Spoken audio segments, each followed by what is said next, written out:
And this was with regard to the budget estimates for the judicial service and Parliament and Parliamentary service. The letter is dated 11th March 2021. I read the one in respect of the judicial service. In accordance, it's headed, Mr. Speaker, recommendations of government on the 2021 proposed estimate of expenditure for the judiciary and the judicial service. In accordance with Articles 127 and 179 of the Constitution, I submit herewith recommendations of government on the proposed estimates of expenditure for the judiciary and the judicial service. The estimates of expenditure for the judiciary and the judicial service are stated as follows. That is quite a detailed one. But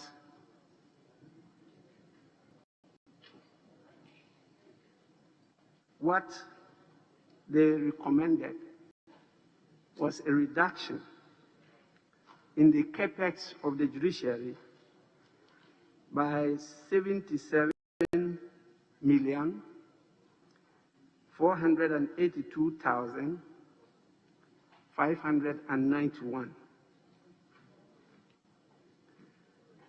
The data continues. In view of the reduced fiscal space as a result of statutory and debt service obligations, we cannot accommodate the request by the judiciary and judicial service. We kindly suggest that judiciary and judicial service operate within this new budget while we explore opportunities to increase the allocation in subsequent years when revenues improve and debt has stabilized. Parliament is respectfully requested to keep the estimates of the judiciary and the judicial service within the expenditure ceilings provided above. This will enable government expenditures within the overall fiscal space for 2021. It should, however, be noted that the ceilings provided for the judiciary and the judicial service satisfy Articles 1795 of the Constitution. Please accept the President's best wishes. Nana Deduotu Asante, Secretary to the President. And this is to the Right Honorable Speaker of Parliament, Parliament House, Accra. The next is to Parliament on our budget estimates. It says, Mr. Speaker, recommendations of government on the 2021 proposed estimates of expenditure for Parliament. In accordance with Section 15A of the Parliamentary Service Act 1993, Act 460 as amended, I submit herewith recommendations of the President of the Republic on the proposed estimates of Parliament. The estimates of expenditure for Parliament and the Parliamentary Service are stated as follows. And in that, they reduce our estimates by 119,846,911. And they continue. In view of the reduced fiscal space in the national budget as a result of statutory and debt service obligations, we cannot accommodate the request by Parliament. We kindly suggest that Parliament and the Parliamentary Service operate within this new budget while we explore opportunities to increase the allocation in subsequent years when revenues improve and debt has stabilized. Accordingly, Parliament is respectfully requested to keep the estimates of the Parliament and the Parliamentary Service within the expenditure ceilings provided above. This will enable government to contain expenditures within the overall fiscal space for 2021. It should, however, be noted that the ceilings provided for Parliament and the Parliamentary Service satisfy Section 15A of the Parliamentary Service Act 1993 at 460 as amended. Please accept the President's best wishes. Nana Bediotu Asante, Secretary to the President, and to the Right Honorable Speaker of Parliament, Parliament House, Accra. In view of the urgency of this matter, since we are the final determinants of budgets for all the arms and sectors in the country, I had to quickly respond.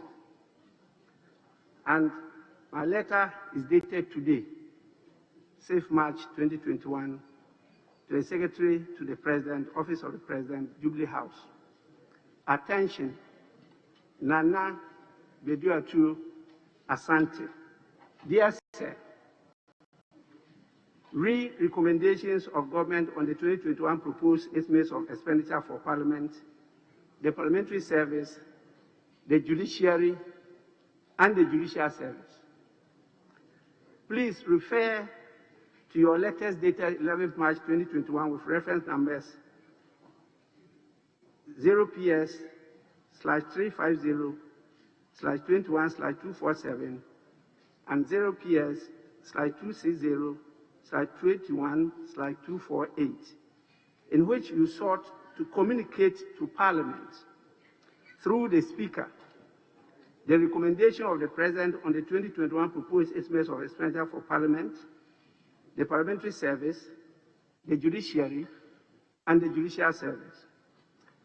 Respectfully, as Speaker of Parliament, I am unable to accept the letters and communicate same to the Honorable House, as the wording and import of your letters do not communicate a recommendation as stipulated by Articles 127 and 179 of the 19th and Section 15A of the Parliamentary Service Act 1993 at 460, but an imperative to Parliament to keep within the expenditure estimates which have been set by government.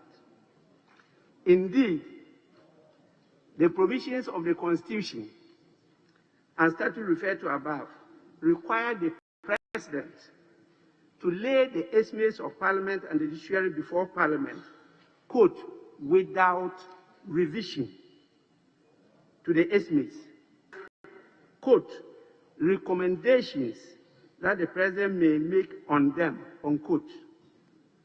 I note, however, that in the budget statement and the expenditure estimates laid on Friday, the 12th of March 2021, the, quote, recommendation of the President were laid instead of the original estimate that was submitted by Parliament and the Judiciary.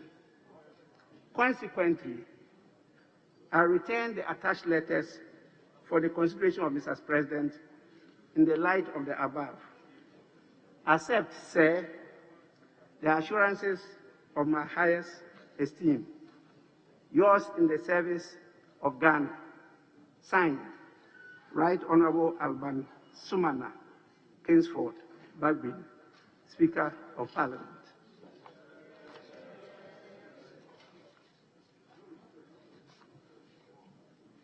Parliament to determine the budgets is not for the executive. We have the final power to approve or disapprove. And so what the Constitution has done is for them to make recommendations and to negotiate during the deliberations of the budget before the House. It is not for the executive to impose ceilings on the judiciary or parliament. We have to do the proper thing. And so during the consideration of the estimates, honorable members, please concerned, take that on board. At the end of the day, come and inform us as to the negotiated figure, not the ceiling that has been given by the president. That is not the intendment of the 1992 Constitution.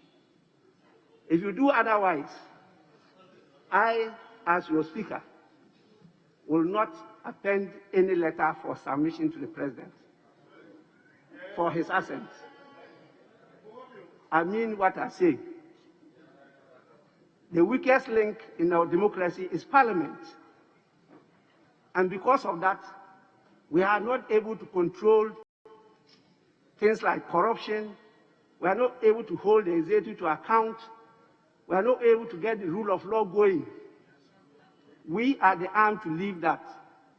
And so far as I remember the Speaker of this House, that the right thing be done.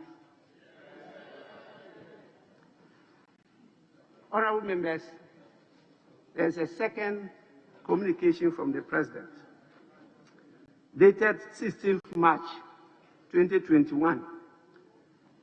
It says, Mr. Speaker, absence from Ghana. In accordance with Article 59 of the Constitution, I write to inform you that in my capacity as chairperson of the Authority of Heads of State and Government of the Economic Community of West African States, ECOWAS, as well as the President of the Republic, I will be traveling outside the country in the afternoon of Tuesday, 16th March 2021, to attend the funeral of the late Prime Minister of the Government of the Republic of Côte d'Ivoire, His Excellency Hamed Bakayoko, to be held on Wednesday, 17th March 2021 in Abidjan. I will return to Ghana in the afternoon of the same day. During my absence, the Vice President, Alhaji Dr. Mahmoudou Bawumia, shall, in accordance with Article 68 of the Constitution, act in my stead. Accept, Mr. Speaker, the assurance of my highest consideration. Yours sincerely, Nana Adodankwa Akufo-Addo. To the Right Honorable Speaker, Office of Parliament, Parliament House, Accra.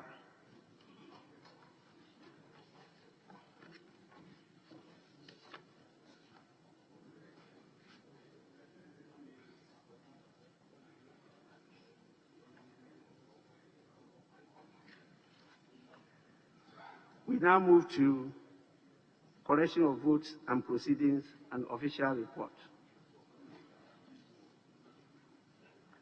We start with the collection of votes and proceedings of Friday, 12 March 2021. Page 1.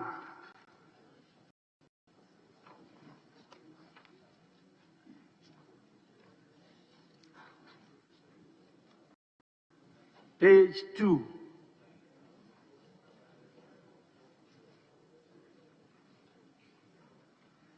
Page 3.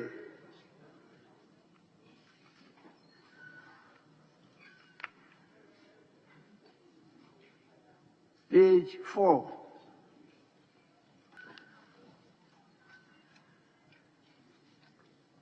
Page 5.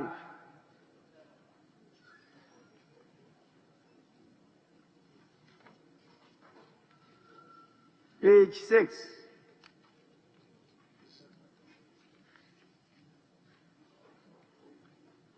Page 7. Yes, Honorable Member. Thank you, Mr. Speaker.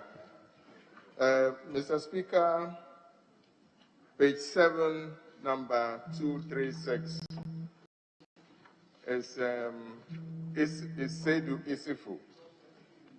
My first name is Seydou, and the surname is Isifu. Besides that I'm also, I have two titles to add to this name, Alaji and Baba. The Baba means father in my tradition. I was named after my grandfather. So at home, they call me Baba Seidu. So with your permission, I would want my name to read, with your permission, I want my name to read Baba Seidu Isifu. With your permission, Mr. Speaker.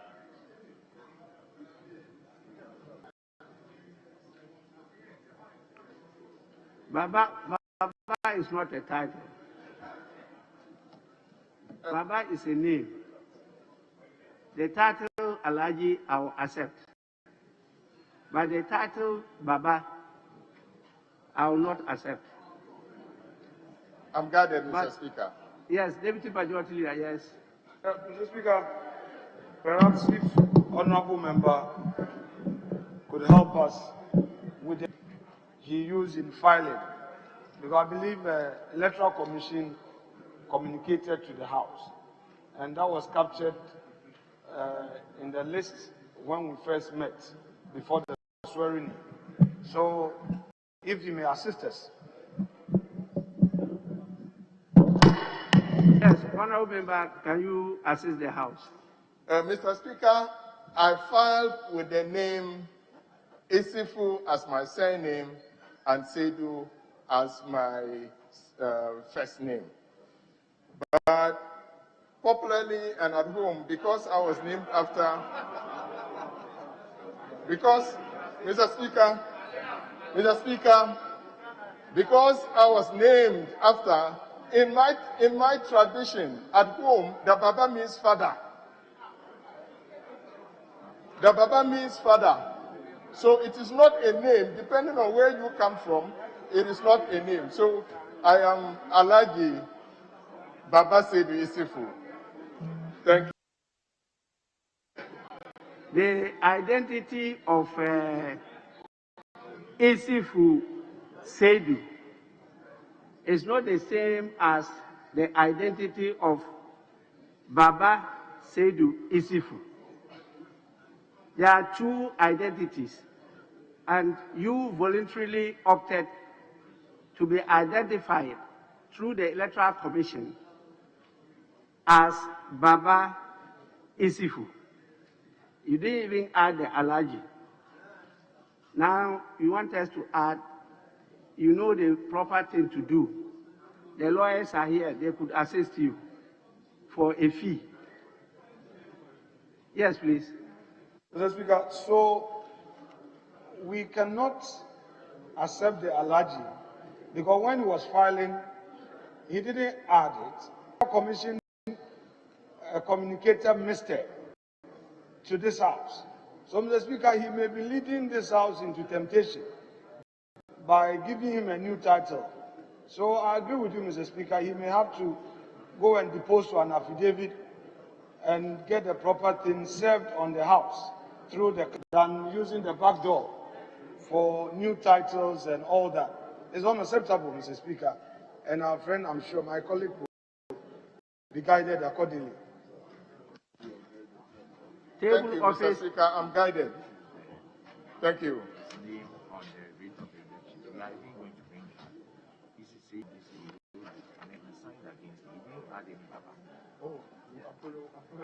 This is wrong. Because the same name is Isifu.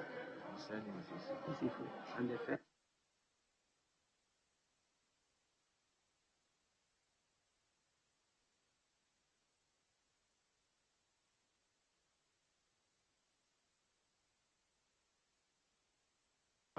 Well, what I'll call on the table office to do is to take on board the fact that your surname is Isifu and your first name is Seidu. And so that will be corrected.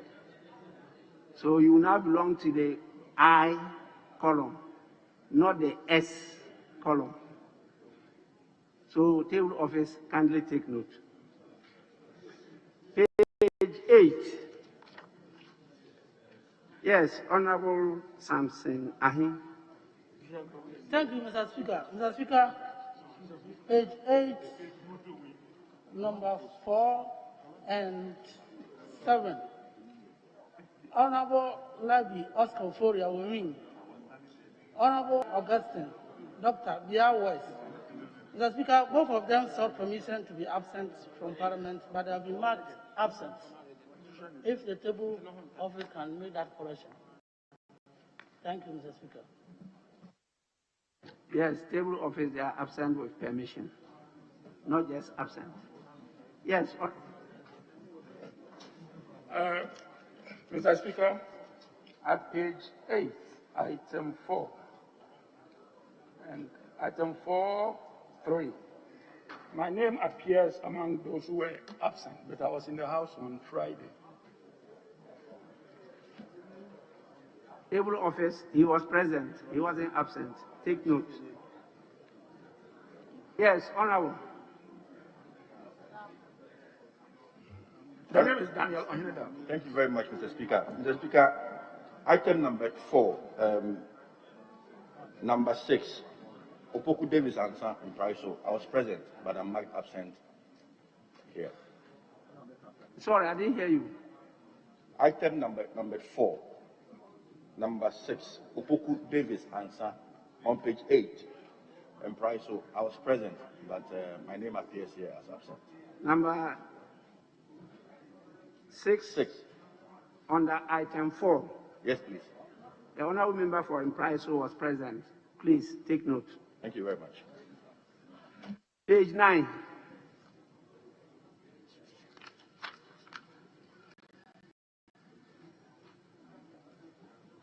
Page 10.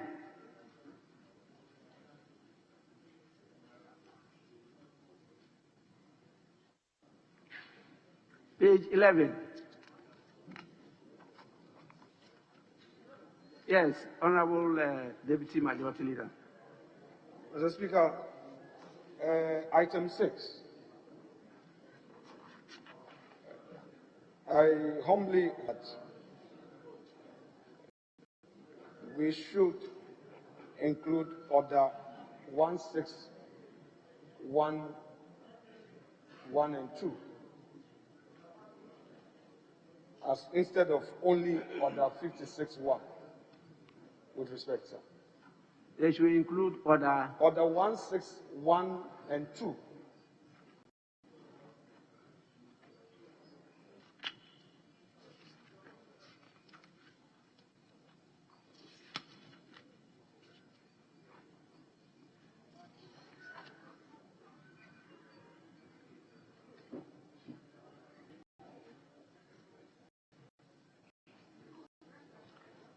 Yes, table office, take note.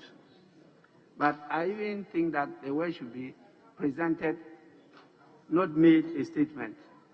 You presented the business committee report, or you made a statement after that.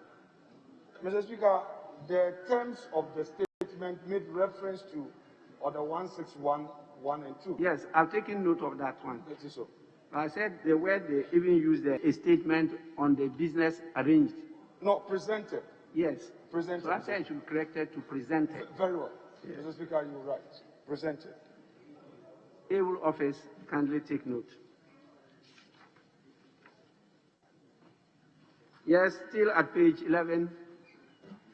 Thank you, Right Honorable Speaker.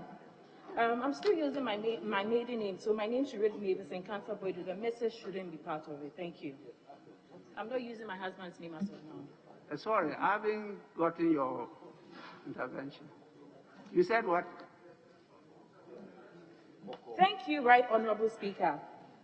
I'm still using my maiden name, so then in Cancer Boyd, you shouldn't refer to as Mrs. I'm not using my husband's name as of now. Page 11. Page 11, number? XXVII. SSVII. Yes, please.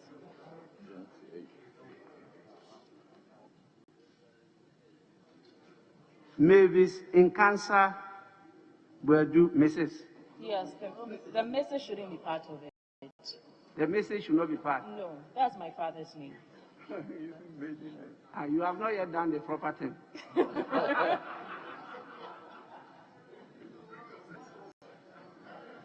Not yet, right, Honorable Table Speaker. office. Table office, please don't be in a hurry. She will come properly. Yes, Majority Leader. Well, Speaker, I don't know whether if a lady after marriage decides to keep the maiden name, whether the person is not entitled to do so. So when you say that you have not done the proper, it would seem to suggest that if one does not use the title Mrs., then the proper thing has not been done. I would. No, the proper thing is to take the decision. The proper thing is to take the decision. Do you want to be known and as married to so and so, or you don't want to? So that decision is what she says she has not yet taken. So I said, well, then you've not taken the proper decision. That's why. But Majority Leader, you are entitled to litigate my view. Speaker, we shall reserve that to another time. But the issue that was raised by my colleague, the Deputy Leader, the Deputy Majority Leader, Speaker, I think I've raised this matter before during the speakership of Mrs. Admin Bamford. The first one is 56.1. There is that the chairman of the business committee shall make a statement. They shall make a statement. So maybe if you want to be, if you want to align with what you're saying, perhaps you may have that word there, that the chairman of the business committee shall present a statement. Now, what is there in the document is that it shall make a statement. That is 56.1.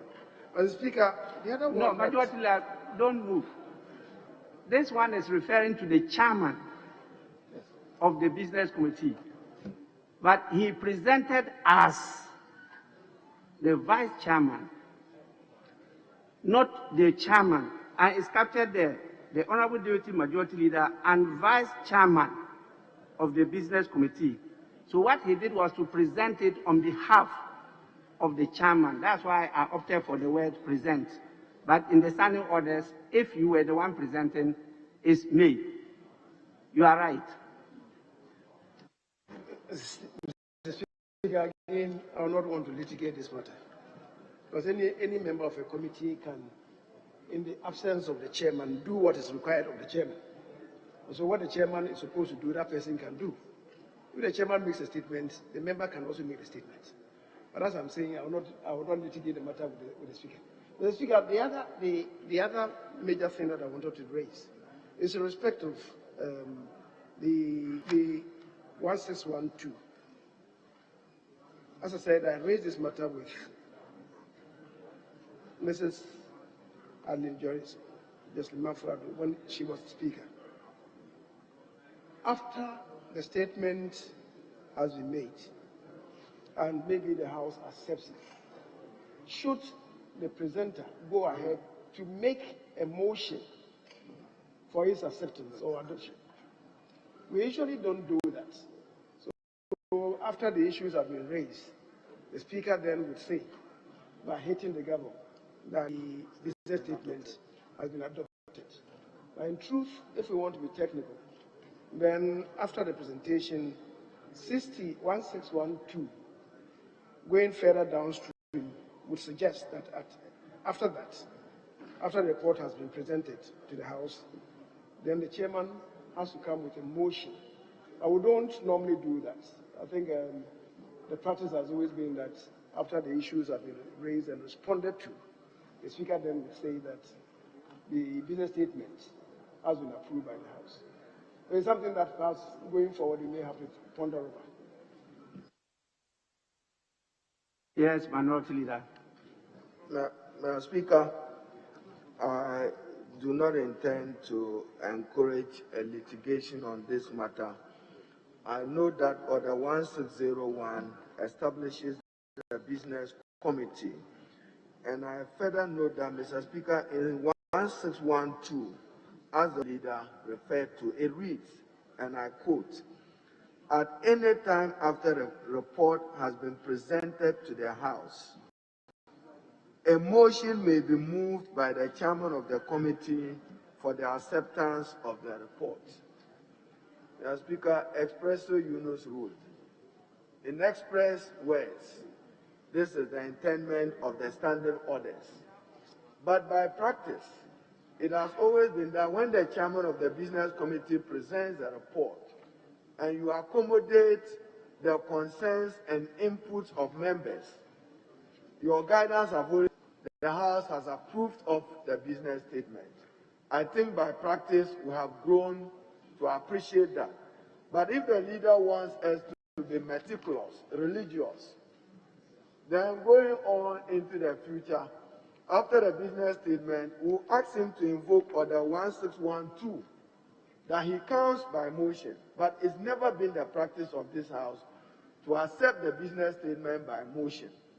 But, Mr. Speaker, he's not wrong.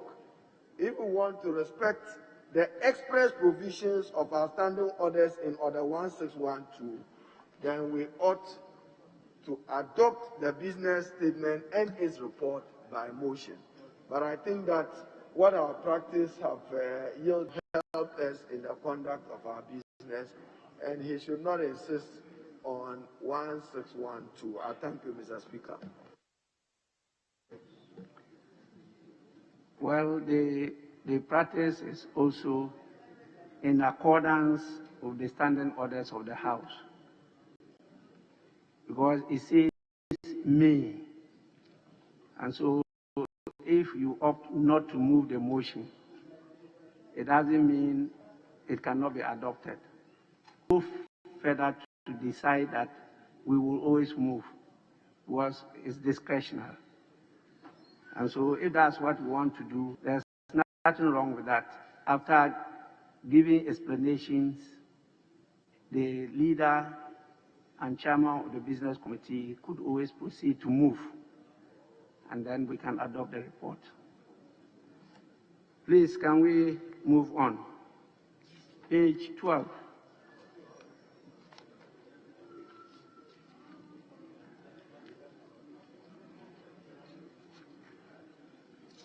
Page 13.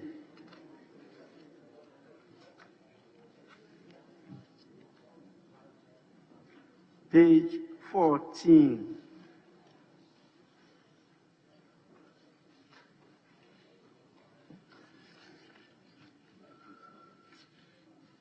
Yes, Honorable.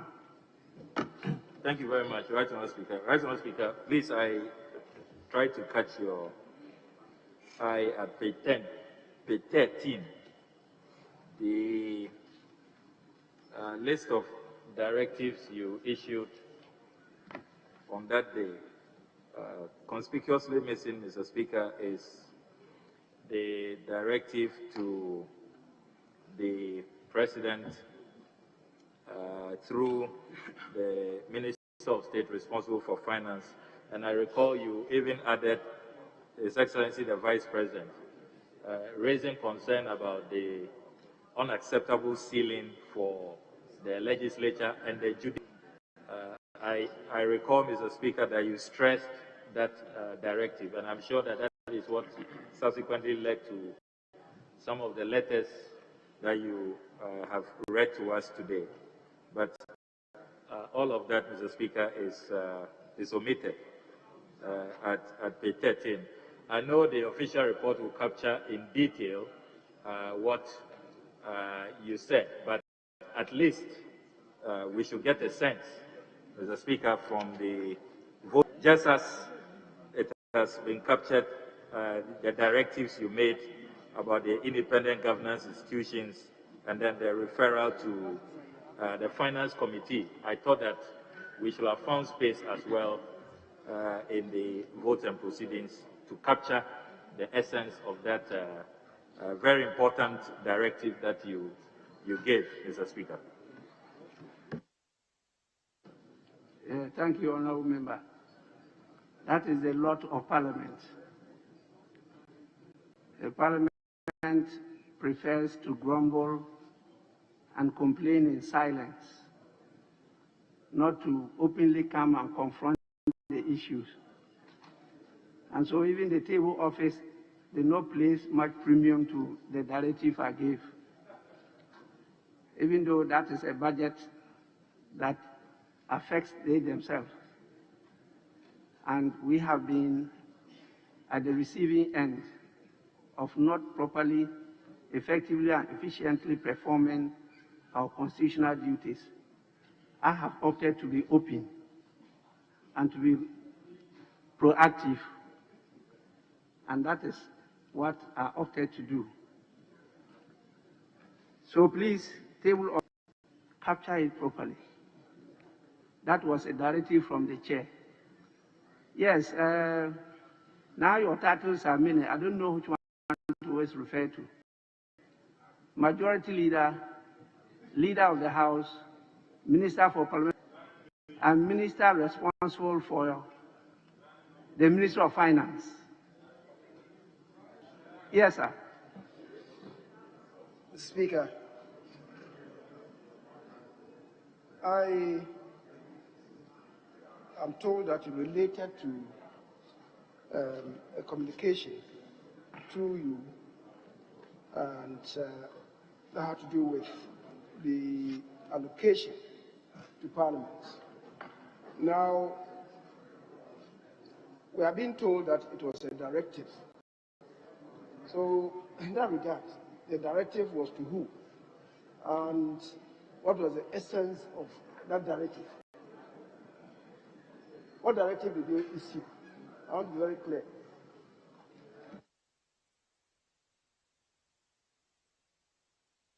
I think you were too busy that day, so you didn't capture the essence of that directive. But I will allow the honourable member to explain it further. Yes, please. Thank you, Right Honourable Speaker. Right Honourable Speaker, as you have rightly said, the Honourable Majority Leader and Minister of State responsible for finance that day was in another world, Mr. Speaker, and he really looked like the finance minister we have never had. And I think the quality of the leather bag that he showed us that day was very impressive. And the Honorable Ken Oforiatta, I'm sure, will be hurrying back. But the directive from the Right Honourable Speaker was clear that the budget reveals substantive cuts in the ceiling for Parliament, and that word should go to the executive that we will not accept it, and that we cannot be treated like ministries, departments, and agencies. We are organs of state, arms of government, and the Speaker was very clear that you should convey, and the Vice President should also take note since he was in the House that day. So that was the directive that Mr. Speaker issued. But I can understand that our leader had abandoned us. He was ensconced in the executive, Mr. Speaker. So he didn't join us to solidarize with our plight. Yes, Majority Leader. Mr. Speaker, I share the principle espoused. I really share the principle. But the language that's being used here is that a directive was issued. That's what I'm asking. Is it, properly speaking, a directive to who? It came from the President. So is it the case that the Speaker was directing the President? That is the issue that I want us to be clear about. Because, you know, you may create a problem if you are saying that the Speaker sits and directs the President to do something or the other. I mean, that's the issue. But I think that it is a good observation, and the Speaker and I even discussed it ahead of time. But to say that a directive was issued, that is where I had my difficulty.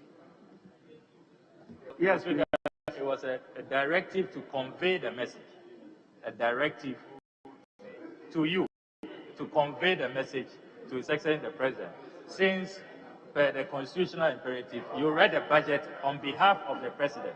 Yes, so to be clear.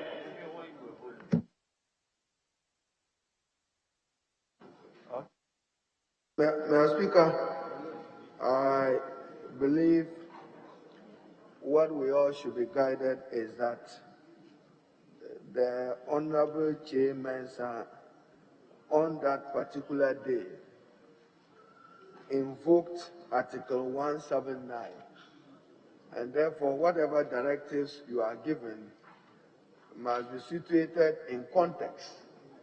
He was not presenting the budget as Minister for Parliamentary Affairs, but he was doing so for and on behalf of His Excellency the President.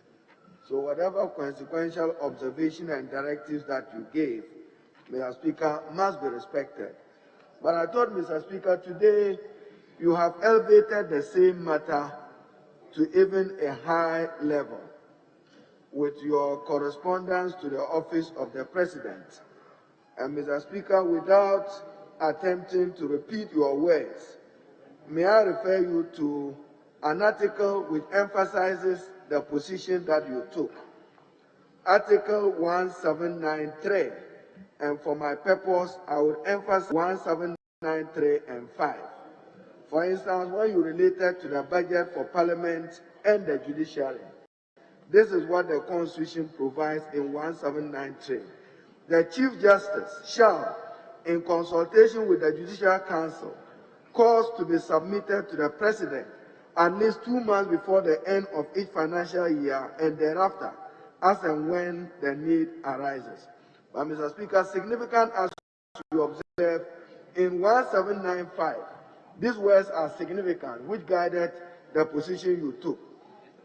The estimate shall be laid before Parliament and forwarded by the President without revision,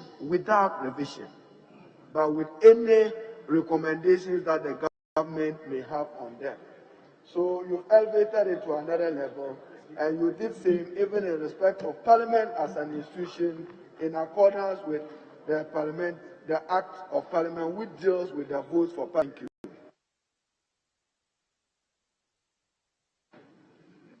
Honorable members, is this open to litigation? Yes, Majority Leader. Mr. Speaker, see, we want the right thing to be done and be done for both Parliament and the judiciary. And we could take the matter up. Mr. Speaker, it is not for nothing. My colleague is reading Article 179.3. It should start from 1791.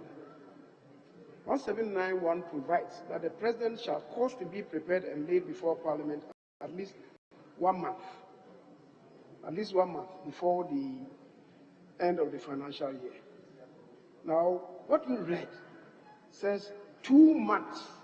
What it means is that at least a month before it comes here, this thing should be done. So that if there's any negotiations, it could be done before it comes here, when it is finalized. In this particular instance, we all know that we didn't have time. Notwithstanding, Mr. Speaker, I still think that it should be possible for us to resolve this matter and see that the appropriate thing is done. Even if it has to be, what is going to come to Parliament has to be topped up in the media review, that could be done. But, Mr. Speaker, I'm not too sure that on account of this, one will want to litigate the matter.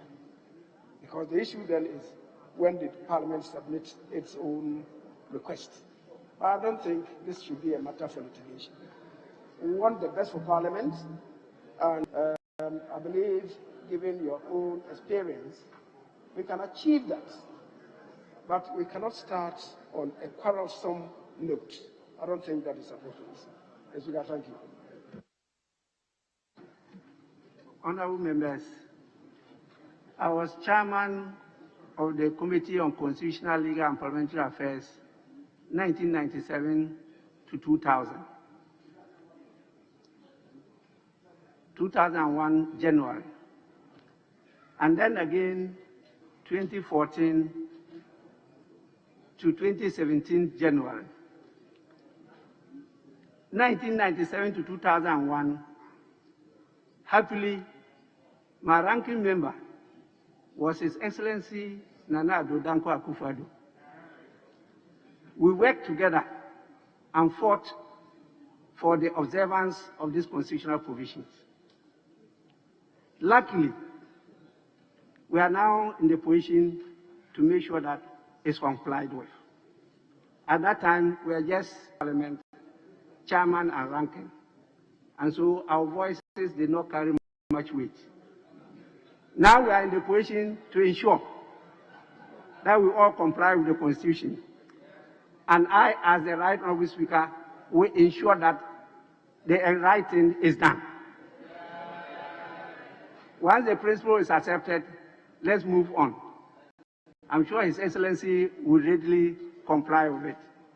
So please, let's move on with the correction of votes and proceedings. Page 12. Mr. Speaker, you go to page 14. Page 14. Yes, where Dr. Thank you. Zanato's name. Thank you. Page 14.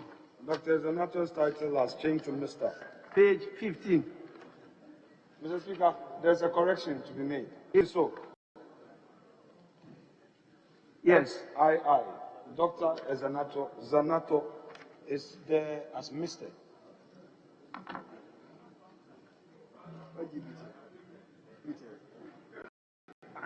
And table office. Please. Table office. That is my daughter. That's not my son. Dr. Zanato Ajima Rollins. Please kindly take note.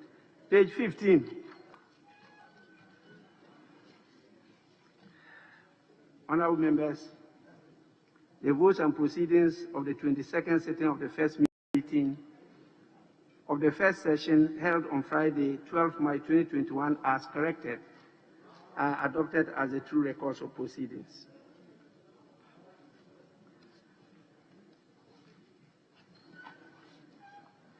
I have official report dated Wednesday, 3rd February 2021. Any corrections to the official report?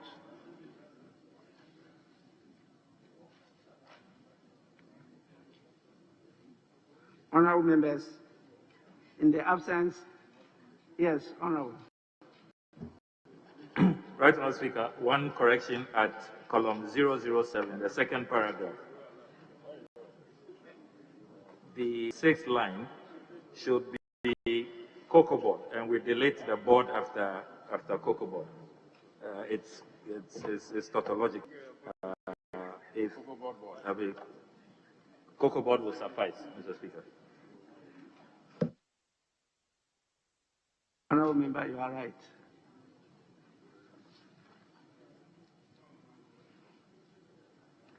Honorable members, the official report of Wednesday, 3rd February 2021, as corrected, represent the true record of proceedings.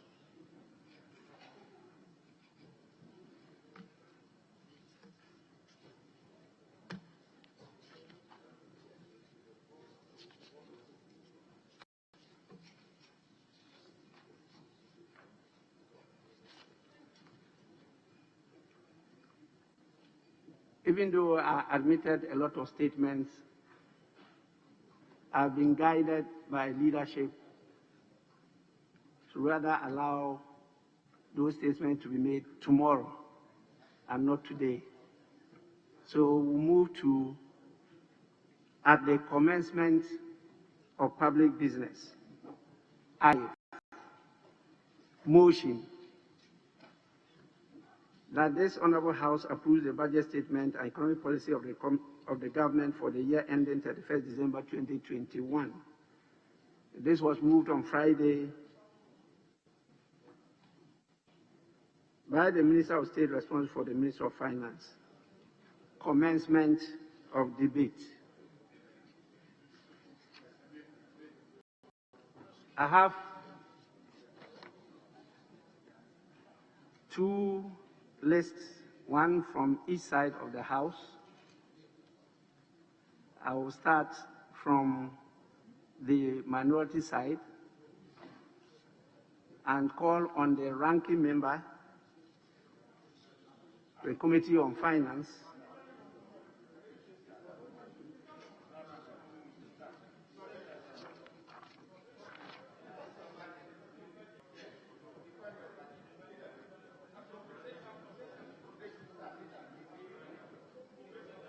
well, the other paper says moved. Now,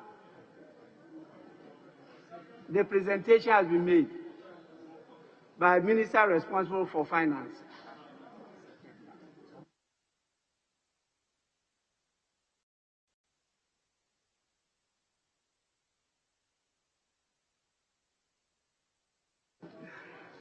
Once the motion has been moved, I am looking for somebody to second it. And I thought ranking member was going to second, but I'm told that somebody from the majority will have to second it. Yes, and the list I have here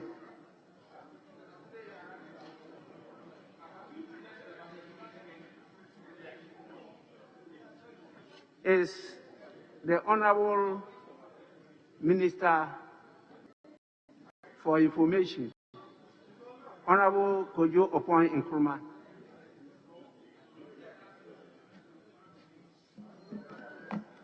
Thank you, Mr. Speaker.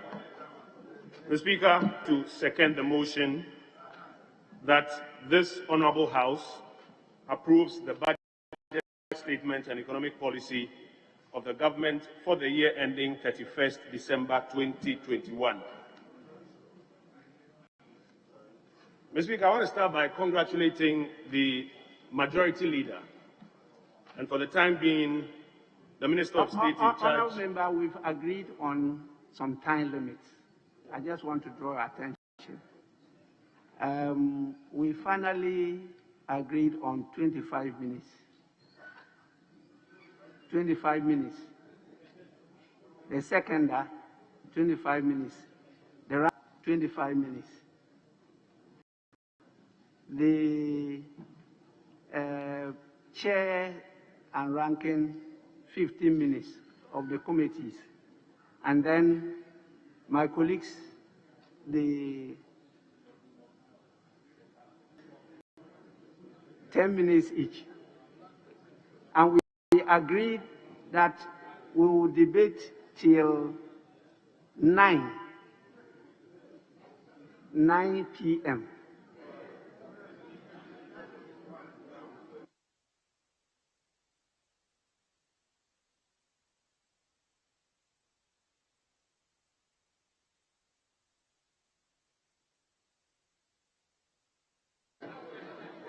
We want members to do a good job. If the 9 is too much, at least Mr. Speaker will get the sense of the House, and then we'll take the decision. Please, you have 25 minutes starting from now. Honorable, you have 25 minutes starting from now. Thank you once again, Mr. Speaker. Mr. Speaker, I rise to second the motion that this Honourable House approves the budget statement and economic policy of the government for the year ending 31st December 2021. Mr. Speaker, as I was intimating earlier, I'd like to start by congratulating the Majority Leader and, for the time being, the Minister of State in charge or responsible for finance for delivering the President's budget with such command on it. Our only prayer is that now that he's in charge, Parliament is duly taken care of, as you've been speaking about, Mr. Speaker. Mr. Speaker, the 2021 budget was themed Warrior Won Here, a Ga expression meaning we are moving forward.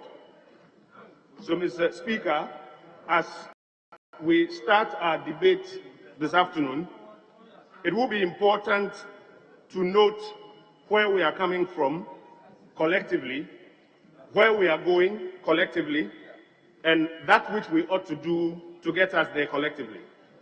And Mr. Speaker, I say collectively because very often when it comes to budget debates, the majority side sees everything right with the economy and the budget, and you'll find the minority side seeing everything wrong with the economy and the budget.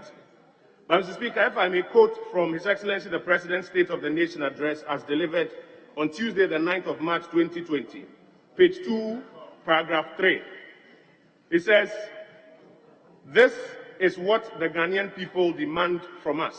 And he was referring to collaboration between the majority and the minority. He says, "This is what the Ghanaian people demand from us by insisting on virtual parity in the House between the two major parties of our country, the realization of the Ghana project and not the attainment of narrow partisan interests. This must be the guiding principle of the business in the House." The Speaker, if I refer you to paragraph 1144 of the budget statement itself, there's a statement made by the Minister responsible for finance that says, "While we debate and we may disagree on issues, we should always be united on the broad goal of advancing the welfare and progress of our people. Partisan politics in principle. There is more to us than we have so far realized." And then he goes on with a quotation asking us to work together.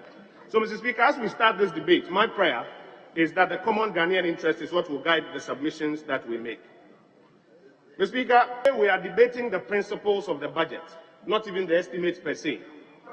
We are debating the consonance between the policy objectives as outlined in the budget statement and economic policy and national imperatives like the Constitution, like the Coordinated Program of Economic and Social Development Policies, etc.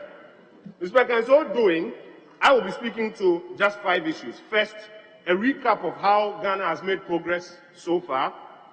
Second, a recap of what has challenged our progress. Third, the need to recover, to transform, and to fulfill the aspirations of our people. I'll speak fourthly about the Ghana Cares of Batampa program, and then finally, the future of what we can achieve working together collectively. Mr. Speaker, if you look at Chapter 6 of the 1992, Article 36, Clause 1, with your permission, if I quote, "The state shall take all necessary action to ensure that the national economy is managed in such a manner as to maximize the rate of economic development and to secure the maximum welfare, freedom, and happiness of every person in Ghana, and to provide adequate means of suitable employment and public assistance to the needy."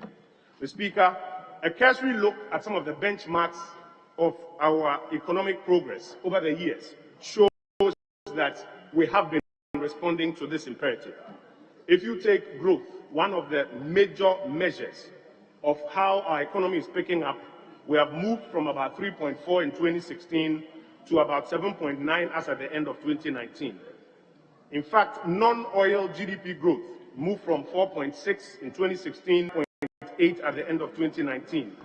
If you take inflation, Mr. Speaker, we have successfully, as a country, brought down inflation from about 15.4% in 2016 down to NDS 7.9 in 2019. The monetary policy rate by the Bank of Ghana dropped 25.5% in 2016 down to 16.0 at the end of 2019. Budget deficits brought down to about 4.8 in 2019. Primary balance from negative 1.1 moved to positive 0.8 between 2016 and 2019. Mr. Speaker, on the face of the data sets, the evidence is clear that we have been making progress as a country. Mr. Speaker, this progress is due to 3 major factors. 1, the economic leadership provided by the executive branch of government. 2, the strong checks and balances that this House exacts on the executive. And 3, the hard work of the Ghanaian people. These are the things that have come together to uplift our economy, albeit the few slippages that we have. Mr. Speaker, I know sometimes politicians, as we are, would like to deny this and question a few. But the progress of Ghana is one that is well known and accepted, whether by the International Monetary Fund, international ratings agencies, or by economists all over. The first Deputy Speaker to take the chair. Sorry. Please continue. What we ought to do, Mr. Speaker, is while admitting that generally we have made progress, focus on where our slippages have been and see how to fix it. And that is what brings me to the second item that I want to speak about, Mr. Speaker, our challenges. Article 34(2), and again, because we are dealing with the principles, we are connecting the budget to the imperatives like the Constitution and framework. Article 34(2), Mr. Speaker, says that the President shall report to Parliament at least once a year on steps taken to ensure the realization of the policy objectives contained in this chapter, and in particular, the realization of basic human rights, a healthy economy, Mr. Speaker, a healthy economy, the right to work, right to good health care, and right to education.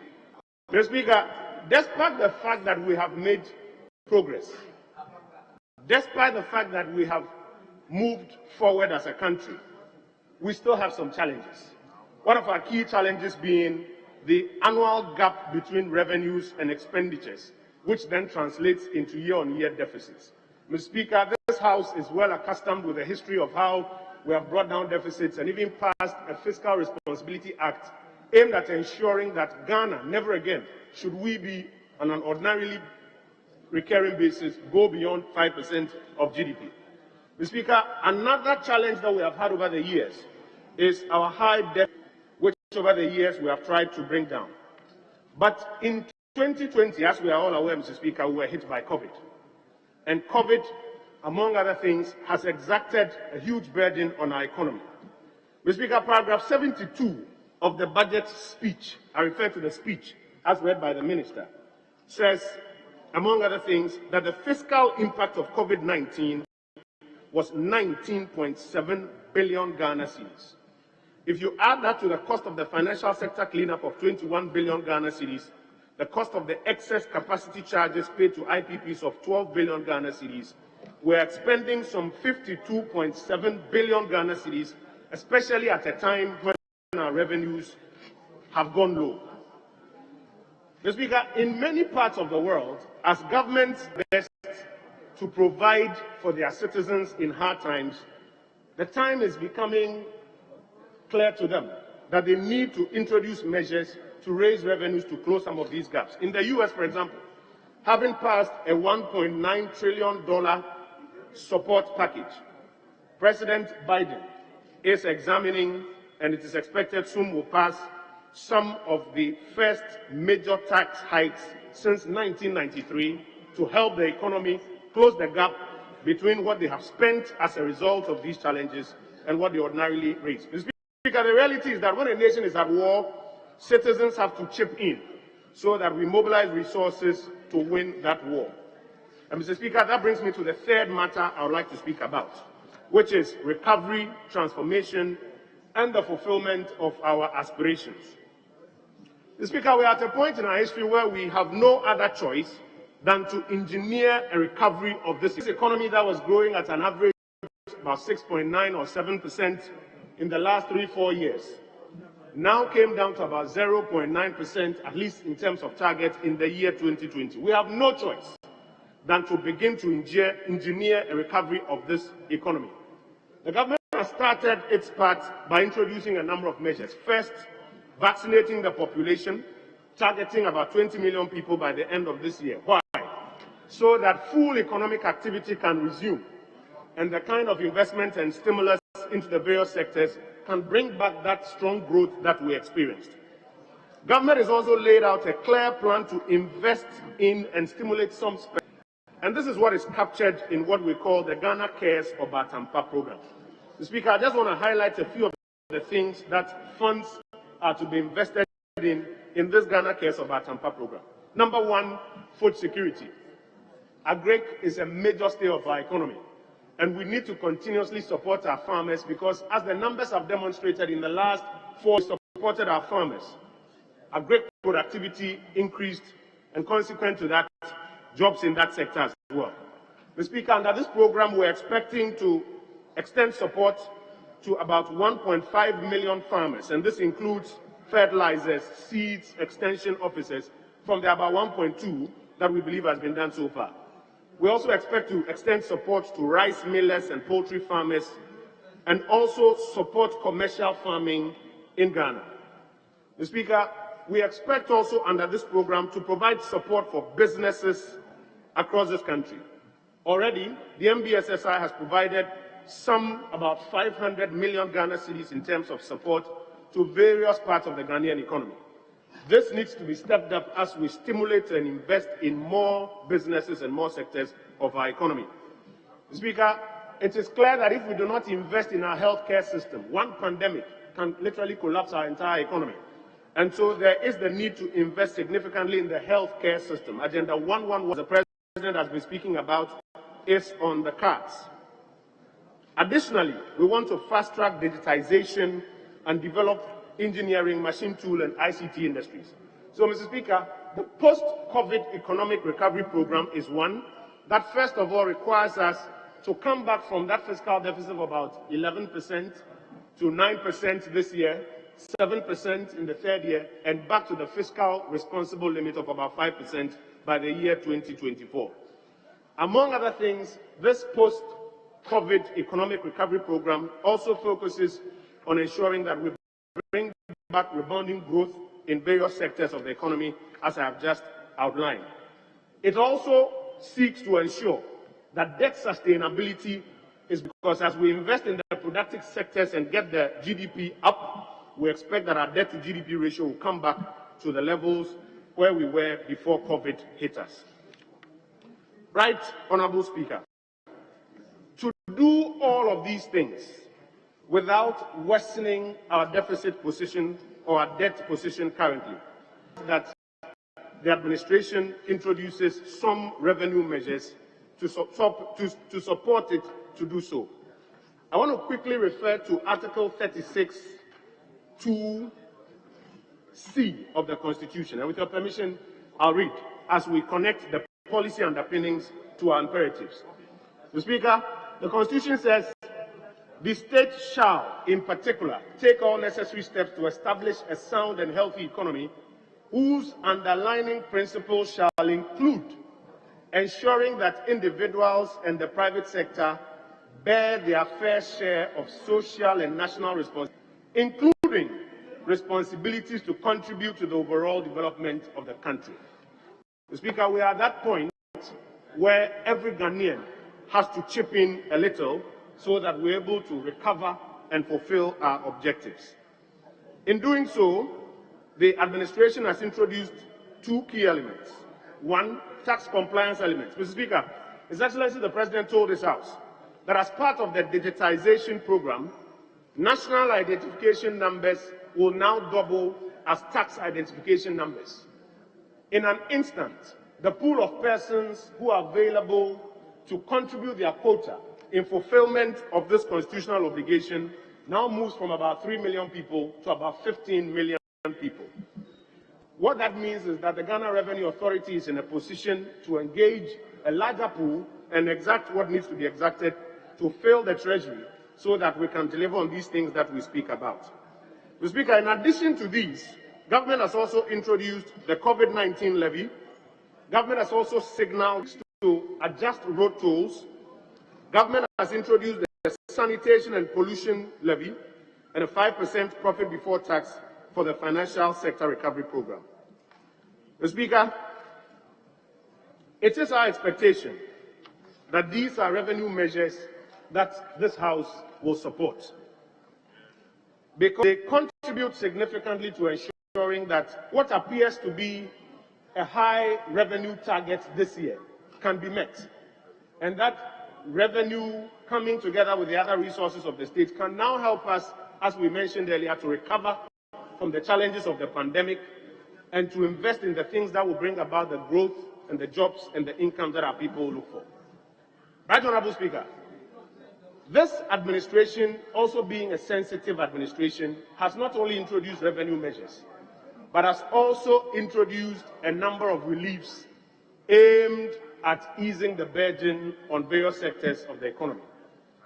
These include, for example, the provision of a rebate of 30% on income tax due for companies in the hotel, restaurant, education, arts and entertainment, travel and tour industries for the second, third, and fourth quarters of 2021. And Mr. Speaker, here I make particular mention of the fact that my colleagues in the media who operate in the arts and entertainment industry can look forward to benefiting from these rebates in the year 2021. It is because government is clear in its mind that as the economy contracts and business revenues contract, they that benefit the most from advertising also suffer the lot. And that is why government has introduced these measures. Mr. Speaker, government is also suspending quarterly income payments for the second, third, and fourth quarters of 2021 for small businesses using the income tax stamp system. Government is also suspending the quarterly installment payments of vehicle income tax for the second, third, and fourth quarters of 2021 for trotros and taxis. And finally, government is extending the waiver of interest as incentive for early payment of accumulated tax arrears. Right, Honorable Speaker. So the government is not only introducing measures aimed at raising revenue, it is also introducing measures aimed at easing the burden on various segments of the economy. When we support the government in succeeding in these measures, we expect to be back on track so that some of the key initiatives of this administration, which prior to COVID were getting us on track to that promised land, can be funded full throttle and can yield the benefits we are looking for. These include the free senior high school program, which fulfills Articles 25 and 38 of the Constitution, planting for food and jobs, the Nation Building Corps, and then the 1D, 1F program. Because, Mr. Speaker, industrialization is one of the imperatives that we must focus on in accord with the directive principles of state policy. Mr. Speaker, the Akufo-Addo administration in its first term published the Coordinated Program of Economic and Social Development Policies 2017 to 2024. That program, among other things, holds about 5 major pillars.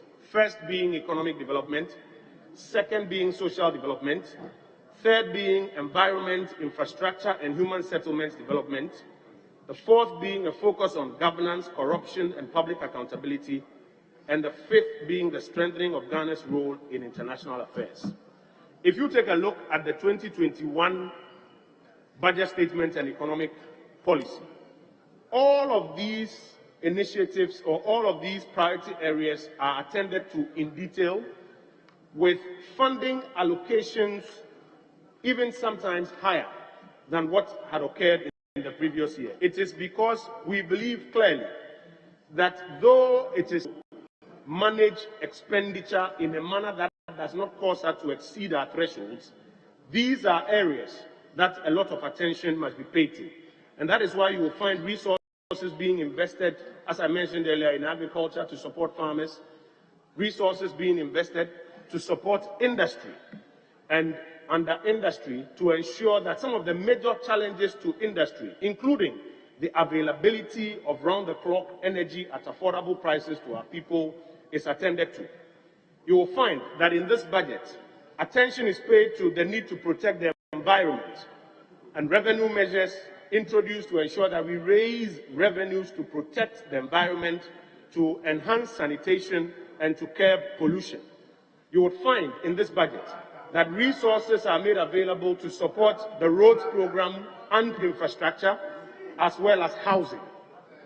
Right, Honorable Speaker, we cannot, as a country, allow the temporary challenges that we face today to hold us back. We need to get our loins wet. We need to bite the bullet, raise some more resources, and invest same in the things that we all aspire to achieve as a country. Because in the last 4 years, it was demonstrably clear that when the government succeeded in raising resources, putting those resources into agriculture, agriculture experienced a rebound. Putting those resources into industry, industry experienced a rebound. Putting those same resources into public services, among other things, experienced a rebound. I want to call on all members of this House that as a government program has been put before us, and as a government request of us to support its revenue measures, we all rally behind the government pass these revenue measures and approve this budget, raise the resources that are required, and most importantly, Mr. Speaker, ensure that the resources are put to the uses for which they have been advertised. Because, Mr. Speaker, for all of us members of Parliament who demand road projects in our constituencies, if government desires to increase the road tolls marginally, to raise more resources and ensure that our contractors are paid on time so that our roads are done, it is something that will benefit our constituents and will benefit us as well. For all of us who complain that the President's promise that Accra should become one of the cleanest cities in Africa within a period of time, that promise has not materialized. I am sure that if we pay a little extra and those funds are put to the proper use, and we're able to make not just Accra, Kumasi, Takoradi, Tamale, and other cities the cleanest in West Africa, it will serve our constituents well and serve us well. So, Mr. Speaker, I call on colleagues in this House to support the budget policy of government, to approve these measures so that we can mobilize these resources and get back on track as to where Ghana was before we were hit by these challenges. I thank you, Mr. Speaker, for the opportunity.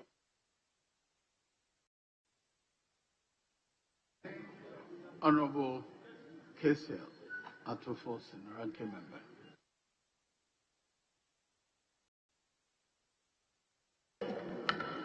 Thank you, Mr. Speaker, for the opportunity also to contribute to the debate.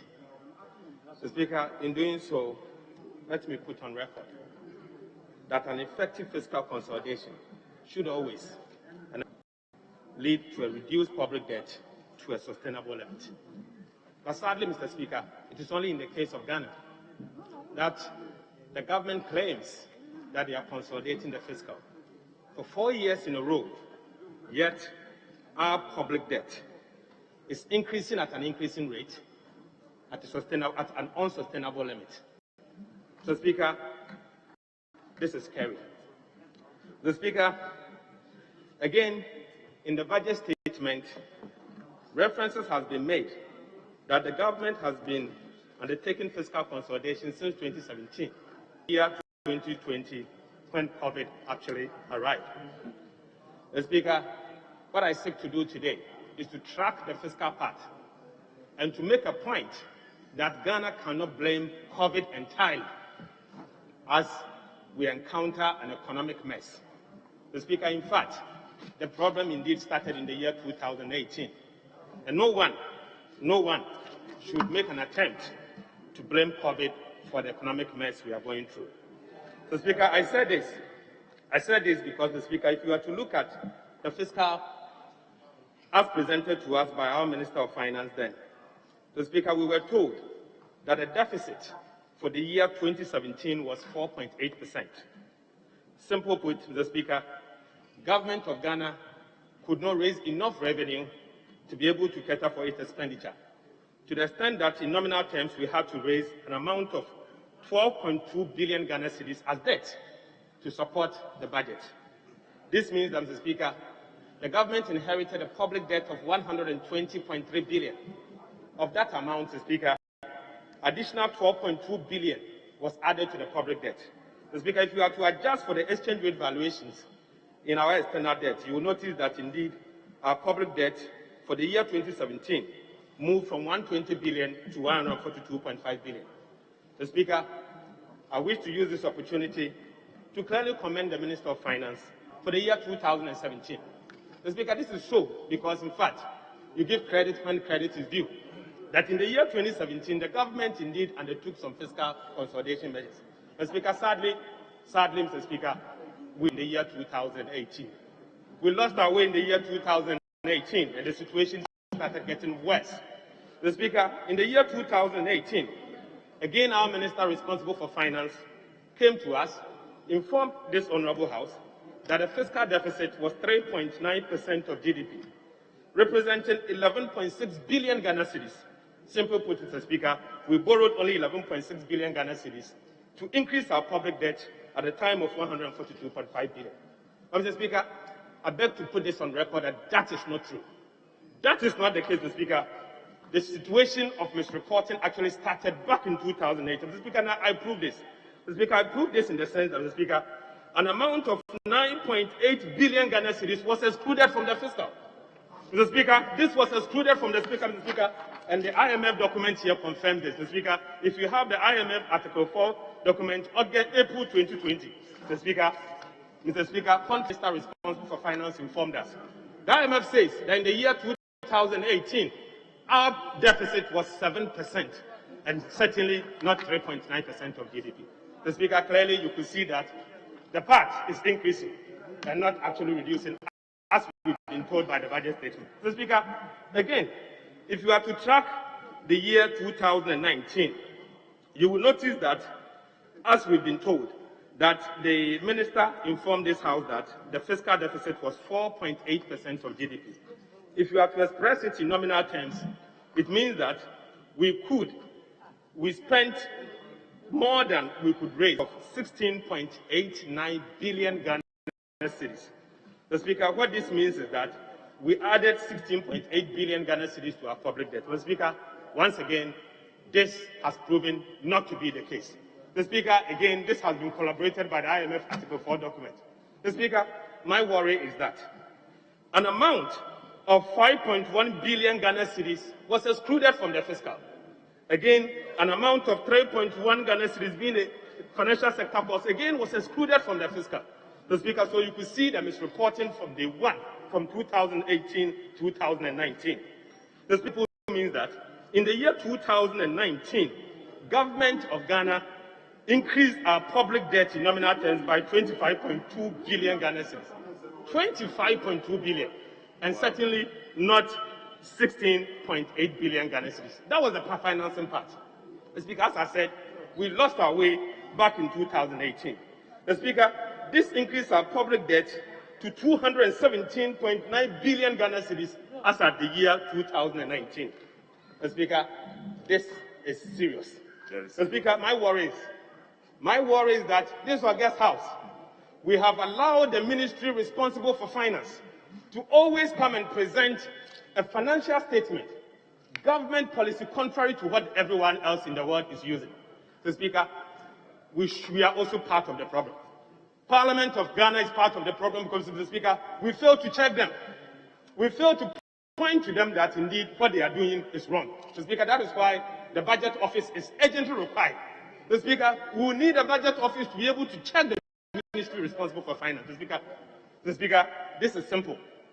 The debt accumulation and the impressions created that our government is consolidating fiscally is the Speaker. If you are to look at the year 2020, the case is even worse. The Speaker, the year 2020, in the budget statement, yes, in the budget statement, so you can all pick the budget statement. The Speaker, the minister responsible for finance appeared before us, informed us that the deficit was 44.9 billion Ghana cedis. That's the financing gap, 44.9 billion Ghana cedis. Meaning that if you are to express it as a percentage of our GDP of 383 billion, then it is 11.7 billion Ghana cedis. The Speaker, sadly, this deficit excludes the financial sector cost of 8 billion. The Speaker, if you are to add the financial sector cost of 8 billion, that will move you to 13.8% of GDP. And Speaker, strangely, and to my surprise, an amount of 6.2 billion Ghana cedis being energy sector payment, again, is missing from the budget statement. 6.2 billion energy sector payment. So, Speaker, so the fiscal deficit isn't 11.7, but the Speaker, it is in fact 15.3% of GDP. 15.3% of GDP for the year 2020. The Speaker, again, if you are to look at the budget statement, Appendix 3B, you will notice that the ministry responsible for finance has provisioned 2020. They incurred arrests of 3.2 billion Ghana cedis. The Speaker, Appendix 3D, the Speaker, 3.2 billion Ghana cedis. If you are to add this arrest to it, then you will notice that the fiscal deficit, including financial sector and energy sector payments, plus arrest, will be 17.5 billion Ghana cedis. So, Mr. Speaker, well, it's about 17.5% of GDP. Mr. Speaker, this means that the financing that we needed for the year 2020 was 67.3 billion Ghana cedis, meaning that we added to our public debt an amount of 67.3 billion Ghana cedis in 1 year. In 1 year. Mr. Speaker, this, for me, is something that we should send a strong signal to the Ministry of Finance. Mr. Speaker, I want to put on record that for us, we members of Parliament of this side of the House, we should send a strong message to the Minister responsible for finance, and that until these anomalies are corrected, we will not be part of the passage of this budget statement. Mr. Speaker, these are critical issues. These are critical issues because, Mr. Speaker, this is the way that you will be able to track the debt accumulation.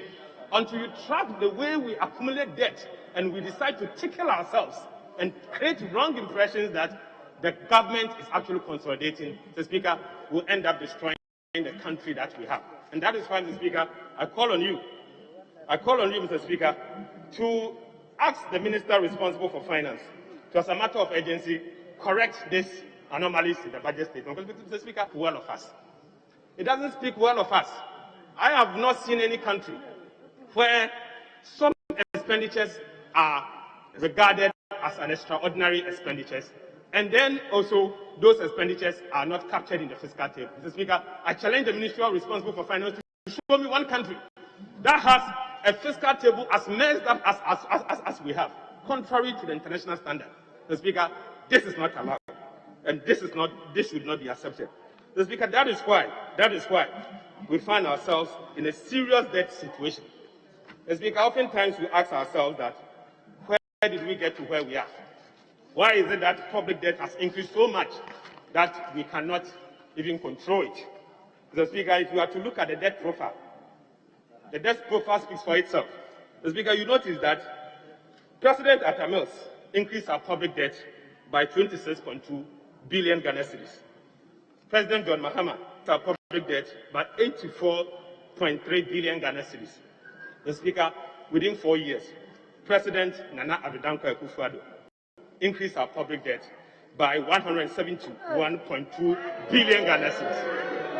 171.2 billion Ghana cedis. Mr. Speaker, this represents 60% of our debt stock today. 60% of our debt stock today within 4 years. Mr. Speaker, I heard the majority leader in Ho on Saturday making a strong argument that, Mr. Speaker, it does not matter how much you owe. What matters is whether you'll be able to pay your debt or not. Mr. Speaker, I'll prove to you that today Ghana is at a tipping edge. We are getting close to a level that we may not be able to pay our debt. Sadly, that is where we are getting to. Mr. Speaker, oftentimes you hear arguments that why is it that advanced countries like Japan, America, UK has huge debt in excess of 100% of GDP. Mr. Speaker, our ability and their ability can never be the same. Mr. Speaker, in the US, in the UK, in most of the advanced countries, they are doing percentage to their GDP 35 to 40%. 35 to 40%. You are struggling to do 12% and you want to compare yourself. And that is why we have a debt limit of 70%. And so your revenue is about 3 times what those countries achieve. 3 times. So whilst you can carry 70% of debt to GDP, they can carry 210%. So you cannot compare yourself to those countries. Mr. Speaker, so that argument is moot, and we should stop making that argument. What we should be interested in is to make sure that, just like our peers are doing, we stay within our peers. Mr. Speaker, most importantly, anytime you hear the case, then our colleagues from the MPP says that, oh, the rate of debt accumulation has slowed under the MPP. Mr. Speaker, let us not tickle ourselves. Rate of debt accumulation doesn't mean much. What it means, simple, is that you are comparing period 1 to period 2 and express it over the previous year. Simple. So anytime the denominator increases, then certainly the rate of debt will slow down. This is nothing. It has no space in debt sustainability. Mr. Speaker, now to the point that our leader raised. Mr. Speaker, we have, for us to find out whether our debts are unsustainable or sustainable, there are issues we have to interrogate. And the major issue we have to interrogate about, Mr. Speaker, the key one that all of us talks about is the fact that our debt, express our debt as a percentage to our GDP. Mr. Speaker, clearly, you will notice that in the year 2016, our public debt was 55.97, approximately 56% of GDP. Within 4 years, this administration has moved our public debt from 55.97% of GDP to 76% of GDP. This means, Mr. Speaker, over a period of 4 years, you have increased our debt to GDP by 20%. Mr. Speaker, and you call yourself better managers of the economy. Mr. Speaker, this is sad. Mr. Speaker, apart from that, Mr. Speaker, Sit down. the previous administration took the public debt Sit down. from 42.9% of GDP to 55.6% of GDP. Mr. Speaker, this represents 8% increase. 8% increase. So we have increased our debt by 8%. Honorable Ranking Member, can you hold on? Yes, Honorable Deputy Leader. Speaker, Honorable Atuforsen was once a deputy finance minister, and his submission on the debt stock and the percentages are very misleading. All the submissions are misleading, and it is a house of record. You inherited a debt of 9.5 billion. When you left office, it was 122 billion, which was over 1,200%. Why don't you today create the impression to the world that a debt increase of 160% is worse off? You had 8 years of over 1,200%. You were there as a deputy finance minister. Honorable Leader. Mr. Speaker, that is very Honorable misleading. Leader, you said it was misleading. So I was listening to see what is it that is misleading. But Mr. Speaker, what he said, Mr. Speaker, the context he placed his argument was to the effect that there has been a worse management of the economy by way of increasing the debt stock. He says within 4 years, we've increased it by 160%. I am saying that that is wrong, that you had 8 years and you increased by about 1,500%. Thank you. You'll get your opportunity to argue that. Thank you. Honorable Ranking Member, please continue. Mr. Speaker, I hope you will take note of the interruptions and adjust the time appropriately. Mr. Speaker, in the year 2012, Ghana's public debt was 47.8% of GDP. Mr. Speaker, in the year 2013, President Mahama reduced the public debt to 42.5% of GDP. Mr. Speaker, this public debt subsequently increased to 51.19%. And then, Mr. Speaker, by the end of 2016, this public debt increased to 55.97% of GDP, approximately 56% of GDP. Mr. Speaker, in the year 2017, President Nana Addo Dankwa Akufo-Addo reduced the public debt from 56% to 55.56% of GDP. Mr. Speaker, but in the year 2018, this public debt started going up to 57.58% of GDP. Mr. Speaker, before COVID, the public debt increased to 62.47% of GDP. Mr. Speaker, and the situation got worse to 76% of GDP. Mr. Speaker, as if that is not enough, Mr. Speaker, one major way of us to assess as to whether we are in a position to repay our debt or not is to compare our debt to our revenue. Mr. Speaker, and that is the sustainability issues we should be concerned about. Mr. Speaker, I'll give you some statistics. Mr. Speaker, in the year 2018, if you are to compare our tax revenue to the debt service, Mr. Speaker, and debt service simply means interest payment and amortization. Amortization, Mr. Speaker, is the debt that you are paying, the principal amount you are paying. Mr. Speaker, if you are to compare debt service to tax revenue, in the year 2013, we used to spend 39.28% of our tax revenue to service our debt. This amount, Mr. Speaker, increased to 47.11% in 2014, increased to 55.04% in 2015.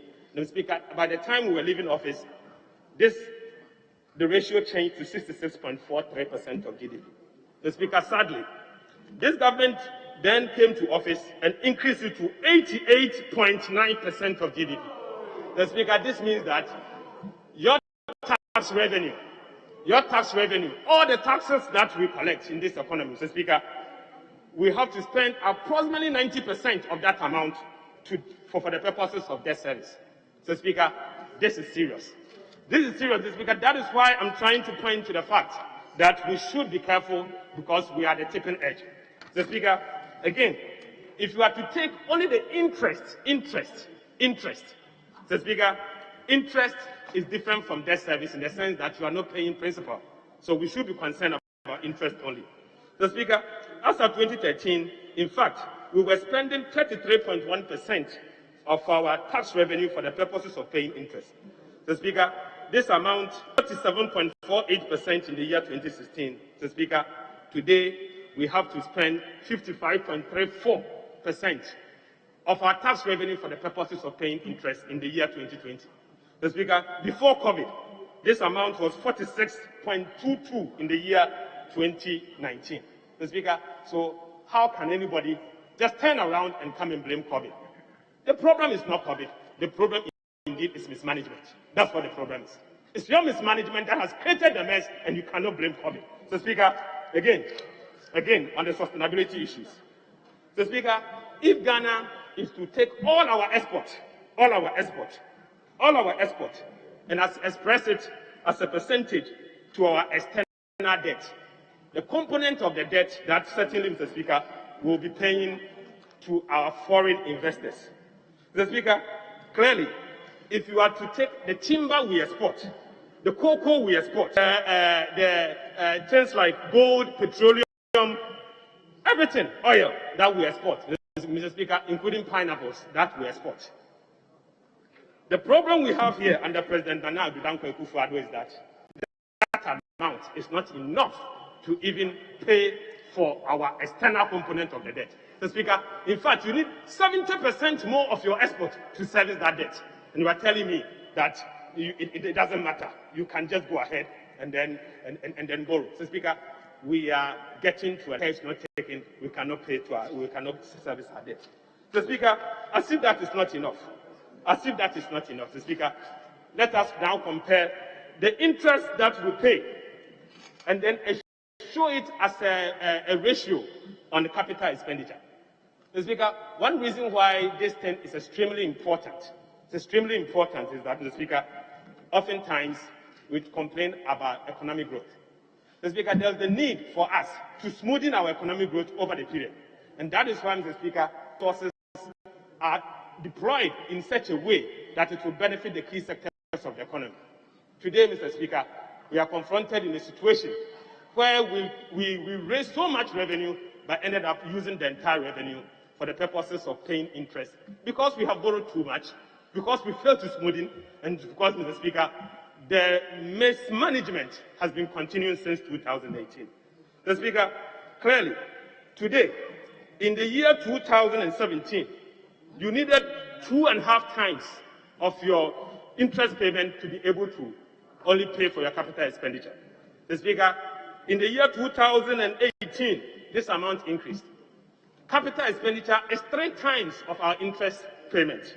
Mr. Speaker, again in the year 2019, the situation got worse, almost 4%. Almost 4 times before we could pay our interest. Mr. Speaker, so you could see the mismatch in the economy. Mr. Speaker, no wonder we are where we are today. Mr. Speaker, on the issue of debt sustainability, let's no one create impression that Ghana as a country, we are in the position of our debt, so we are in the debt, so we should continue borrowing. Mr. Speaker, accidents can happen. And I say this, Mr. Speaker, because, Mr. Speaker, if you are confronted with a situation where you spend approximately 90% of your tax revenue for the purposes of servicing your debt, you should be worried about. We should be worried about. Mr. Speaker, we are getting to a level that, Mr. Speaker, if you are not careful, our debt has gotten to a level that it can end up slowing growth, economic growth, to a sustainable limit, Mr. Speaker, and that is why we should be worried about. Mr. Speaker, and that is why, Mr. Speaker, today we are confronted with a situation of government saddling us with public debt. Public debt to the extent that now we have to pay. So the option is that Ghanaians must pay in the form of taxes. So, Speaker, today they have introduced taxes that all of us are worried about. The ordinary Ghanaian is complaining. Complaining because the taxes are so harsh. you have now decided to introduce a COVID tax. A COVID tax. Mr. Speaker, you have decided to increase national health insurance levy from 2.5% to 3.5%. You have said that the informal sector that used to pay 3% VAT flat rate, you are increasing it to 4%. Mr. Speaker, this is not fair. This is not fair. The informal sector should not be the one to carry the government mismanagement. They shouldn't be the one. Mr. Speaker, the informal sector rather needs support. The informal sector needs support. They don't need additional taxes. This government is insensitive, Mr. Speaker. This budget, Mr. Speaker, is nothing but a bitter budget. This is a bitter budget. This is a budget that doesn't seem to care. A budget that is only imposing taxes. You have taxes from heaven to hell. Mr. Speaker, since I became Ghanaian, since I was born as a Ghanaian, Mr. Speaker, I've never seen a budget with so much taxes like this. Mr. Speaker, I've never seen one. Wow. Mr. Speaker, this tax is so much. The taxes are so much, Mr. Speaker. Since Kwame Nkrumah went to Guinea, we have never seen taxes like this. Mr. Speaker, this budget, Mr. Speaker, if I may give it a name, Mr. Speaker, it's like go home and die. Mr. Speaker, this is Kofi Okowu budget. Wow. Kofi Okowu budget. Go home and die budget. Mr. Speaker, the government doesn't seem to care. And that is why I'm saying that, Mr. Speaker, some of these taxes we should be careful. And the worst one, Mr. Speaker, has to do with an increase of 5% additional tax on the financial sector. Mr. Speaker, the financial sector is about to recover. It's about to recover. Remember, you have already imposed the national fiscal stabilization levy of 5% on the financial sector. And then you've added 5% additional COVID tax on them. Mr. Speaker, the financial sector is going to pay 35% corporate income tax. 35% of corporate income tax. Mr. Speaker, what this simply means is that investors, certainly they are not for the Christmas. They will pass on this tax to us, and you are the one going to pay through bank charges. Mr. Speaker, and that is why I've said that this government is insensitive.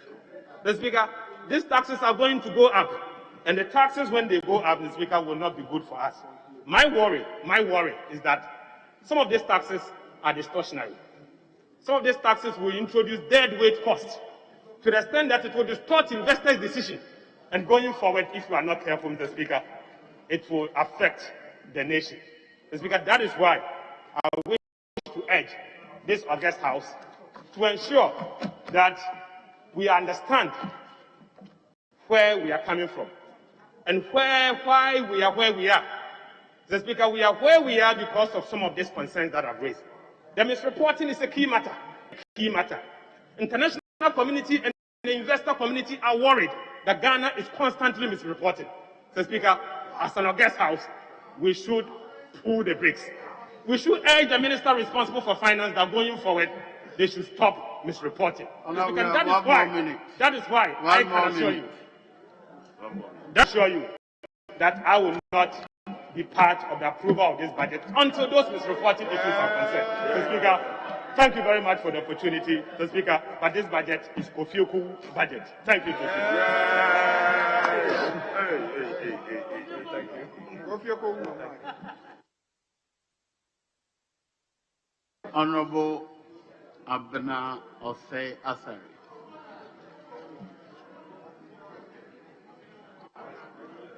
For the opportunity. But before I go, I just want to clear some misreporting that my colleague on the other side has just stated. One, Mr. Speaker, the data we present to the people of Ghana and the international world is valid, is credible. This is because we always show the deficit with the financial sector bailout and the energy sector bailout, and then we show the deficit without it. And included in our debt is that of the financial sector bailout and the energy sector bailout. Mr. Speaker, this is unprecedented. When last year, in the midst of the COVID pandemic, we had to go to IMF for $1 billion Ghana cedis, $1 billion US. If the data we presented was wrong, in 3 weeks, just 3 weeks, IMF wouldn't have given us $1 billion without any conditions. Mr. Speaker, when they had to go for a bailout in 2015.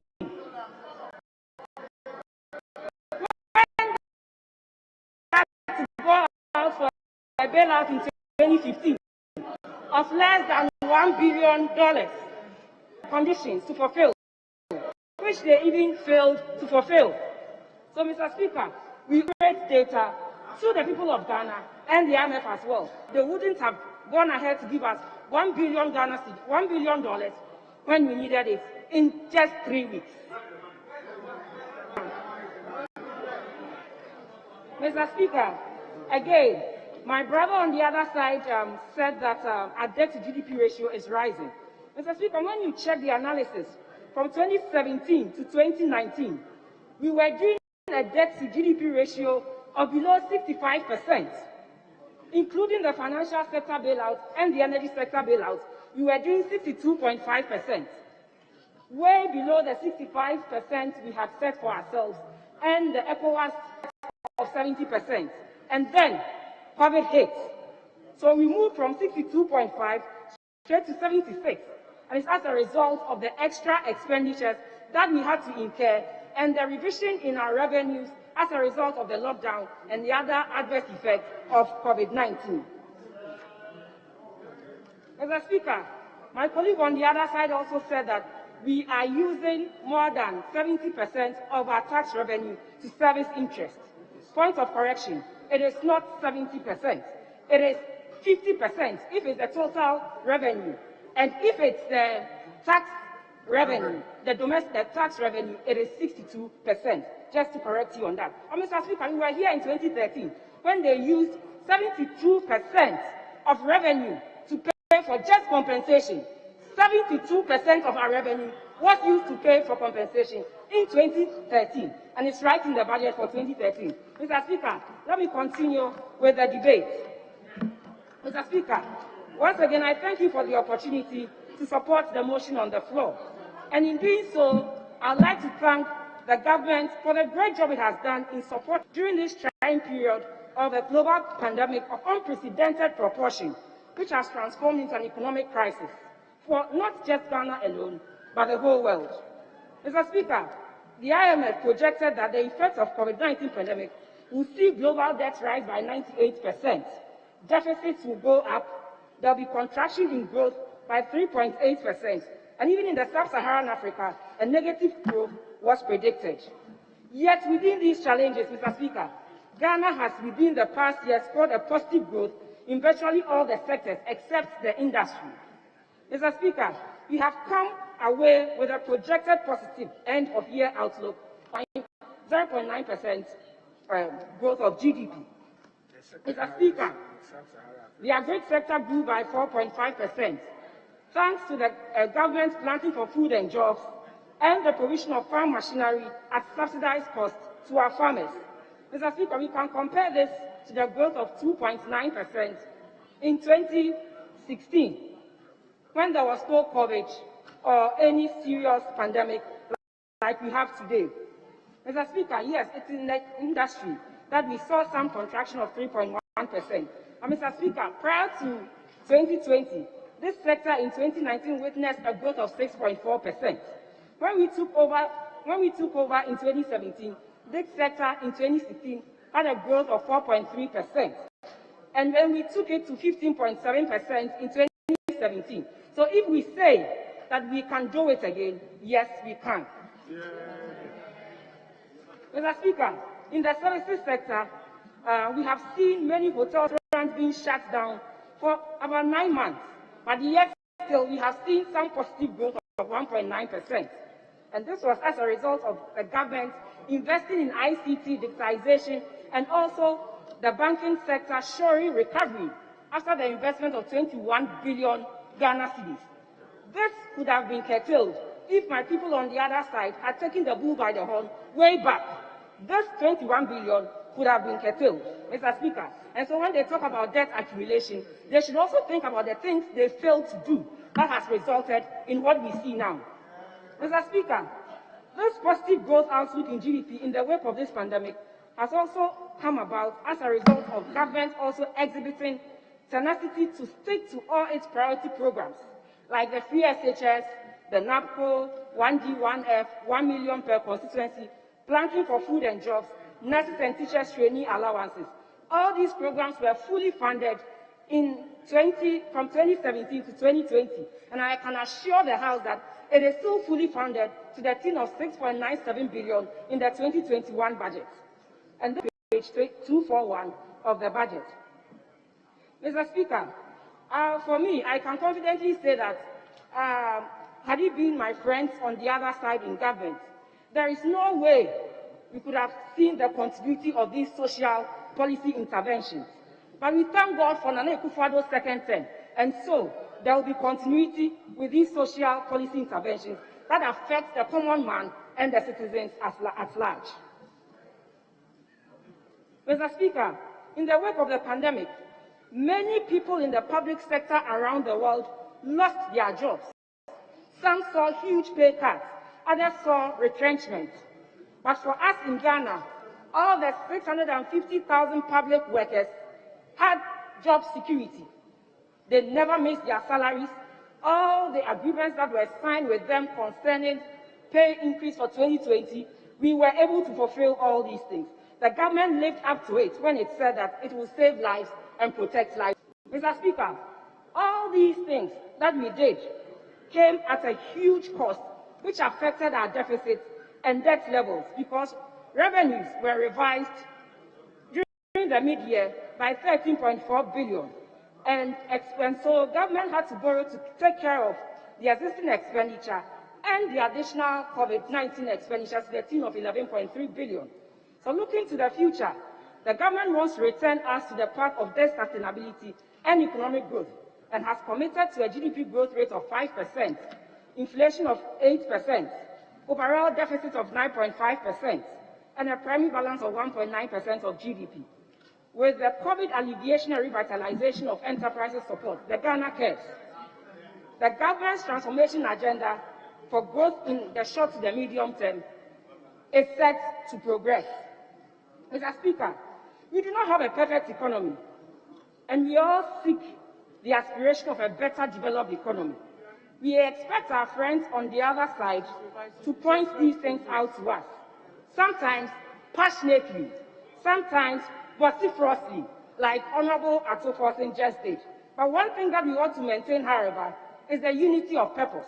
Mr. Speaker, the global pandemic has thrown us into a war situation, and we cannot afford both MPP and NDC, majority and minority, to be at cross purposes. Mr. Speaker, we are not out of the woods yet, and it's important to put our shoulders to the wheel and share the burden of embracing our revenue situation through a tax policy measure. And that is why we are to support the COVID-19 health levy of 1% increase in the NHIL and the VAT flat rate to support COVID-19 related expenditure. That is why we are urging the House to support an increase in petroleum levels to provide sustainable funding for pollution, sanitation, and waste management, as well as the energy sector program. And that is why we are urging the House to support a financial sector cleanup levy of 5% before profits. Mr. Speaker, note that while the government is seeking to raise revenue through indirect means, government is also seeking to cushion the burdens of the common person by one, giving us a 30% tax rebate on the income taxes of companies in the accommodation and food services, education, arts and entertainment, travel and tours industry. We are also suspending tax stamps for small businesses for the second, third, and fourth quarter of 2021. We are also suspending the vehicle income tax for our own taxi and truck drivers for the third and fourth quarter of 2021. Again, we are waiving penalties and interest on early payment of all unpaid tax arrears from now to September 2021. Mr. Speaker, this is a budget that takes us round the bend to a race for development after the huge global setback. This government is determined in its efforts to achieve a transformation in the economy and to benefit from the global situation by enhancing our competitive edge. I would urge my brothers and sisters on the other side to support this government because together we can make it happen. Together we can move Ghana beyond aid. Thank you, Mr. Speaker, for the opportunity. Honorable Adongo. Thank you very much, Right Honorable Speaker. Right Honorable Speaker, before I start, I want to make this very clear, that the $1 billion that was given to Ghana was called the Rapid Credit Facility. Rapid, it can be done in 5 days. So if you did it in 3 weeks, you know why. Other countries access it in 10 days because it's a rapid credit facility with modifications to accommodate the exigencies of the time. And so if you did it in 3 weeks, some people's turnaround time was just 1 week. Mr. Speaker, as was read, particularly looking at the circumstances under which we find ourselves, and looking through the measures that have been undertaken across the globe to revive various economies that are challenged by COVID, you found that Ghana was the only country that introduced austerity in the midst of COVID. And I have never seen a country trying to revive from COVID that wants to introduce austerity measures and hope that you'll be able to get out of COVID. As a matter of fact, introducing will put us deeper and deeper into COVID, and our recovery will take a longer and more painful period to achieve. My honorable ranking member on finance has spoken extensively about the budget deficit. But, Mr. Speaker, the budget deficit and the manipulations over the years have always been my pet subject when the budget comes to this floor. And today I intend to demonstrate that our budget deficit has been massaged by 25 billion Ghana cedis. Mr. Speaker, the minister responsible for finance reported that our foreign budget deficit was only 31 million Ghana cedis. 31 million Ghana cedis and nothing more and nothing less. Mr. Speaker, if you look at the budget statement itself, particularly under Appendix 2A, which you find under paragraph page 205, it makes it quite clear that the loans that we contracted for our projects, which loans amounted to about 6 billion Ghana cedis. Mr. Speaker, project loans cannot be used to amortize loans.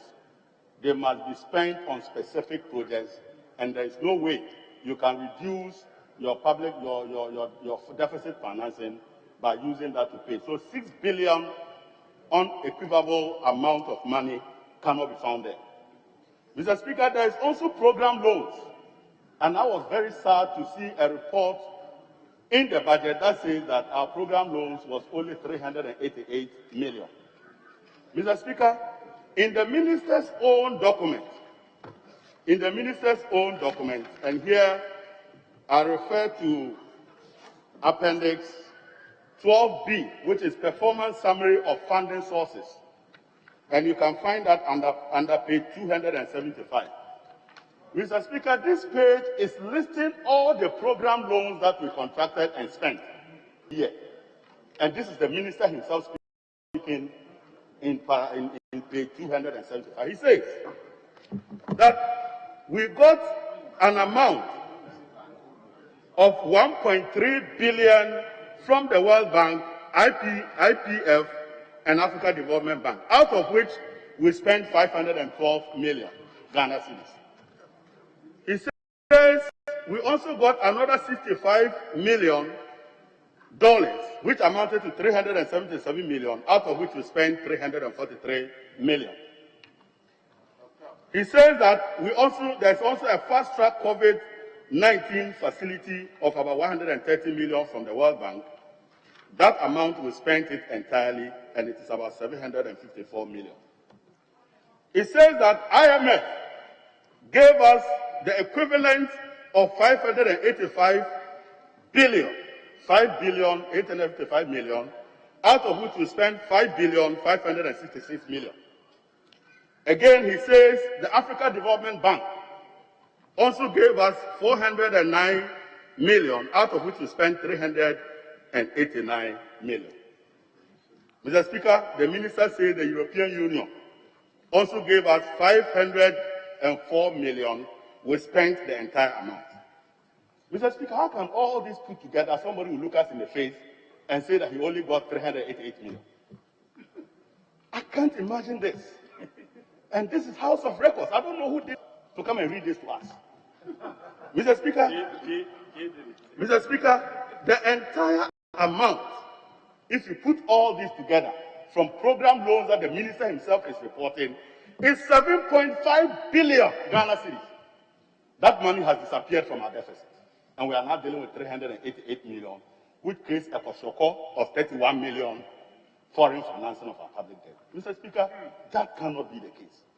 Mr. Speaker, we are also aware that this House approved $3 billion, out of which we said $2 billion of the Eurobond money should be spent on the budget. You indicate in your report that you have spent all that money, and yet you say that 2 billion is worth 7.5 billion Ghana cedis. What exchange rate is that? Mr. Speaker, the exchange rate that they themselves use give us our Eurobond utilization on the budget at 11.590 billion. Mr. Speaker, if you put all that together, our foreign financing of the budget comes to an amount of 25.155 billion Ghana cedis, and not 31 million. Mr. Speaker, if you add that to our domestic financing of the budget of 45 billion, Mr. Speaker, we did a deficit of 70.798 billion Ghana cedis. This excludes the matters that my honorable colleague raised regarding off-balance sheet items. These are real cash that you collected and spent, for which you have actually reported in certain aspects of your budget. But where it mattered most, and Mr. Speaker, the budget deficit effectively comes to 18.6 billion on a cash basis. Without adding below or above the line or middle line, it comes to 18.6 billion. How can you look us in the face and do this to us? These are monies you have spent. What it means is that expenditure totaling about 25 billion have disappeared from our expenditure framework. Completely disappeared from our framework. And these are expenditures relating to COVID-19 program expenditure. Mr. Speaker, the whole world is worried about transparency in the utilization of donor funds that came to fight COVID. Even accounting for the money you spent, and you are taxing us to take more. Mr. Speaker, these are very dangerous times for these people, for our people of Ghana. And we cannot continue on this path. This financial engineering must stop. And Mr. Speaker, this House must insist that the right things are done in order that we get credibility as the political class of our country. We cannot continue on this path. Mr. Speaker, somebody will tell you that some of the monies was used for amortization. Mr. Speaker, this House approved an amount for amortization. We approved $1 billion for amortization. And Mr. Speaker, the minister himself explains in paragraph 165, page 38, that out of the Eurobond money, about 523 billion was used to buy back the 2023 issuance. And about 476 billion of the remaining amount of money was spent on domestic liability management. Mr. Speaker, that exhausts the $1 billion. But Mr. Speaker, in the budget, when it comes to deficit, they report amortization of 14 billion Ghana cedis in order to sweep up the money they spend from borrowing. Mr. Speaker, how can $1 billion metamorphose into 14 billion Ghana cedis? That cannot happen. And this is the kind of gerrymandering that we are facing, and this is what they use to become better managers of the economy. These are better manipulators of the economy, and that cannot happen. Mr. Speaker, I want to make the point that the minister also reports on our public debt. And here again, I want to say that our public debt was conspicuously understated by the records of this House. And here I will prove it. Mr. Speaker, if you look at Appendix 10B, which you find in page 274, it says that there is a schedule they have provided to this House. And that schedule lists all the financial commitments or the loans that we borrowed in this year. Mr. Speaker, I want to go to that document. Their old document, it's not mine. It says new commitments. Appendix 10B, page 249 and page 250. It says new commitments in 2020. These are additional loans we borrowed in 2020, some of which were drawn down just like the Eurobonds were all drawn down and spent and should go into our public debt. Mr. Speaker, the matters are referred to regarding the COVID-19 expenditures and the program loans are all conspicuously missing in this appendix, which is talking about our new loans. Even if we want to play Darga with Ghanaians, we can play Darga with $1 billion rapid credit facility from IMF. How can we delete that figure from the list of commitments? $1 billion, Mr. Speaker. All the other items that I raised, European Union spending, the Africa Development Money, World Bank money, conspicuously missing from our debt profile. So, Mr. Speaker, an amount equivalent to 7.5 billion Ghana cedis has been shaved off our public debt. Mr. Speaker, if you add those numbers, our public debt is now 299 billion, threatening to hit 300 billion. Mr. Speaker, that gives us a debt to GDP of 78%. So don't be roaming around with 76% because it doesn't exist. What you owe and the debt to GDP is 78%. Mr. Speaker, Do you know what you are talking about? I listened to my venerable leader trying strenuously to explain that if they remove the financial sector bailout cost, they remove the energy sector cost from our public debt, our debt to GDP will now be lower. Mr. Speaker, that GDP itself benefited from the banking sector cleanup. When you spend that money on banking sector cleanup, deposited, collected that money as income and spent that money to create income. Those who also collected it also spent it and it created streams of income. We call it the multiplier effect of income. Have you discounted the multiplier effect of your GDP? If you discount it of that, if you hadn't spent that, your GDP would have been a Kosoko GDP that would give you a debt to GDP close to 100%. So don't even try. It is a very, very rudimentary analysis of economics that you can just eliminate something that created the GDP, but keep the benefits in the GDP and strike a difference and get a balance. It doesn't happen like that. It is important that you report the true state of our affairs. Economy is in shambles. You have been forgiven. Mr. Speaker, You've been forgiven. I also listened to the minister responsible for finance say that Ghana's gross international reserve was about 8.4, and because it's about 8.4, Ghana is doing better, and that's why there's stability. Mr. Speaker, What are you talking about? across the globe, gross international reserves are meaningless. The reason is that gross international reserves are not for you. There are people whose liabilities are occurring in the next 6 months. You must take them and put them aside because it's not for you. When you take all that away, including our debt portfolios, the interest payments you are going to make, we need to exclude all of that. Then you get your net international reserves. And Mr. Speaker, our net international reserves is deteriorating. We moved from 5.5 billion in 2019 December to 4.5 billion. Mr. Speaker, if you add, there are some vulnerability items that anybody looking at your net international reserves should be worried about. And Mr. Speaker, I want to list some of them. Your outflows, investment that in Ghana that they can liquidate in short period. Your financial derivatives, your portfolio investments that can be reversed within a short period. Mr. Speaker, those numbers alone are close to 6 billion. In other words, if all these people came for our money, we don't have dollars to give them. We have only 4.5 billion to cover a responsibility of over 6 billion, and we are here celebrating this level of vulnerability. Mr. Speaker, the economy is in shambles. But Mr. Speaker, my good colleague says that the banking sector is in good shape, but I want to talk about what I refer to as policy deception. There's serious policy deception. Mr. Speaker, how can you tax us COVID tax?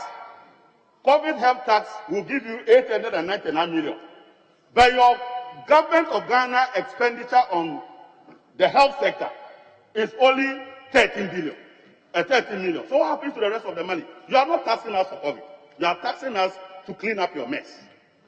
Mr. Speaker, they talk about Agenda 111, and yet there is a paragraph that talks about, a table that talks about Ghana government's flagship programs. Mr. Speaker, conspicuously missing in your flagship is Agenda 111. In fact, conspicuously missing is the health sector. So if you have not budgeted adequately for it and it is not important to you, why deceive the people of Ghana? Honourable Member, your time is up. I gave you the sign. I'm sure you Mr. Speaker, some people have more time than they can write. Others can write more than the time. Honourable Member, Thank you very much, Mr. share Speaker. what you have with others so that you don't run out of time. Thank you. Okay. So, Mr. Speaker, another policy deception is Rose. After your time is up, you are introducing another. I thought we were concluding. Your 5 minutes, 15 minutes. Your 15 minutes is I want to conclude on policy very well. deception. In conclusion, they are budgeting only 90 million for sanitation. Meanwhile, they are collecting 311 million from taxes. So the money is not meant for Bola. Mr. Speaker, I come from a place where they keep telling us that they are going to build the Kwalgu Dam. You have only budgeted for 42 billion for the Kwalgu Dam. What type of dam can you build with 42 billion? Out of a project that is worth over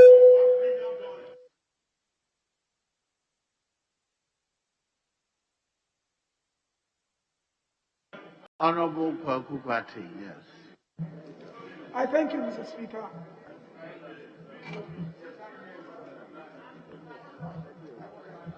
Mr. Speaker, it is important that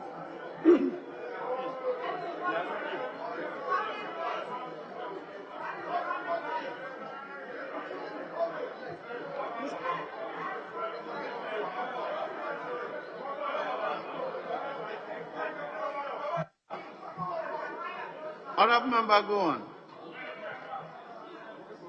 Thank you, Mr. Speaker. Mr. Speaker, before I make my contribution, it is important that we correct some of the misinformation that has been put in the records this afternoon. Mr. Speaker, when you sign a loan agreement,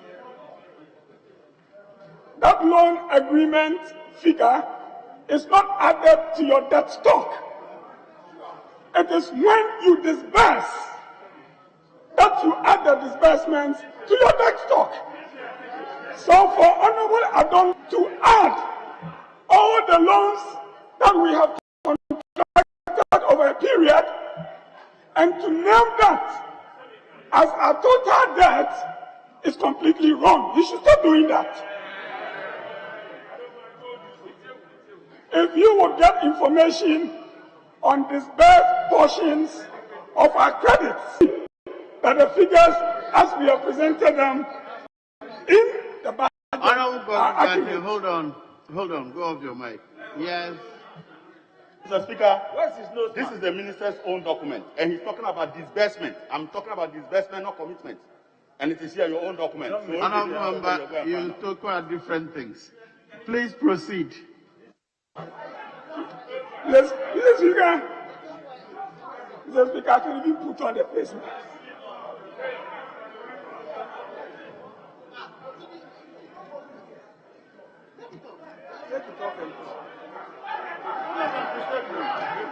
Mr. Speaker, the point I made to Honorable Adongo is that I listened to the figures he added to result in what he says ought to be the figure for our debt. That those figures represent the loan amounts. If you will add the disbursement as presented in the budget, there's no way you arrive at what you arrive at. Please stop that. There are students monitoring the debate in Parliament. It's important that we teach them the right things. Again, Mr. Speaker, you have had deficits, and that we, as a government, been hiding some of the expenditures so that we are not presenting the true deficits. Mr. Speaker, the important thing is that you present the information for stakeholders in your economy. So if you present a deficit and you say it excludes, for instance, sector cleanup commitments, so long as you provide that information, you cannot say that anybody is attempting to mislead anybody. Again, that has been repeated here again and again. Mr. Speaker, we should put a stop to that. Honorable Adongo referred to our gross international reserves and said that is not for us. Maybe. But if you want to understand the need and the significance of our gross reserves, you would need to look at the behavior of your city. Against the dollars, against the major currencies. The behavior of your city against your trading partners. I can tell you that from 2000 to date, the best performance of the city has been in the last 4 years. In particular, in 2020, the city performed so well against the major currencies. So what is the debate about gross international reserves? We must look at the interface between economic management,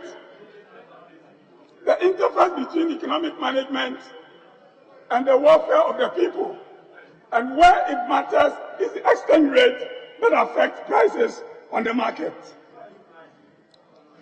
Mr. Speaker, the year 2020, as has been indicated, was a year like no other. And we all saw how a pandemic descended on us, took away lives, disrupted businesses, and destroyed livelihoods,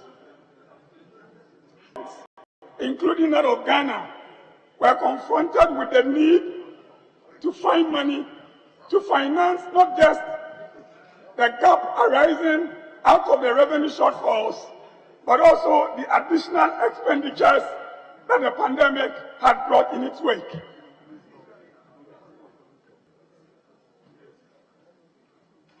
Mr. Speaker, in the case of Ghana, we want to know how did we perform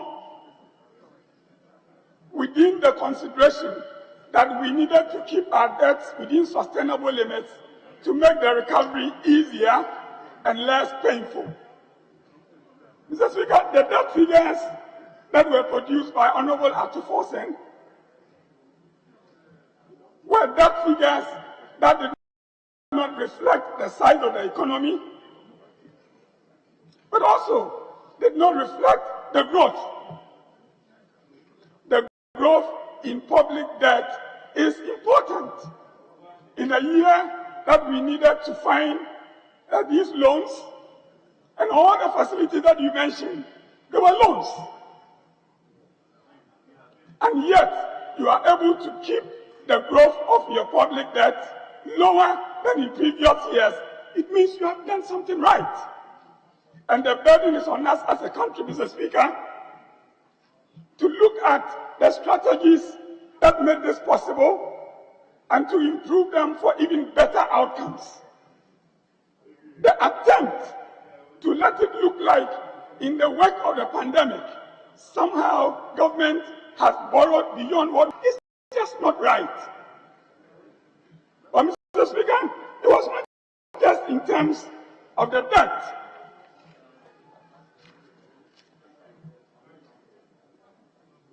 Once we managed to keep that, in my opinion, within sustainable limits, government took pains to preserve all the social services that we had committed to the people. The National Strategic COVID-19 Response Program was preserved in 2020, will be preserved in 2021. Free SHS preserved. year of roads, preserved.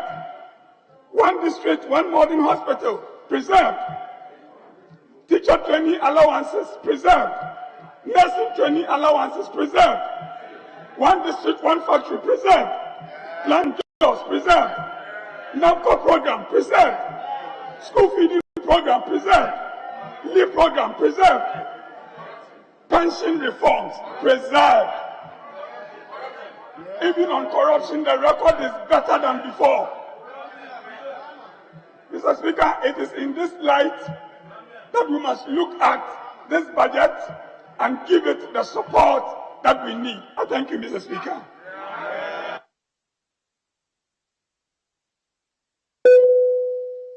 Honorable John Jenapo.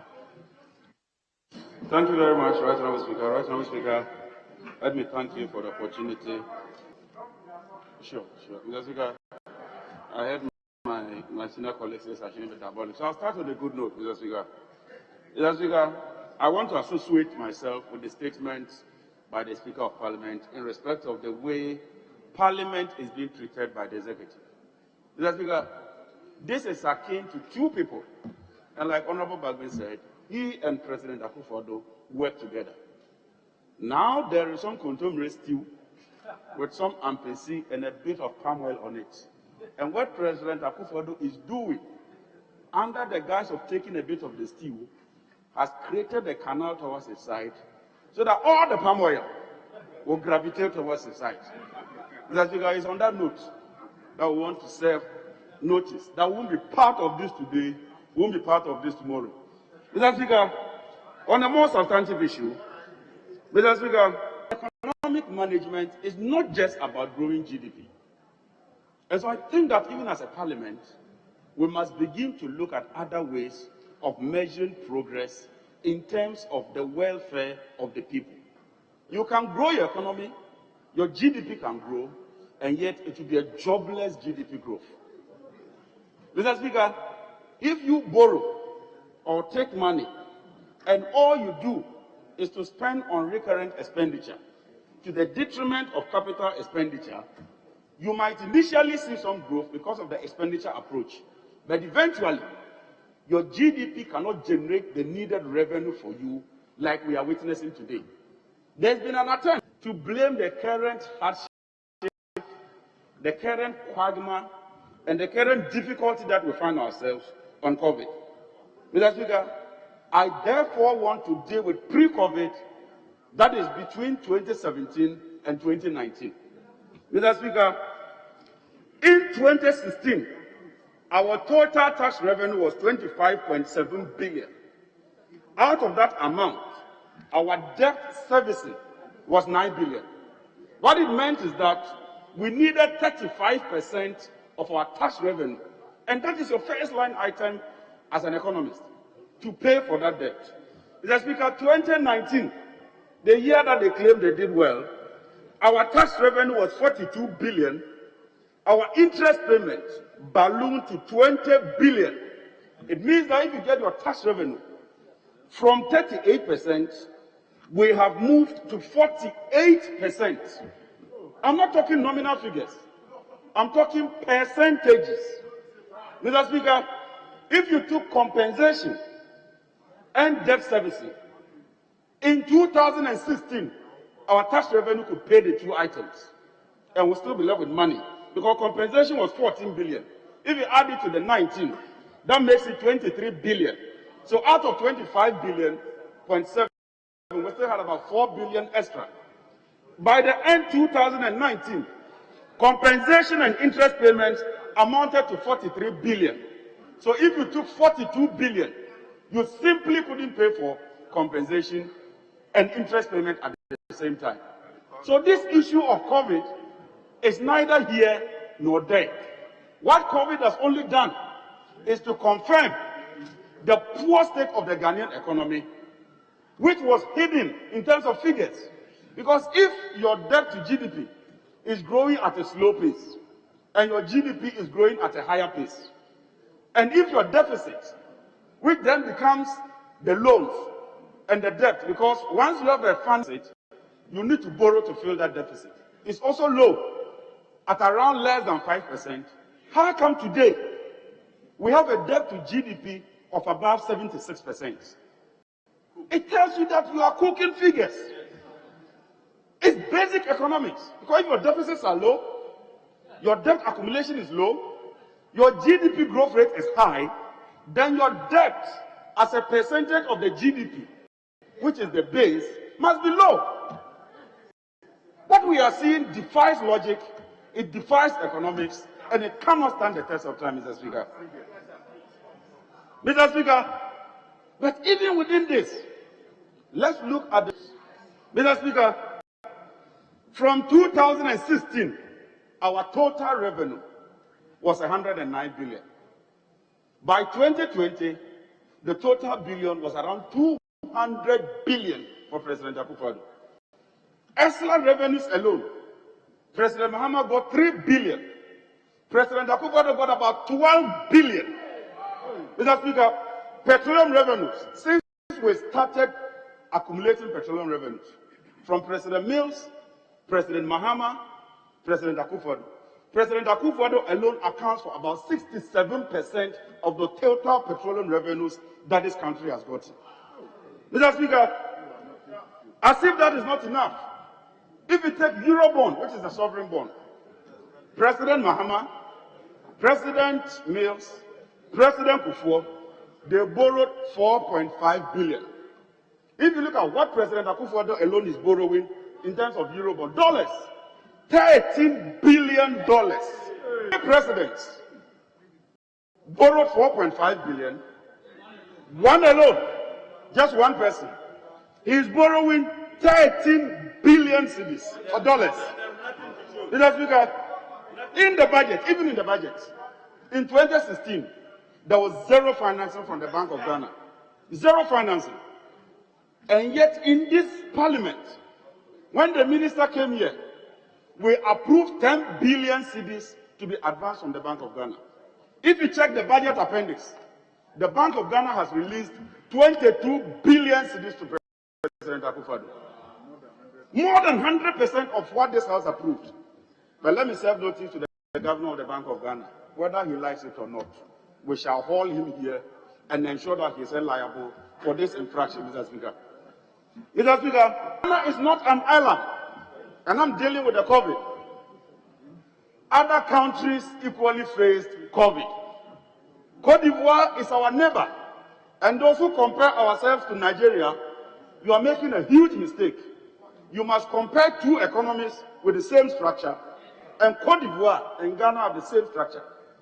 In 2020, Cote d'Ivoire ran a deficit of 5.7%. Ghana, you are running a deficit of 13.8%. And you want us to clap for you? You want us to clap for you for your own failures? For your own lackluster performance? Mr. Speaker, this performance is an abysmal performance that no one can be proud of, Mr. Speaker. Mr. Speaker, it's also important to look at where the monies went to. Because when you get revenues, you spend those monies. And in every family, when you have difficult moments, what you do is to price your expenditure. Mr. Speaker, 2013 to 2015, first 3 years of President Mahama, he spent 17 billion on capital expenditure. And in every economic lesson that you learn, as part of every growth model, gross capital formation is a major issue that you ought to tackle. If you don't build your capacity in terms of the infrastructure base, you are going to have a major challenge going forward. President Akufo-Addo, in his first 3 years, spent 30% less on capital expenditure. Indeed, when we passed the Energy Sector Levies Fund, the Act, it was the road fund in 2016 accumulated 1 billion. We released all those monies to the Ministry of Roads. Under President Akufo-Addo, over the past 3 years, 2 billion cedis of the road fund has been withheld by the Ministry of Finance. No wonder, Mr. Speaker, our roads are in such a bad and poor state. And I refer to the Energy Sector Levies Act 2017, 2018, and 2019. Hold on. Yes, Honorable. Thank you, Mr. Speaker. Mr. Speaker, my friend on the other side is misleading the House.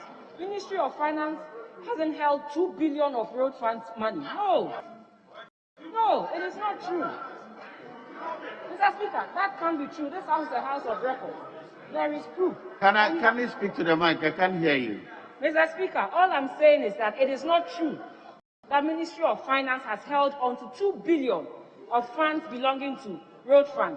Rather, Ministry of Finance has contributed outside their regular funds to enable them pay more contractors. So what my friend on the other side is saying is not true. Thank you, Mr. Speaker.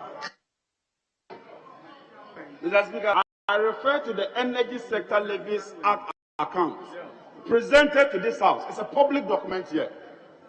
Because of the law we passed that enabled the Minister of Finance to retain some portions of the money, what they did is that the road fund levy, the amount that went into the fund, they kept that money. And you can check, Minister, the record is here. Annual report on the management of the energy sector levies and accounts for the year 2018, submitted to Parliament by Ken Oforiatta, Minister for Finance. We've debated this matter here. We have debated this matter here. Honorable Kwame Agboja has raised this matter right in this chamber. And even at committee level, we advise you that exempt from the capping and realignment so that you can give your money to them. Honorable Minister, I'll beg you, kindly look at the records. Mr. Speaker, as if that is not enough, if you look at what you can achieve, because in all this, if your landlord gets money or your family head gets money, you must be able to point to something. At least we built a rich hospital. Did we not? We did. We built the whole. We built the Kedetia market. Did we not? We built the Kotoka airport. Did we not? We built the Tamale airport. Did we not? We built the circle interchange. Did we not? What has President Akufo-Addo done in the first 4 years of his tenure? Right, Honorable Speaker, the only thing he can boast of is a limpid free SHS with traffic light of blue, green, yellow, red, and whatever you want to call it, Mr. Speaker. Mr. Speaker, this is a president who has told us that the Zongo Development Fund has done so well, unprecedented, that he has decided to abolish that ministry. That the Special Development Ministry has done unprecedented work in the history of this country. So the only way to thank them is to abolish the ministry. Mr. Speaker, what kind of Kokua Nancy story is this? Mr. Speaker, this cannot stand the test of time. But apart from those that I've mentioned, go to the critical sectors of the economy. Because when you spend, it must reflect in the critical sectors of the economy. One key critical sector, Mr. Speaker, is the construction sector.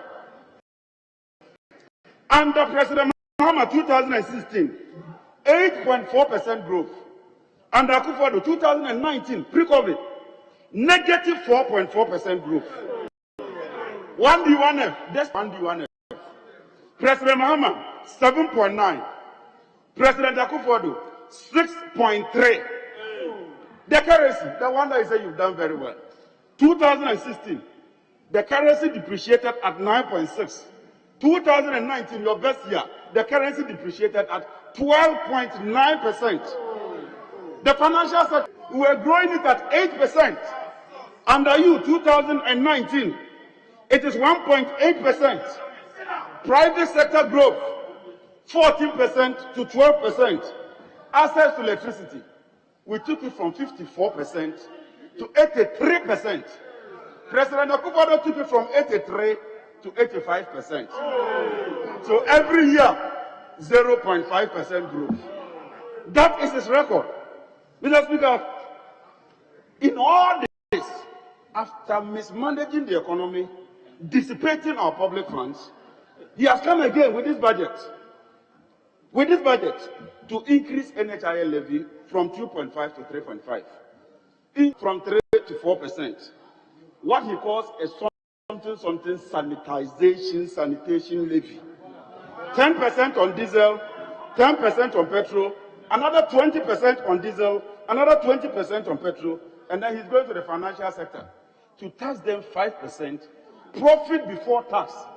Mr. Speaker, let me serve notice that these taxes, as far as the minority is concerned, we would not be part of this illegitimate, illegal, and callous taxes from the people of Ghana.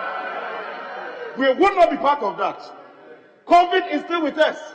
In December, you were boasting that you were giving them freebies. What has changed between December and now? Is COVID over? Why do you want to impoverish the ordinary Ghanaian? My final one, because of time, Mr. Speaker. The minister says that he has spent 12.5 billion on capacity charges. This is the 2020 media review budget. And I refer to paragraph 13, page 2. This is the media. We have spent in excess of 4.7 billion in 3.5 years. So the minister says that he has spent 4.7 billion paying for capacity charges in 3.5 years. Then in 6 months, he wants to tell us that he's paid 7.2 billion in 6 months. Let's look at this is the budget. I have come through the appendices. I've come through the budget. This 7.2 billion cannot be found in this budget.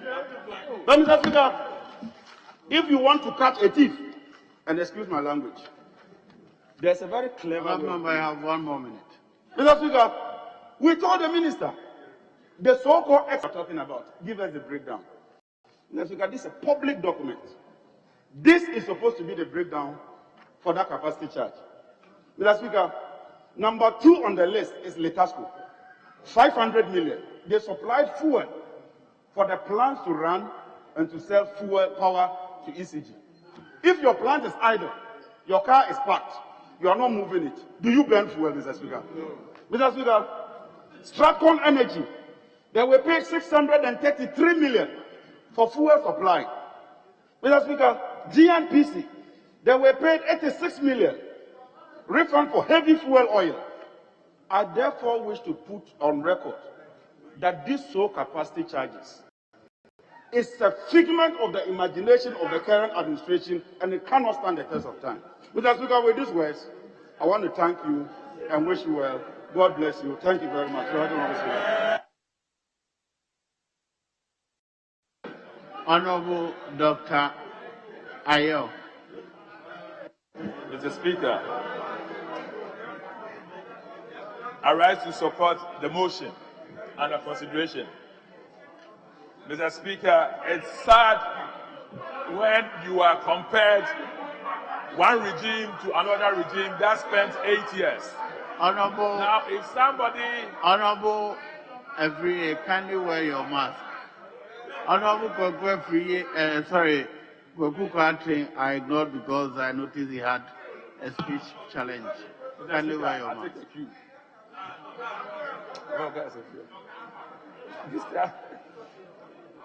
Mr. Speaker, it is worrying when the 8 years achievement of a regime is compared to the 4 years of work of the MVP. Now you're talking about rich hospitals, capital investment. I don't even want to go there. But at the end of the next 4 years, God will give us life, and we'll do the comparison. Mr. Speaker, may I probably come from a bit of the ending of the last speaker from the other side, where it was more to do with excess capacity in terms of power generation and all that. Mr. Speaker, it is real that there is take or pay in this country.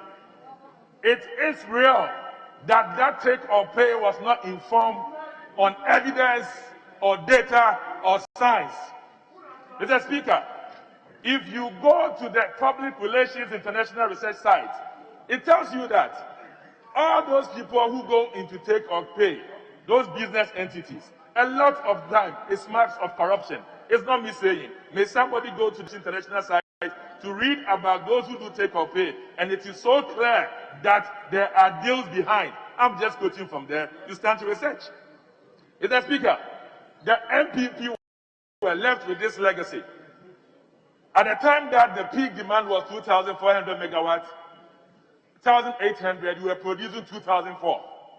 Somebody decided in the regime to provide 5,083 megawatts, of which now peak demand is 2,700, and the excess 2,300. We are paying $500 million every year for it for no reason. Yet you come in and you feel so strong to attack the MPP. It is sad. Mr. Speaker, may I come down and then speak a bit about the principles of this debate? And the principles that we're talking about today is about taxation. I'll take it from the taxation perspective. I'll just stick around taxation, and that's okay. Mr. Speaker, I stand here not as a medical doctor, you know, but the economic policy person you also know. And I will speak and teach, and it is important. Mr. Speaker, at this point, it is clear for us to understand that we are in recession. We are in a recession that you and myself don't know if next year we will still remain in it. And when we go 2 terms or 2 years, of which your GDP is less than the LRT or the long run term, then you are heading to depression. We are better managers of the economy. We are not going to sit there and say that. At the end of the day, we are going to do just what others are doing. Mr. Speaker, everyone knows that in crisis, at the early stages, you have to liberate the people. The taxes. Nana Danke Akufo-Addo, he did it. Last year, extension of corporate tax filing from April 30th to June 30th, it was done. Income taxes of frontline workers. Base salary was increased by 50%. Mr. Speaker, at the same time, if you go to the pension fund, those that did not mature, normally if you take from it, you pay withholding of 15%. It was suspended. This was the heart of the Obantapa Ghana Care budget. There's a feeling for the people. Those who are the lifeline consumers. Mr. Speaker, whenever there is crisis, in 1968, in 1978, in 1988, in 1998, in 2008, if you look at the longitudinal cycle, whenever there is recession, Mr. Speaker, all you have to do, by those social democrats and those who believe in the Keynesian philosophy, is just to cut taxes. That is the other side of the argument. But it also states that if you think that you reduce taxes, but however, the recession is going to persist, then you have to stimulate growth with taxation. And that is what we are doing now. We are intending to stimulate growth with taxation. And somebody is saying this is wrong. Those who do comparative analysis in other countries. Mr. Speaker, our economy as it is now is a middle-income economy. It's a bit more artificial middle income. But we'll take it like that. But as it stands now, Mr. Speaker, if you are indeed middle income, industry must lead. Agriculture must be the last, and service must follow. Last 10 years, that oil was explored. We have not seen industry leading. Indeed, it was Nana Danke Akufo-Addo's time that industry has taken its rightful place. And if this 1D1F matures, you will see transformation in that phase. We're talking about getting out of recession. Monetary policy. We cannot use monetary policy. In the US, the president has signed 1.9 trillion check. Yes, he can afford. It's a developed economy, service-driven, technology-driven. So for them, he can afford. Even if there will be shifts in the system, they can afford it. If you are going to do what we call quantitative easing, printing money like they have done in the US, you are going to be in a problem because you are more import-dependent economy, and you are going to put external shocks on your dollars, and then everything will run haywire. You will not attempt that. Mr. Speaker, in terms of the physical space, 76% to GDP ratio. Whatever it is, we have moved from 6 to 6 because of generosity.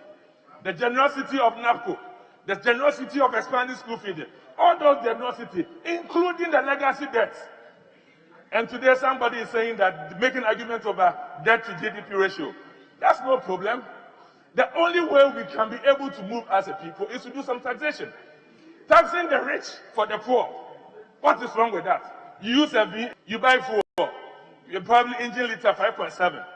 Somebody somewhere uses a motor or does not even have a car in my village. And he is saying that pay some money, just like it is done elsewhere. Mr. Speaker, as I speak, Botswana, we are in the same socio-economic bracket.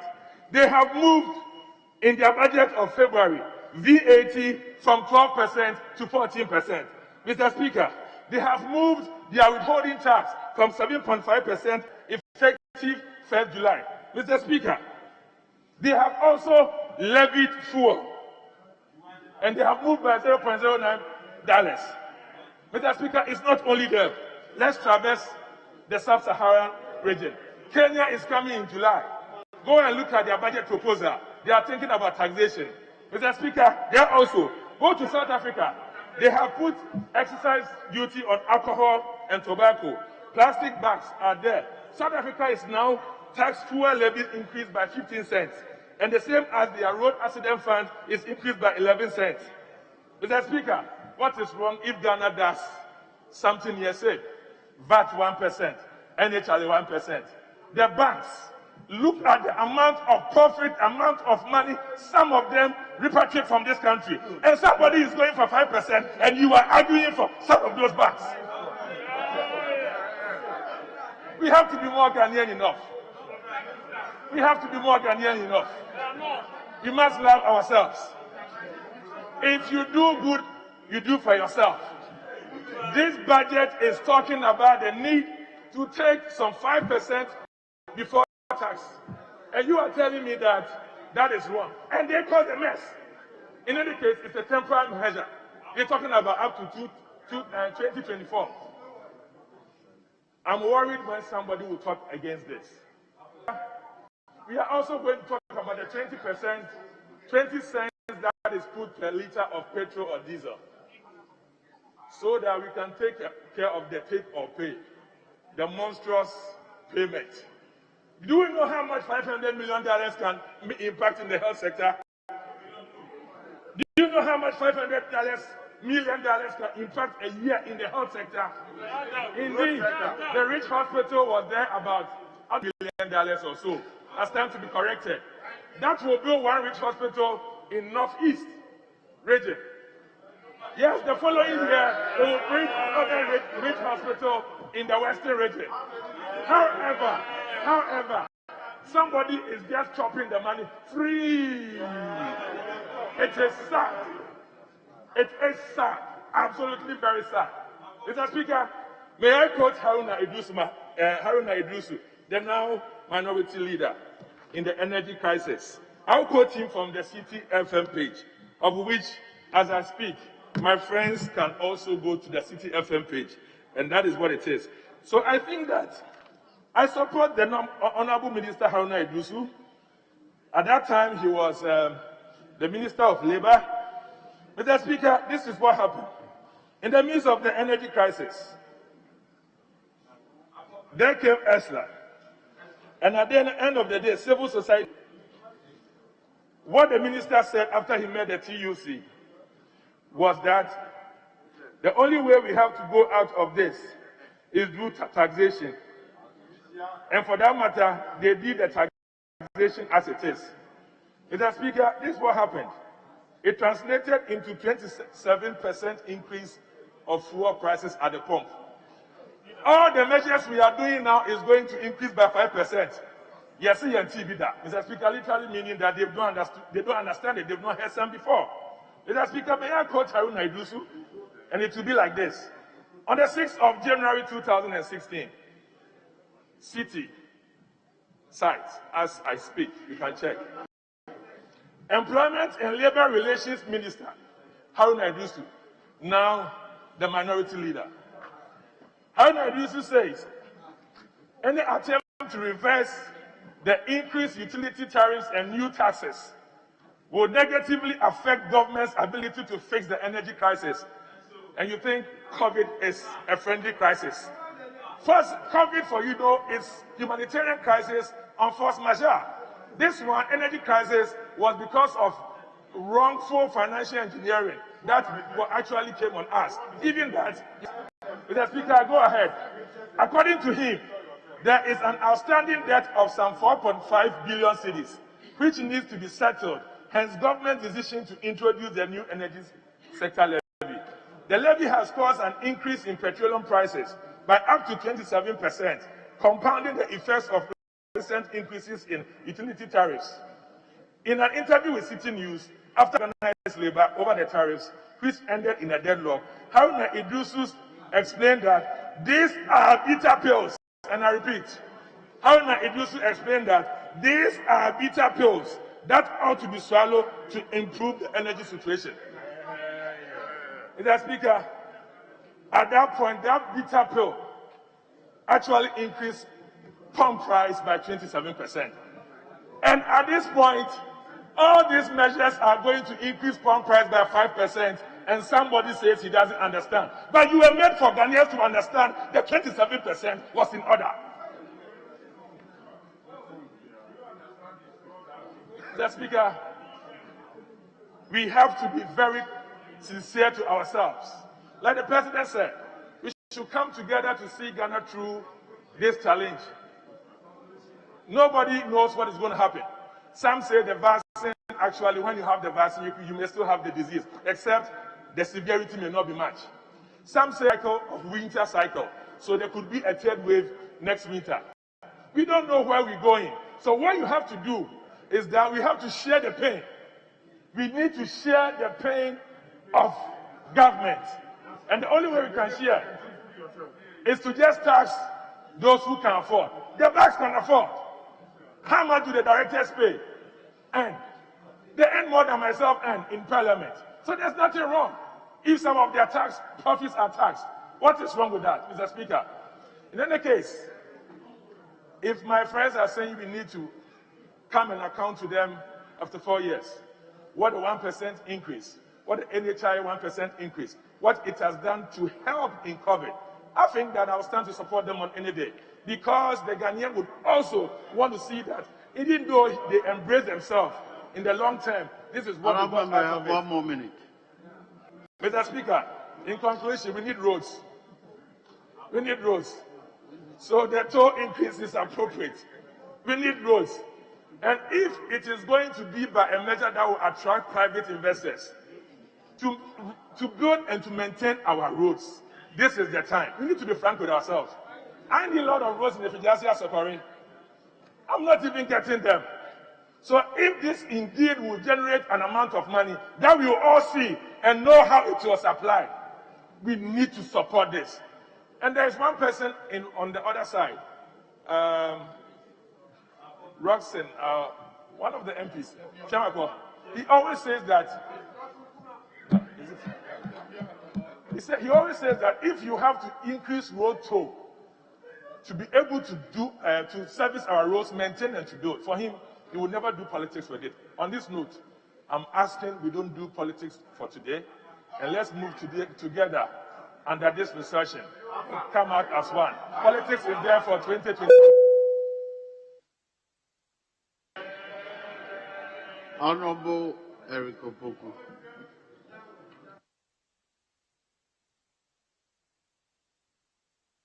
Thank you very much, Mr. Speaker. Mr. Speaker, before I start my contribution, I would like to draw the attention of the Honorable Minister responsible of Finance to paragraph 242 of the budget, even before we get to appropriation, because interesting times are ahead of us. Mr. Speaker, it is provided that the Office of the Special Prosecutor has engaged just 2 people. 2. The budget for the 2 people is 43,500,000 473,043 cedis, indicating that every month, each of the two will receive a salary close to 2 million Ghana cedis. This will affect the appropriation. So, Mr. Finance Minister, please take note. Mr. Speaker, the President, 242, budget, 2021 budget, 242, paragraph 242, page 242, page.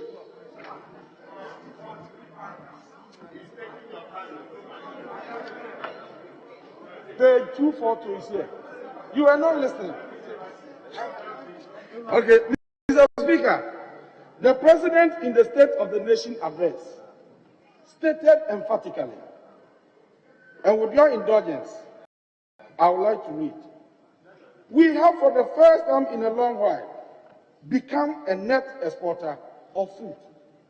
Become a net exporter of food. But Mr. Speaker, in the President's own budget, paragraph 401 is saying something different. And Mr. Speaker, paragraph 401, the subsequent engagement with the stakeholders strengthen our determination to ensure we become net exporters on safer routes.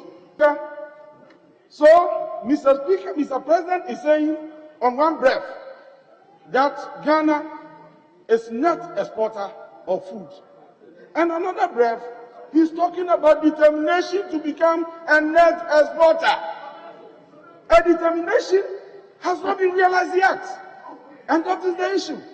Then the second point, Mr. Speaker, has to do with the fact that if you increase taxes on petroleum, if you increase petroleum-related taxes, you must understand that cost of food production will go up. Cost of transporting food will also go up. And eventually, food prices will rise. So this budget is to impoverish the ordinary Ghanaian because food prices will go up. Yes. Then on agricultural machinery, Mr. Speaker, under the NDC, subsidies placed on agricultural machinery was 60%. The MPP government under Nana Addo Akufo-Addo has reduced the subsidy from 60% to 40%. And so now the cost of agricultural machinery is more expensive than during the NDC time. All this will feed into rising food prices for the ordinary Ghanaian.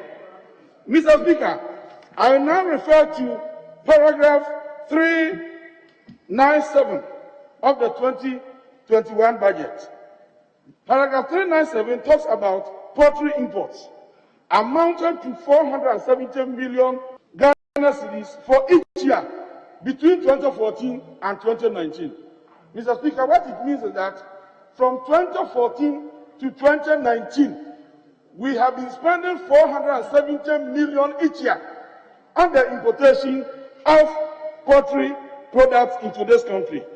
Mr. Speaker, it goes further to state that this represents 78% of the total meat imports into Ghana.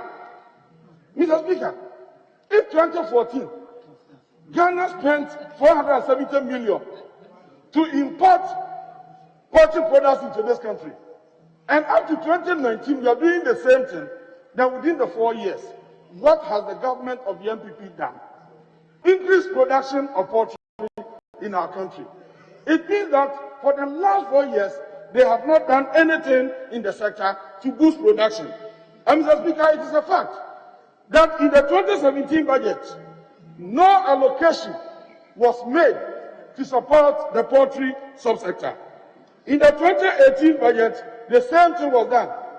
The poultry sector was not allocated even a peso. In the 2019 budget, specifically in paragraph 515, government decided to develop sustainable soybean production strategy to ensure availability of soybean as a raw material to provide feed for the poultry industry. This idea was laudable, but was never implemented. That was the reason why in 2020, poultry farmers were crying for feed to feed their poultry. Mr. Speaker, in the 2020 budget, we were told that government was going to procure 70 small-scale chicken processing units for poultry farmers in the Savannah zone. This was not done. And as we speak, nothing at all has been done in the poultry subsector to boost production.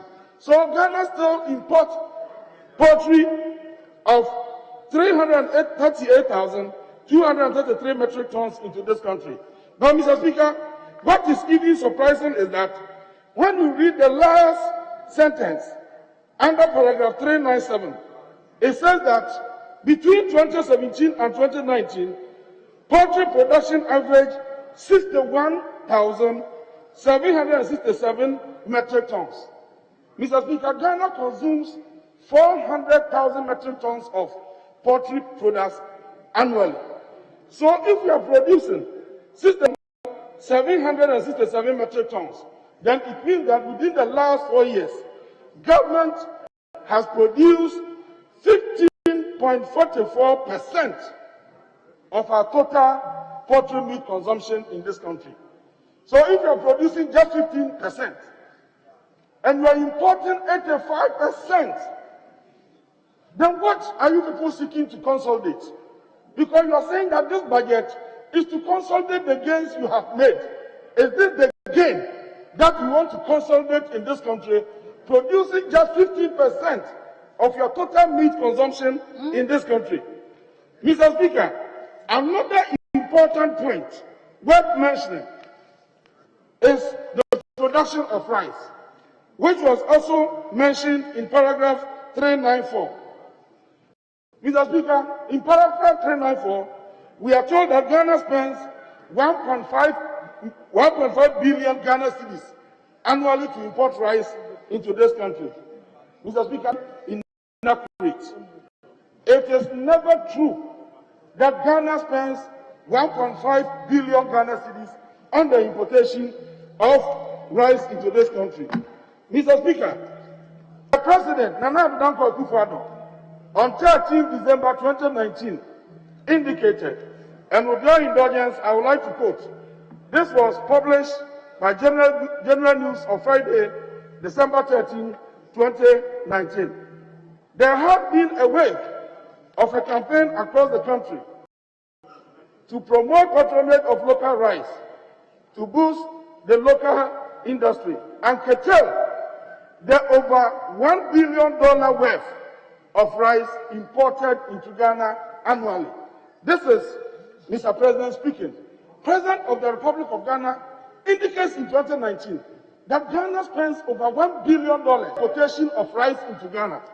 And then the Minister of Agriculture also says this, very, very important. Mr. Speaker, with your indulgence, I quote. He says, Ghana currently imports about $1.5 billion worth of rice.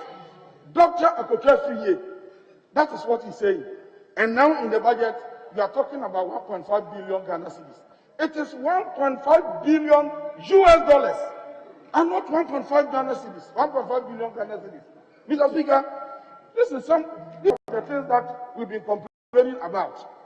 The height of dishonesty in our reporting is seriously affecting the business of this house, because we are prevented from getting the true information based upon which we can assess the performance of this government. Mr. Speaker, what is most interesting is this. In the same paragraph 394, it is stated that government spends the 1.5 billion Ghana cedis to import 960,993 metric tons of rice into Ghana every year. Almost 1 million tons. That is what is stated in the budget. That is what is here, Mr. Speaker. But the fact is that Ghana consumes around 1.3 million metric tons of rice in Ghana. We are importing 960. Member, hold on. Switch off your mic so you don't lose time. Yes. Yes. Thank you, Mr. Speaker. On point of correction here, my good friend, Honorable Poku, mentioned that He's quoting something in paragraph 394 to the extent that 1.5 million, that's the budget is saying that 1.5 billion a year to import 160,000 metric tons of rice between 2017 and 2019. I think it's a 3-year span. It's a 3-year span. So it cannot be that the whole of, it's not every year that the 1.5 billion cedis was used to import these things. So your point is that it's for the 3 years. He is compounding what should be categorized together. Is that right? Yes, that's very well, Honourable Member. Take note. Mr. Speaker, with your indulgence, Mr. Speaker, the sobering fact is that despite significant strides, we still spend on average 1.5 billion a year to import 960,993 metric tons between 2017 and 2019. It doesn't mean you don't understand. It means that every year, government spends 1.5 billion Ghana cedis to import 960,993 metric tons. And I'm saying that, look, I'm saying that the total consumption is estimated around 1.3 million metric tons. So if you are importing 960,993, then it means that your production, local production of rice, is just 20%. You are importing almost 80% of your rice, the rice that you consume, from outside Ghana. And that is why you have serious challenges in respect of exchange rates. And so when you talk about planting for food, having increased production, you have implemented this program for almost 4 years. And we are reporting to this house, that over the period, you have been producing just 20% of the rice that you consume in this country. This is your own reporting. Mr. Speaker, when you go to paragraph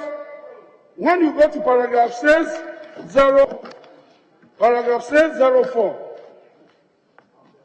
of the 2021 budget,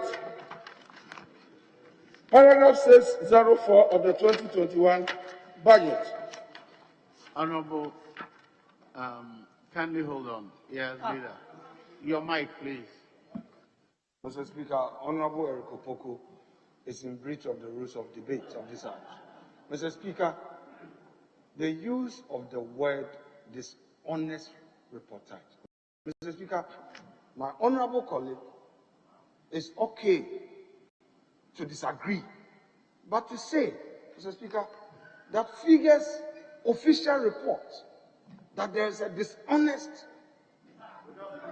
Mr. Speaker, let us be fair to government and state agencies. You have been a minister before. You have been in government before. Express your disagreement. Honourable Minister, point to me in the tenure Mr. Speaker, he said that in the budget, a figure was quoted in dollars, importation of rice. And he says that he has found it somewhere in cities. Where he found it, he has not tabled that document here. That source of his data, which is in cities, is not part of our record.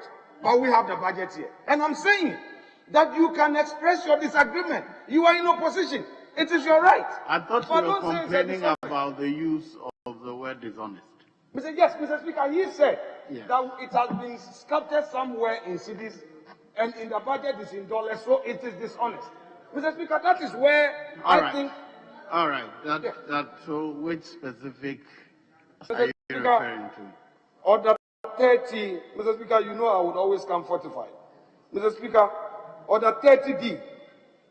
Order 30D. Mr. Speaker, presenting to pass for scandalous.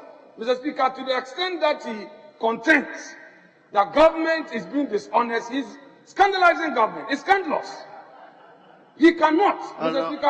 Honourable Member, I disagree with you. Yes, content of speeches and Order 93 will catch him, the use of dishonest.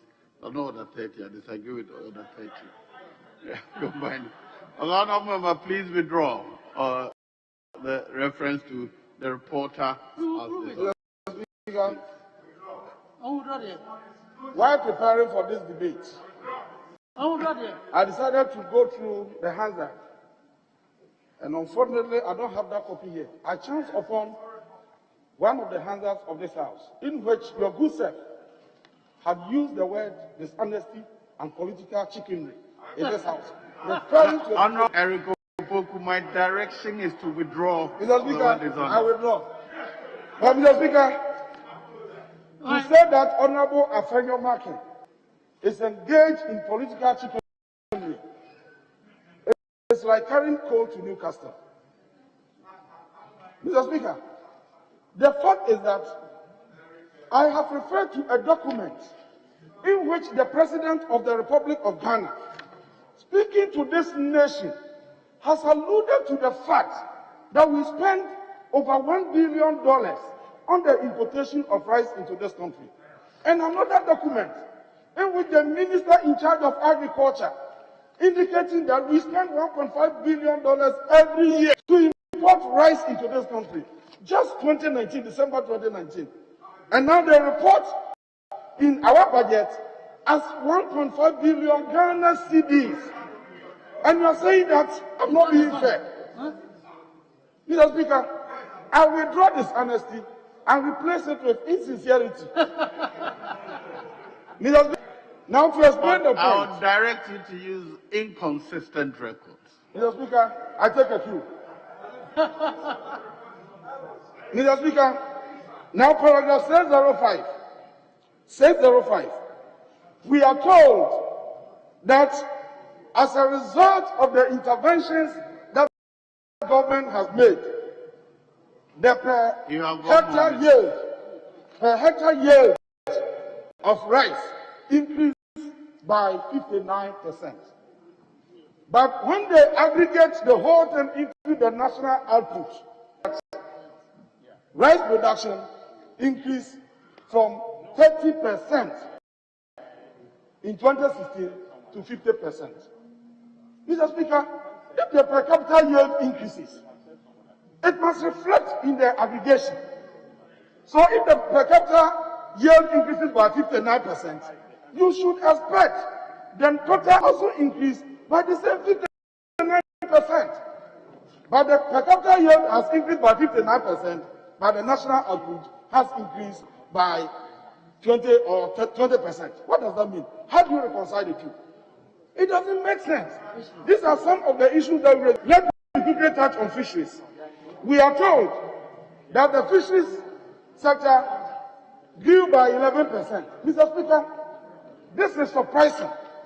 We cannot even know what caused the fisheries sector to register this kind of growth. Kindly conclude.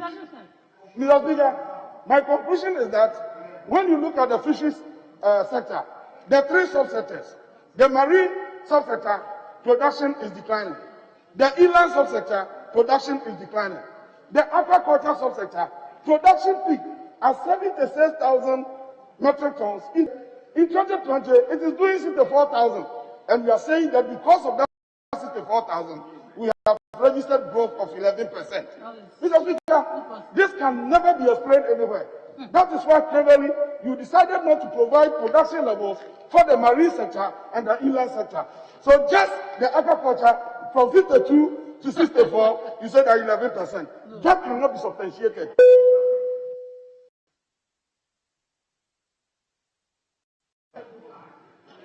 Honorable Collins Adumakumense.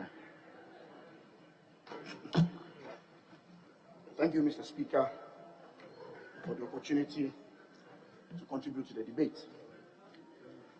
My senior brother, Jimapo, sought to do a comparison amongst presidents within the Fourth Republic. John, what he failed to say, amongst all these presidents within the Fourth Republic, only one of them implemented the planting for food and jobs. Only one of them implemented NACO. Only one of them implemented the free SHS policy. And only one of them implemented the 1D1F policy. Mr. Speaker, the International Labour Organization report on employment in the midst of this COVID period estimates that close to about 140 million people lost their jobs. Most of these people, Mr. Speaker, are very youthful.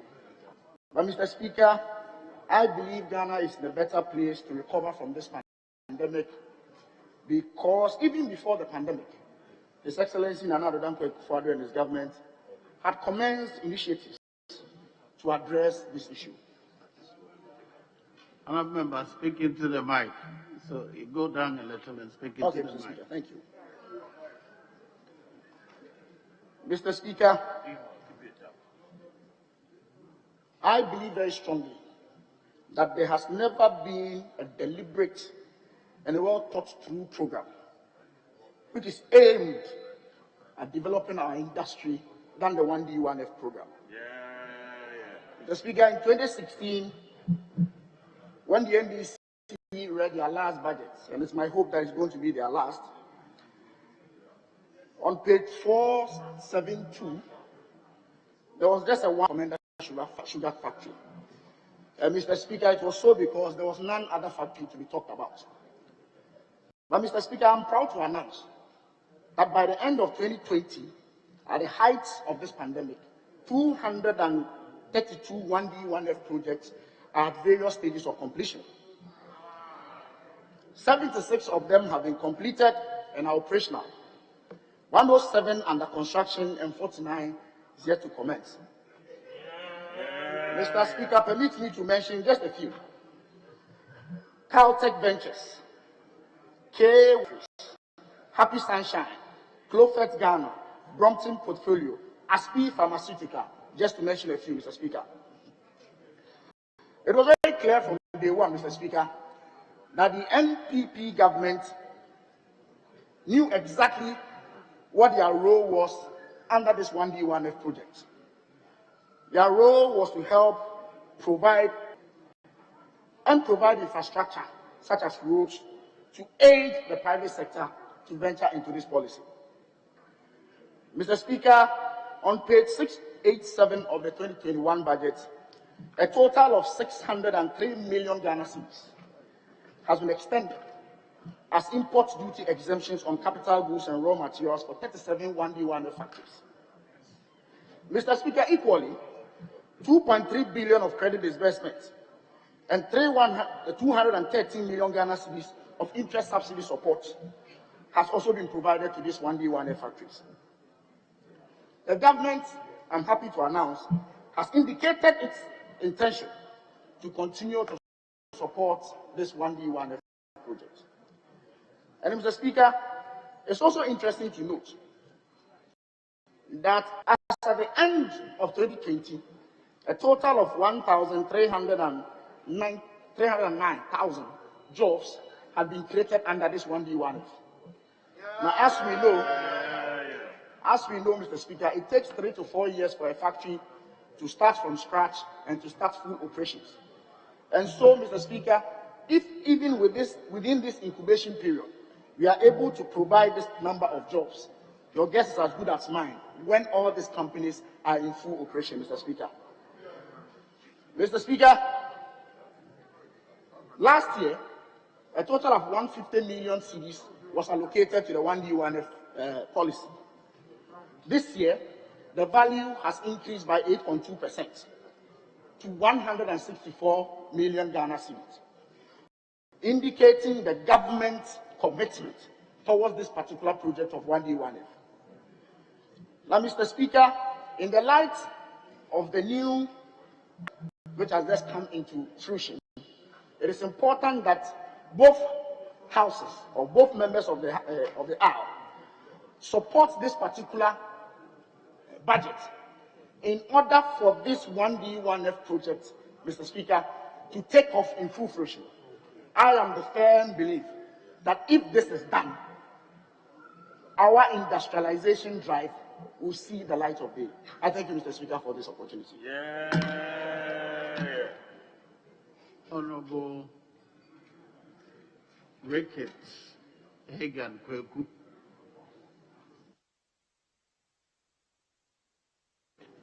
Thank you, Mr. Speaker, for the opportunity to make contribution to this motion on the floor to approve His Excellency the President's Budget Statement and Economic Policy year 2021.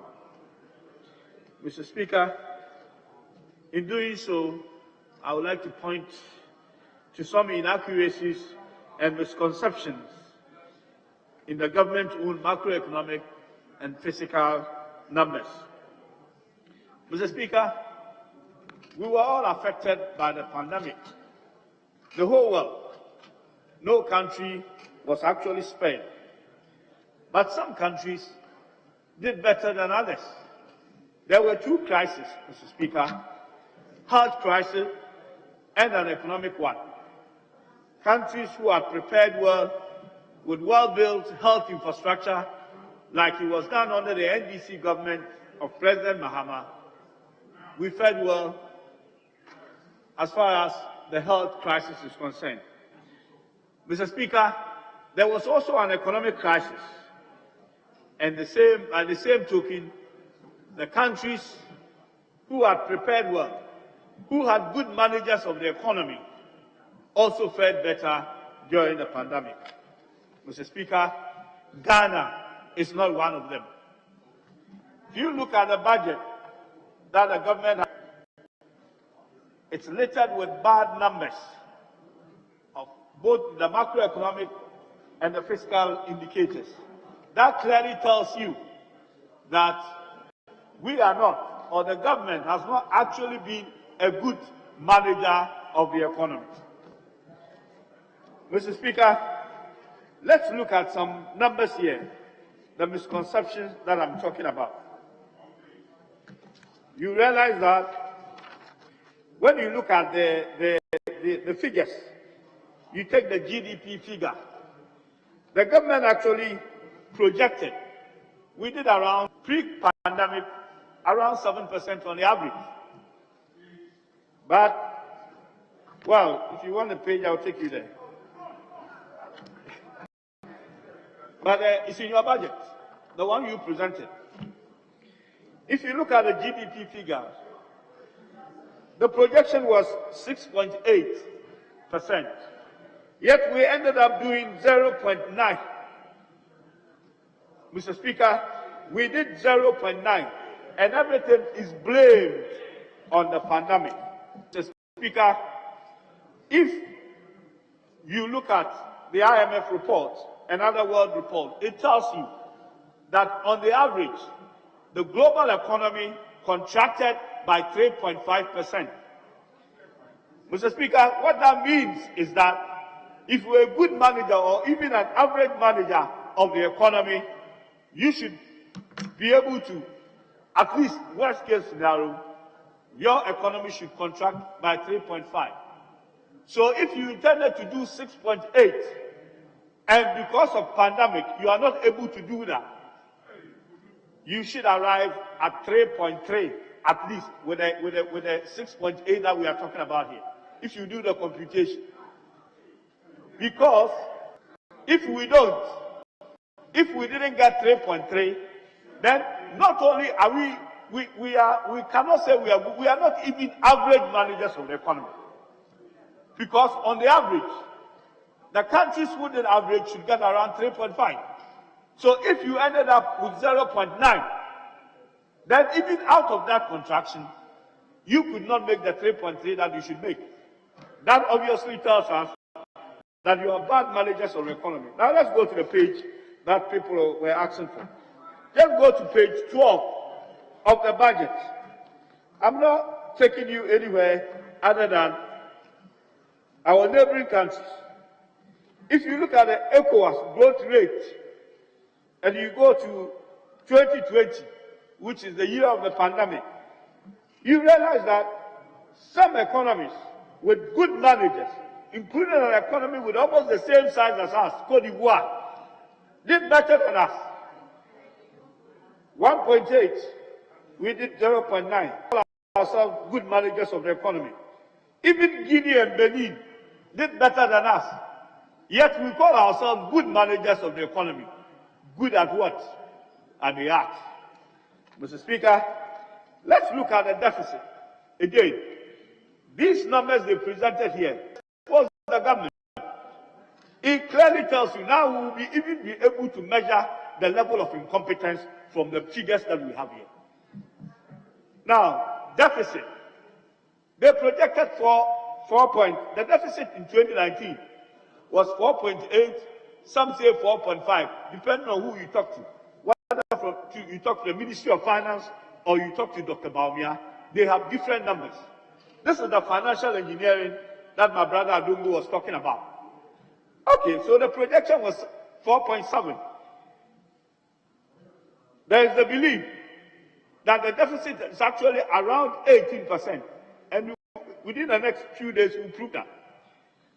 But even let's stick to either the 13.7, that is if you include the financial, cleanup cost, or you stick to even 11.7. In the budget is telling us, if you look at, look at page 15 of the abridged version of the budget, which the minister read, and you go to page abridged version, page 15, Mr. Speaker.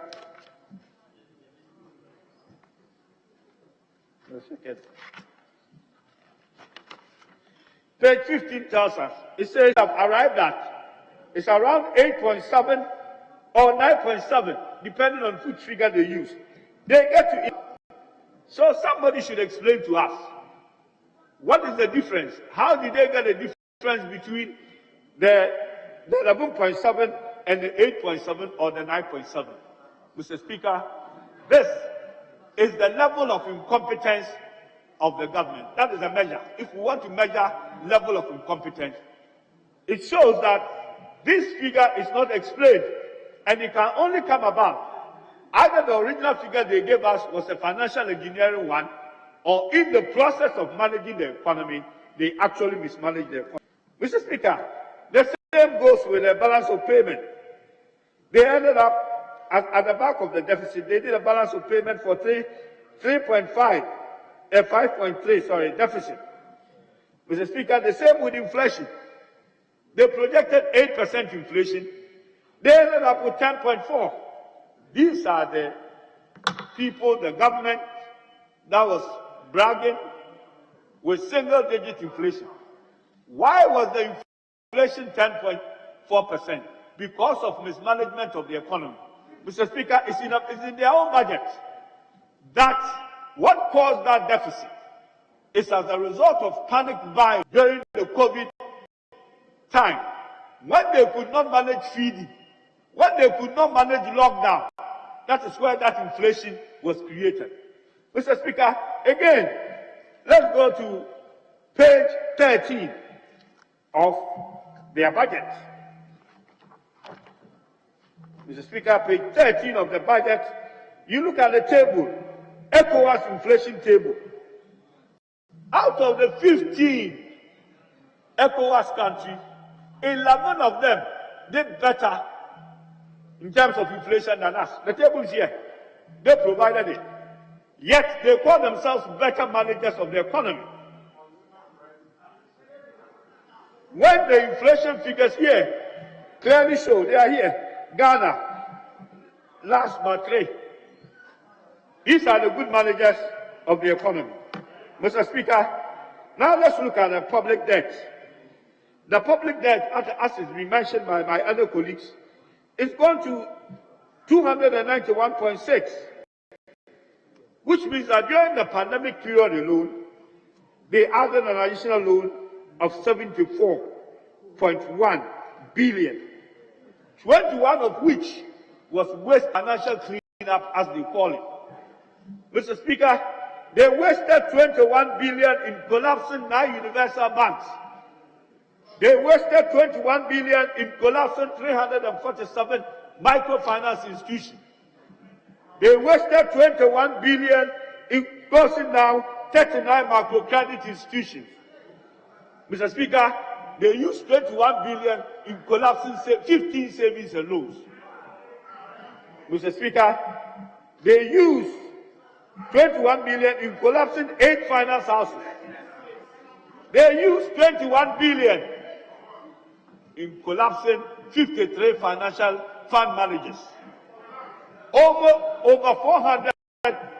400 financial institutions, and you expect to have a financial institution tomorrow.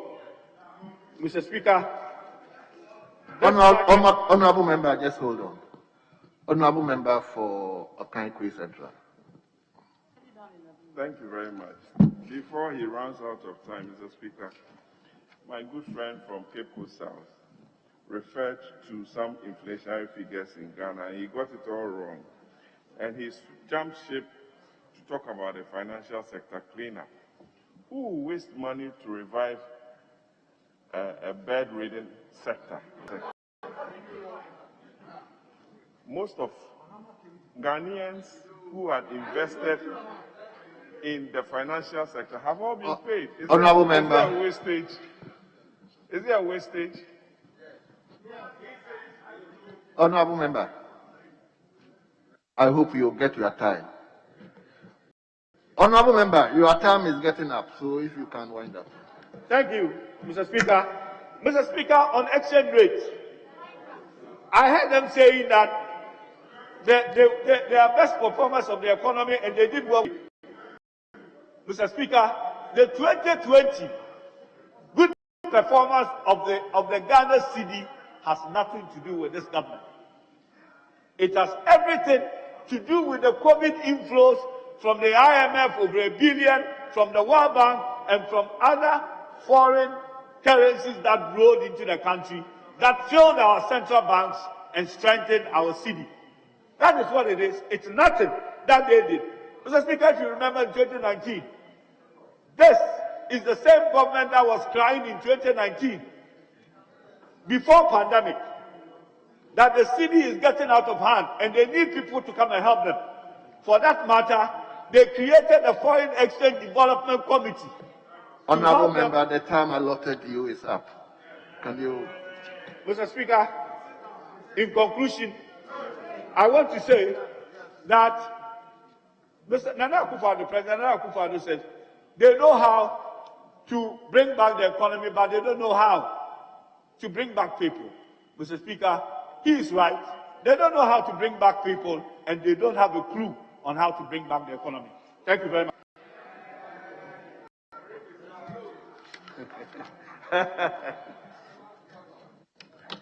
Now the turn of Honorable Member for Sehurioso, Dr. Kokwefi.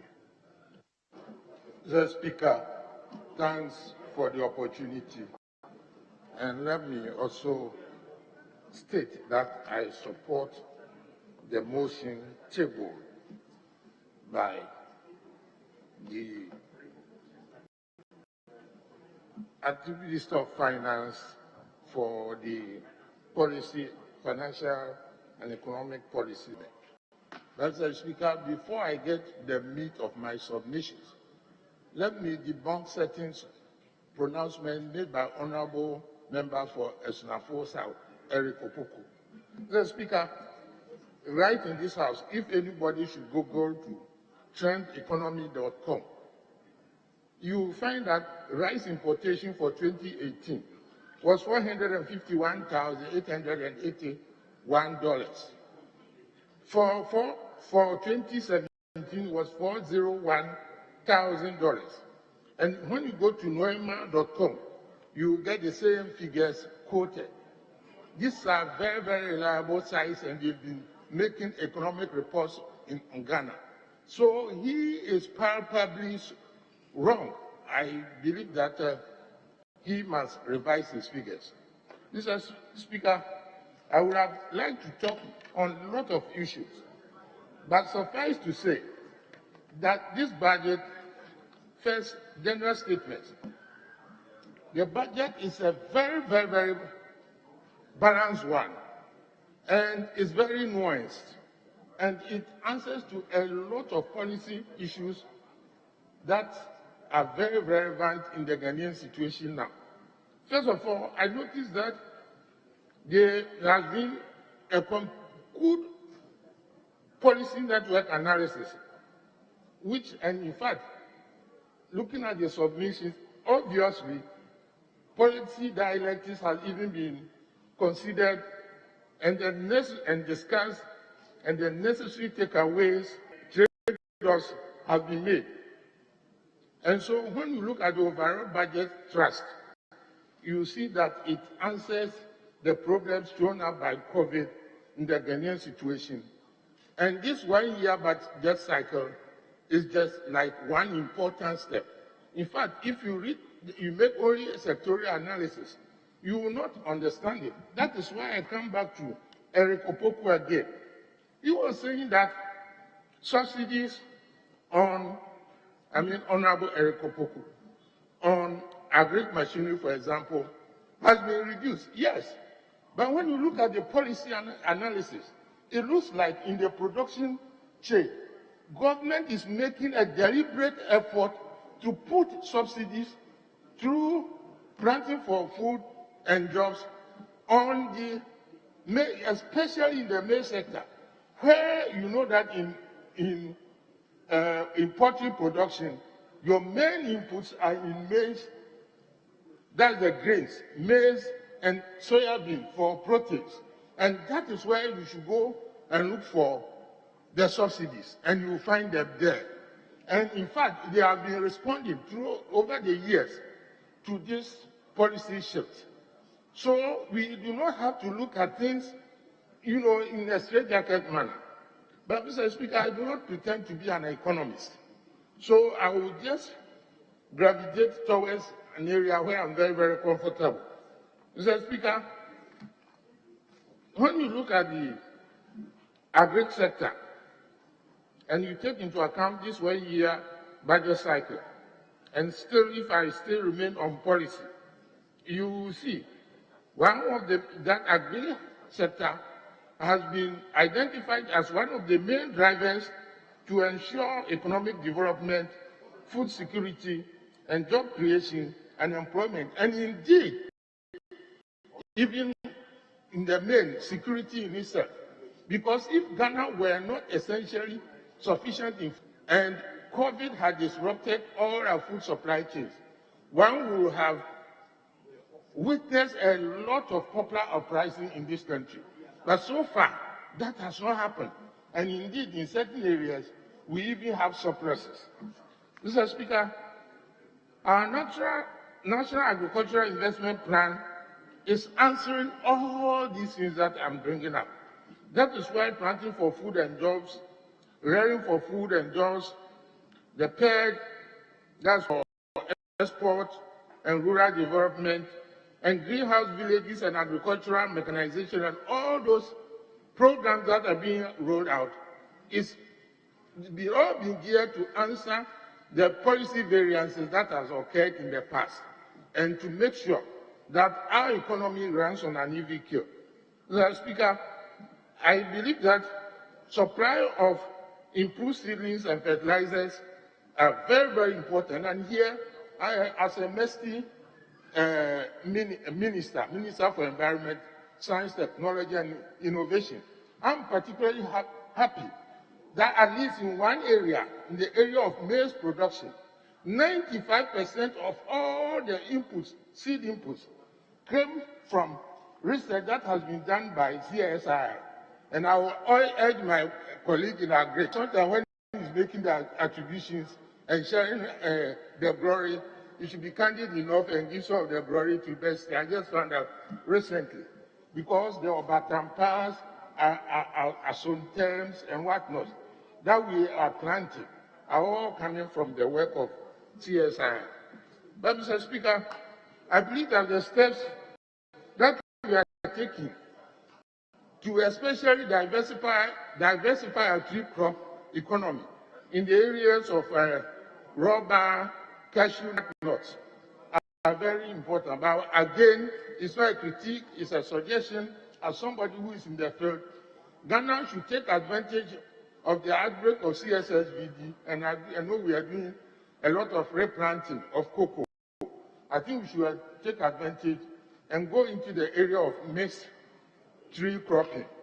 I think that is one area they are doing it, but they are replanting with a long gestation period, trees, timber trees. I want them to look at coconut, rubber, intercrop with cocoa. I believe I can help. Mr. Speaker, then on agri mechanization and irrigation, I believe that, again, MESI working in tandem with the Ministry of Agri should respond to this climate change thing. We are really indeed in it because all the reports I'm receiving from my constituency say we also. In March, we are in March, and it is raining as if we are in the rainy season. Obviously, that has an impact on the way we even do agri, vis-a-vis the normal that was pertaining in the past.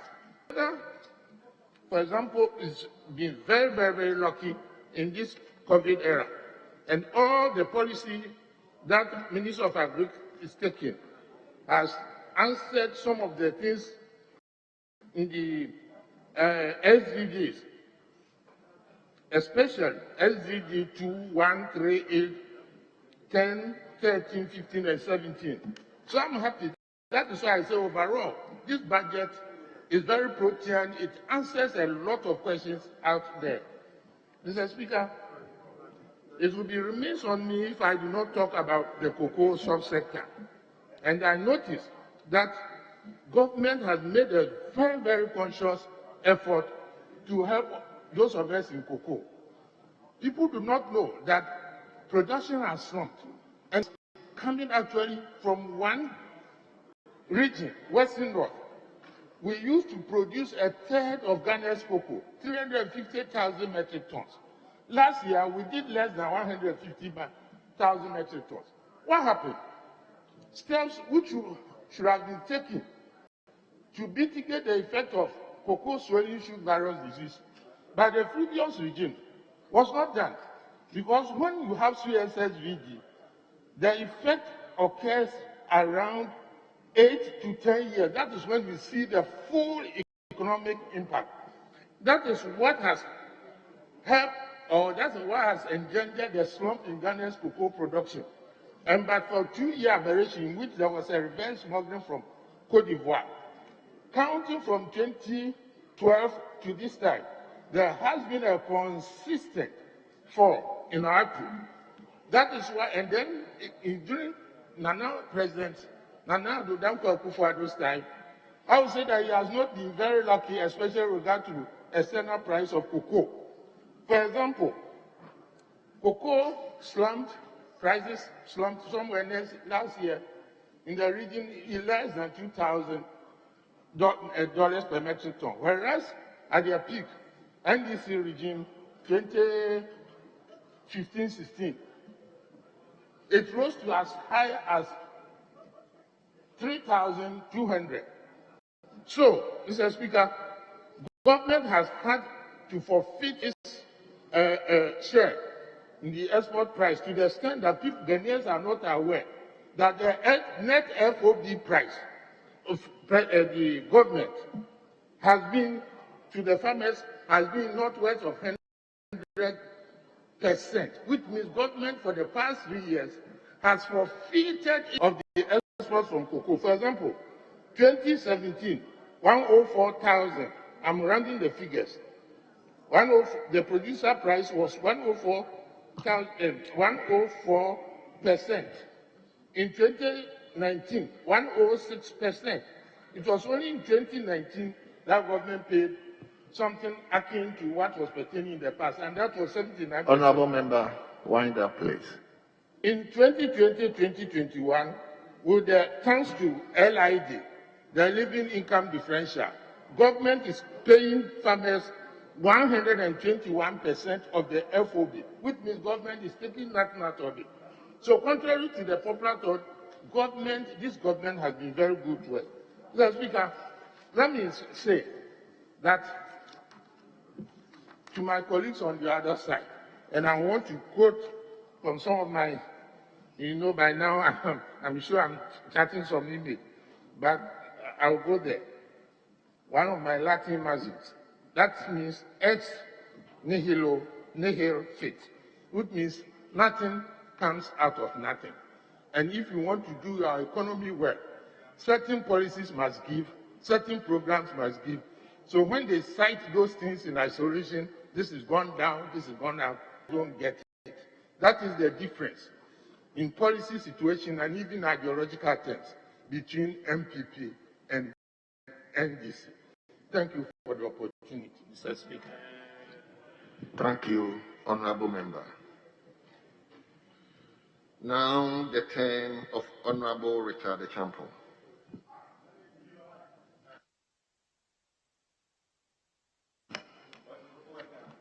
Thank you very much, Mr. Speaker, for the opportunity to speak to the motion captured as item 5 of today's order paper. Mr. Speaker, before I put the motion, let me correct some negative impression created by my former regional minister, Honorable Dr. Koku Afriye. I heard him say that the government has done well for the cocoa farmers, especially those from the Western North region. Mr. Speaker, as I speak, government has contracted weeding guns. 3 months on the road, they have not been paid. Government contracted $1.3 billion facility. They've collected the cocoa beans from cocoa farmers. 3 months as I speak, Mr. Speaker, the LBCs cannot find money to pay the cocoa farmers. And as a former regional minister and MP for such years, so you stand before all of us saying government is dealing with the cocoa farmers in the way that everybody should be happy. Minister of the region. And the people will never be happy hearing you saying all these things about the cocoa industry. Just press a call and find out from the weeding guns if for the past 3 months they have been paid. Mr. Speaker, this is just side issue that I wanted to address. Mr. Speaker, I hold in my hand the 2017 financial statement presented by Honorable Ken Uforiata. Mr. Speaker, I refer the House to page 1 of the document. This is the maiden budget, paragraph 5 of the document, Mr. Speaker. With your indulgence, I will read. Mr. Speaker, let us acknowledge that we have inherited a challenged economy with a considerable debt overhang and rising interest payment caused by excessive borrowing, expenditure overruns and accumulated arrears caused by fiscal indiscipline, revenue underperformance caused by leakages, loopholes, and tax exemptions. Mr. Speaker, the question is, what has changed? PDP government took over. Our debt stock was 122 billion. Mr. Speaker, as I speak, the ministry is reporting 291.6 billion debt stock. And with this, Mr. Speaker, the youth get fund to control $1.5 billion is not part of the facility we're talking about. Energy sector levy, they raised bond of 10 billion Ghana cedis. They've gotten 6 billion Ghana cedis. It's not part of the debt stock. Mr. Speaker, the Sino Hydro facility of $2 billion is not part of this facility. And we 3% to 4%. Mr. Speaker, when they introduced the fat rate, the 3% fat rate, we complained bitterly against it. The commercial people complained against it.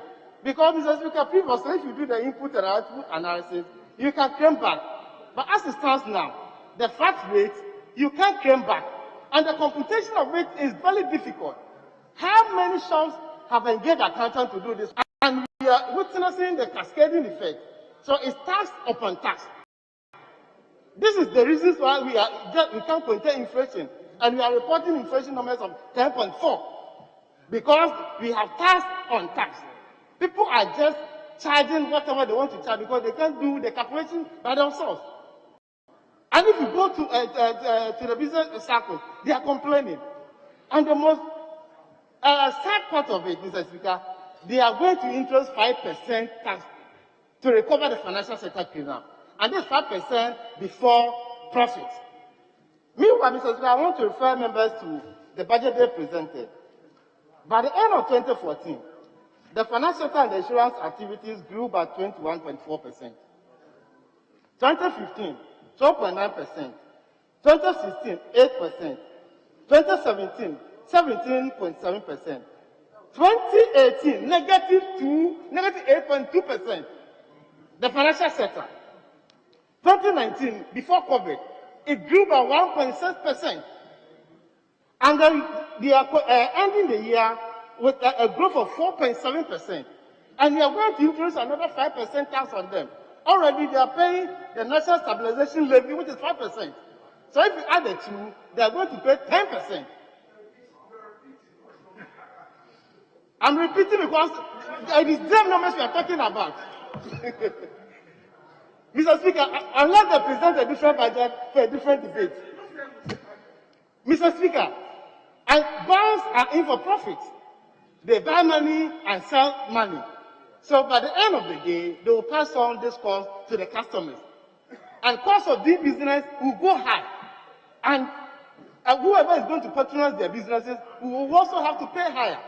And we are told they are going to introduce border tax. Mr. Speaker, how can somebody cause a mess or pollute the environment and somebody in my village, where there is no landfill site, you asking that person to come and pay for the mess somebody is causing? We can introduce a pay principle. So whoever caused the pollution will have to pay for it. This is the way to go. So, Mr. Speaker, we can't overburden the ordinary taxpayer because their disposable income has already decreased. Workers have not received what is due them. And at the same more taxes on them. They can't afford to pay. Mr. Speaker, and the government is calling on us that they have a projected revenue of 72.4 billion. As against an expenditure of 113 billion. Mr. Speaker, the net is 41 billion that we are going to deal with. We are going to borrow to finance the 41 billion. Mr. Speaker, by the end of the day, what development project are we going to deal with? Because before the elections, government used MBSSI to send money to other people under the because of the COVID issues and all that. Mr. Speaker, let's ask ourselves, do you have any data to show that those people who received the money use the money into productive ventures? They use the money on chop. So by the end of the day, there's no productivity in the system. They use the money on unproductive sectors. So you borrow to those people, they use the money, and again, you are calling on all of us to finance that debt. Mr. Speaker, if you go to my constituency, the previous administration planted poles. They were doing rural electrification projects. Some communities, if you go there, they have transformers. Let it just dressing of the transformer. It has taken this government for 4 good years. Mr. Speaker, 4 good years they could not connect these communities to the national grid. You sit in Accra and you tell me there's excess capacity, so all of us should pay for it. Whereas there are people in the communities, they are ready to receive the power and pay for it. Some communities are energized. They need meter so that they can pay for the bills. We sit in Accra, we deny them for 4 good years. And we are here complaining of excess capacity. This class incompetence on the part of government. We can't allow those things to fester. And by the end of the day, you push the burden on an ordinary person who sleeps in darkness, the person who don't have any potable water to drink, and by the end of the day, you ask such a person to pay additional taxes. Mr. Speaker, this is not the way to go.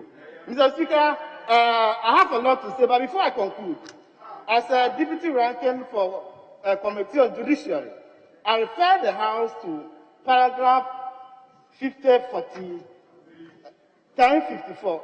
I'm talking paragraph page. Paragraph 1054. Mr. Speaker, I read.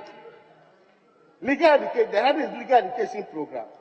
The General Legal Council, Ghana School of Law, enrolled 549 lawyers to the bar in the year 2020. The Council disposed of 82 disparate cases out of 124 complaints against lawyers received. The Ghana Law School conducted an entrance examination for 2,701 applicants in August 2020 for admission into the Ghana School of Law. out of which 1,045 students passed. This represents 23% rise in the number of students who passed the entrance examination in 2019. Mr. Speaker, 1055. In 2021, the Ghana School of Law expects to conduct an entrance examination for 2,002 applicants and admit 550. Mr. Speaker, does it make any sense to all of us here? You have a space to contain 1,054. You are going to take money from people to buy forms, 2,200 people, and you telling me you only admit 550. Meaning the students are not going to fail, but somebody is going to take deliberate action to fail them. Mr. Speaker, this is unacceptable. Honorable we member. can't allow this thing to happen. Honorable member, We you have are more than Your time is up. 3,000 backlog in the system. We need to find space for this young guy to get training into the law faculty. I thank you very much for the opportunity. Thank you, Honorable.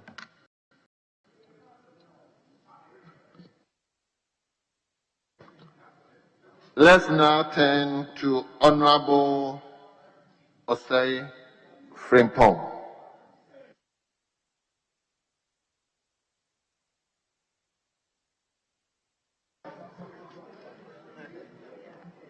Thank you, Mr. Speaker,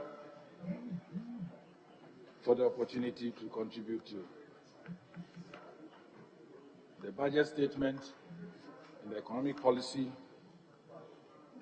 for 2021, which was ably presented on behalf of the President by the Leader of the House, who acted on the authority of the President as the Finance Minister.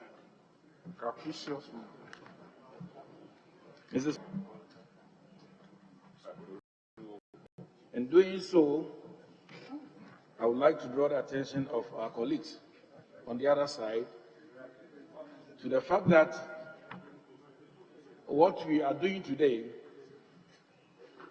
is forming the basis for our progression in the future. I was surprised when my colleague John Jinapo and Honorable Ricketts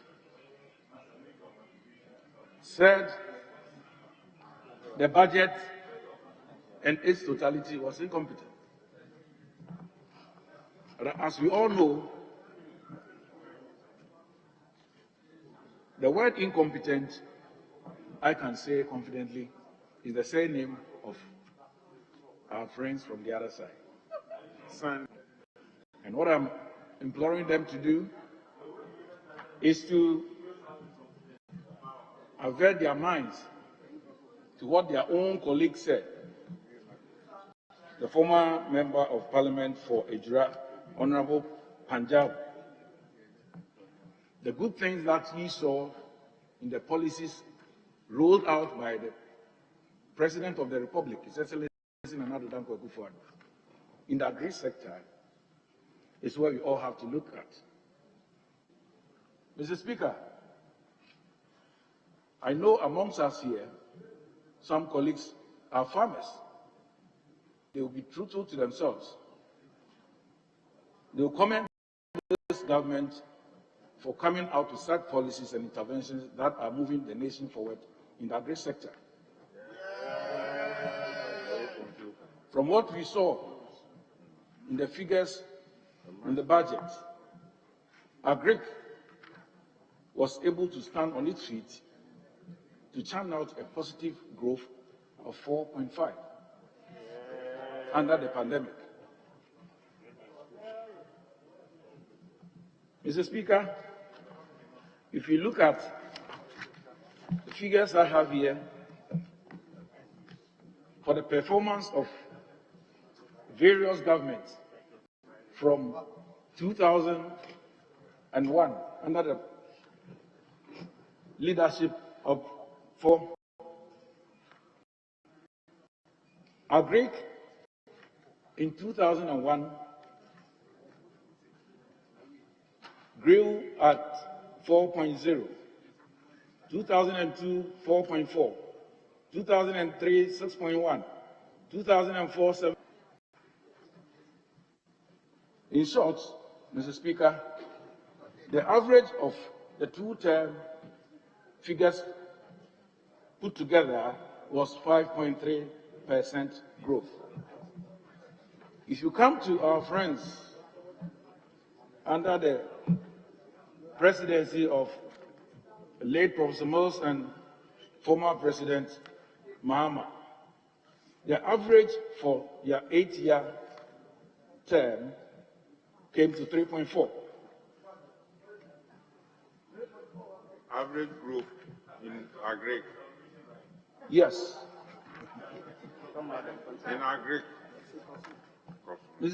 Mr. Speaker, the performance under President Adedankwa Akufo-Addo, the first 4 years, which is the first term, stands at 5.0. And from all indications, Mr. Speaker, we can confidently conclude that by the end of the second 4-year term, the growth of agri will be unprecedented. Yeah. I'm saying so, Mr. Speaker, because if you look at the interventions and programs, the flagship programs that have been rolled out since 2017, Mr. Speaker, they are aimed to solve our problem under food security, job creation, foreign exchange earning, raw materials for industrialization. Mr. Speaker, the interventions are mainly geared towards financing of agriculture in our country. If you look at planting for food, a lot has been done in that sector, the subsector. If you look at a number of beneficiaries from 2017 to 2020, Mr. Speaker, just the beneficiaries for subsidized seeds, subsidized fertilizers, it runs into the figure, if you even project to add 2021, Mr. Speaker, the beneficiaries will amount to about 5.2 million farmers. Mr. Speaker, if you look at the whole program that are being run under the agri sector, I call it modernization of agriculture. The way we used to do our farming or agri in Ghana has drastically changed. And the rate of change and what we are seeing, Mr. Speaker, is unprecedented. If you look at a sub-program like planting for export and rural development, Mr. Speaker, just last week, at the close of, just last year, at the close of 2020, the Tree Crop Development Authority was launched. And what I see in that particular intervention is what is going to solve the problem of our country. The over-reliable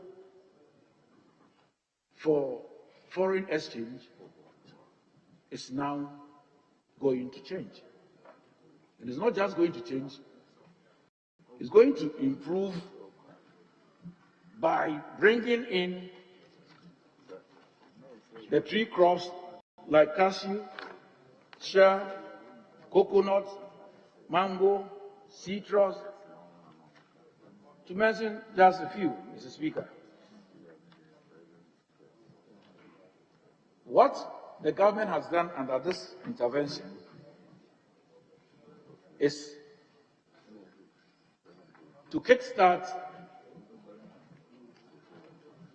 the nurseries and all the infrastructure that will be required to get it going.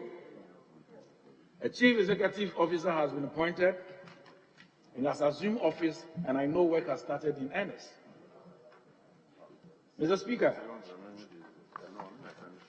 permit me to share this information with you. I wish my colleague Eric Opoku, Honorable Eric Opoku, was here. Mr. Speaker, attempt to change the statement that was made by the President during the State of the Nation address, and for that matter, even what was put out by the budget. If you look at the net gains of our food production, Mr. Speaker, Ghana has moved forward drastically. Under tomato cultivation or production alone, Mr. Speaker, in 2019, Ghana produced over 400,000 metric tons of tomatoes from the open field. Mr. Speaker, it may interest you to note that the production from the greenhouse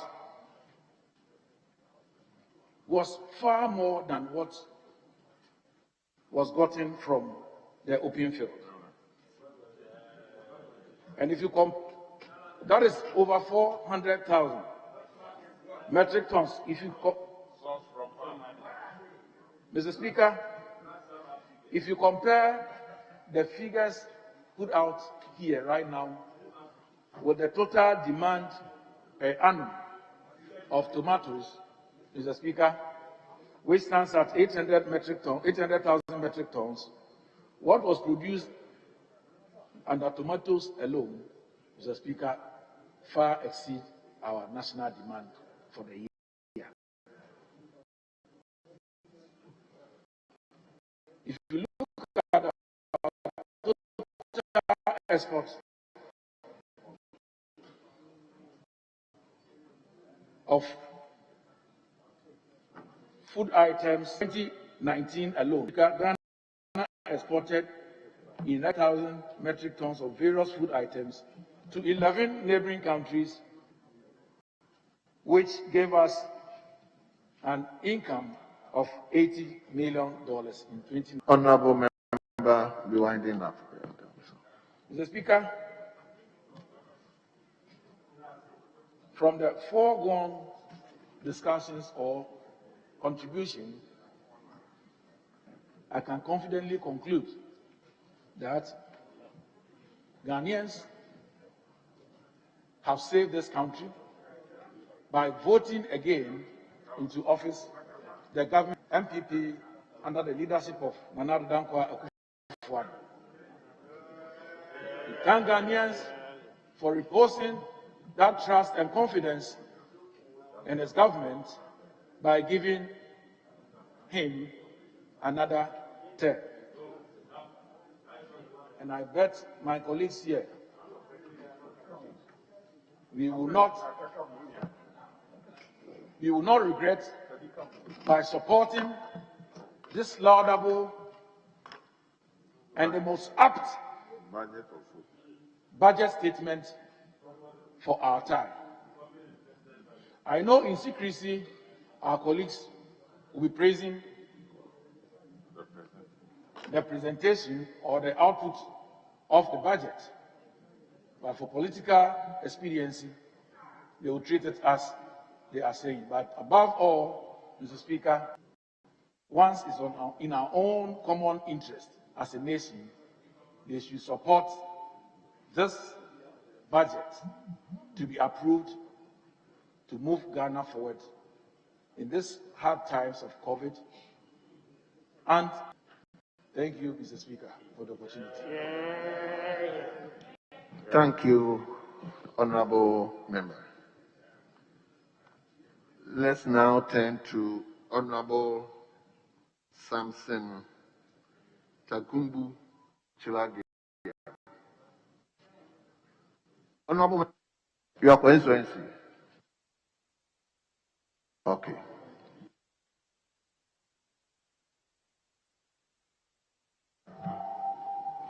Thank you, Mr. Speaker, for the opportunity. My side is very simple.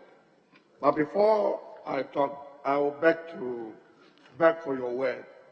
In case I use it, I should not be penalized. The inconsistent records. Indeed, inconsistent records. Let me start with this document. The harmonization of things to Ghana, the national identification card. Source is from GIA website. This document came out before the budget was read. And this came out, and this document, the background, the Vice President, alleged Dr. Bamia, direct GRA use the Ghana card unique identification number basis for complying with the need to establish a taxpayer identification number system. The Vice President further direct that conversion from the Ghana card be completed by 1st April. Now, why am I saying that inconsistency? Inconsistent because if you are saying that everybody with Ghana identification number, that number you are going to synchronize it with a tax identification number. It simply means that anybody with the Ghana card number can simply be assessed to tax. Now, you have quickly come here to say that you are giving exemptions to the various groups. Suspension of BIT, second and third quarter. The question is not why not first quarter. It simply means that if you are taking off with the Ghana card from 1st April, then there's no need for anybody to be assessed, either be it a BIT or what more business, because they will be assessed based on the Ghana card, and the data gathered by the Ghana card is what you are going to use to assess them. So why don't you tell us the truth? That you are converting back to the old system, where businesses, individuals were assessed. So for that matter, the tax stamp should be abolished. Simple. When you say that, then people will know the truth. And then people will know that you are not suspending tax. You are not giving them exemptions. Because they are simply going to be assessed. And tax are assessed based on the year of assessment. So you can even assess a person in April. In December, year of assessment. Rebate on CIT, corporate allowance, restaurants, entertainment, and other districts. They will go with the self-assessment system. So whether you give them rebate or not, those companies will assess nil tax because there's no income, and tax is paid based on income. So it is not you are rebating them because whether you like it or not, there's no even income for you to assess. So why don't you tell us the truth? Let us know that the economy is broke, the economy is dead, and then we'll see how best we can all come and assist you. Traveling and tours. There's not even any flight. There's nobody traveling. So you are not giving them any exemption. There's no income. So again, repeating that for first and second quarter is not here or there. Mr. Speaker, now let me come to the 120 tax that your budget, the budget this year is imposing on us. Financial sector cleanup. They said much about that. Mr. Speaker, I have a document here. And I can just page 15 graphic today. The association, Financial Sector Association, what they are simply saying is that 5% tax will lead to cost of financial services, especially lending rate. If you are talking of big growth, note very well that tax is on income. When we are talking about tax, we are talking about income tax. Income are low. If there's no income, there's no tax. So if you are going to increase financial service sector, again, coupled with the fiscal stabilization levy, it means that all this will be offloaded back to the individual, and what interest rate will definitely go up. I will not want to talk much about this because so many speakers, my colleagues, earlier colleagues, even talked about it. Now, the VAT. There's an increase in VAT, both flat rate and then the 12% rate. The VAT with the levy. VAT is directly on the levy. VAT is the last tax paid. So if you have increased the levy, you have effectively increased the VAT rate. So today, it is not only the health levy that government has increased from 2.5 to 3.5, but even the 12% rate effectively is also going up to 13.25. So again, all this will be offloaded to the individual businesses.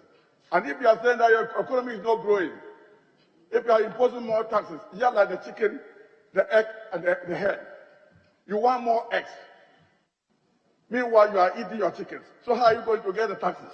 So again, government, I think we have to take a second look on that. As for the road tolls, everybody said about it. The flat rate, again, the flat rate, there is no input tax to be claimed. All the flat rate you impose on, it simply means that when you import anything from abroad, and then you get to the port, you pay 13.5% tax, you pay your levy of 6%. Again, all those input tax will be transferred to cost of sales. Again, this goes to affect your corporate tax. So increasing flat rate to 4% is also going to be another burden on the individual. And again, we say that is how we are saying that this budget tax is killer tax. Because if we are not getting income, if everybody is suffering, and if everybody if you are dying out of COVID, and you are imposing more taxes on us, why don't we call it a killer tax? Because it's just coming with the COVID. It's going to kill us, and the way the COVID has affected us. So I think government, again, will have to take a second look on that. It's not going to help us. If government wants money, I have a document here, everybody, Mr. Speaker, some of my colleagues talk about the 1D, 1F. 76 are operating effect. That is income. If you are saying they are operating, it means that income, we are getting income from that side. So why, again, do we have to impose taxes, including border taxes? I think we have to take a second look on that, Mr. Speaker. I have here, when one of my colleagues said, wealth management of economy. And people argue the other side, people argue to say, why is it wealth management? When the current government took power in 2017, the revenue growth at the time, 2017, was 13.2. Then 2018, it came down to 14.8. That's the local revenue tax. 2019, 0.1. Then 2020, COVID. Then 2021, you are expecting growth to go to 31.4. Growth on what?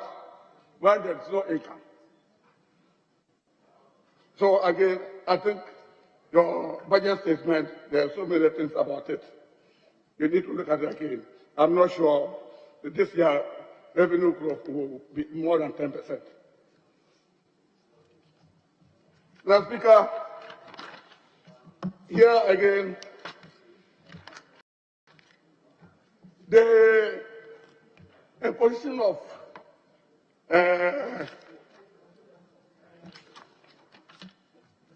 Mr. Speaker, last year, government called on the private sector to assist in solving the COVID pandemic. Last year, individual companies contributed money to the COVID fund. I don't know whether government should be aware that money contributed from individual companies to COVID fund, they are more or less like loans to the government because they are tax deductible. Government, those corporate bodies would deduct those monies that were contributed to the fund. And definitely, what will happen? It means that revenue this year will seriously be affected. Then again, carry forward losses. Your Act 896 talks about carry forward losses. Those companies that made losses all last year, definitely will carry forward for 5 years or 3 years. So again, this year revenue is going to be affected. Meanwhile, over the years, Mr. Speaker, we are all aware over the years, elections year, after elections year, people talk about expenditure. This year budget, if you look at the budget statement, they are talking about only COVID. Not assuming that nothing happened last year. The question somebody when we went to home was that even though there was COVID, tax revenue went up to 42%. So we should be asking questions. This statement, all the speakers, all the people who came, nobody talked about last year's elections. As soon as if we did not spend anything last year. So we are just putting ourselves on COVID, thinking that it is COVID. That is our problem, but we have refused to speak the truth. And the only way that this our country can grow, or the only way... Honourable member for Rebuttal Central, be winding up, please.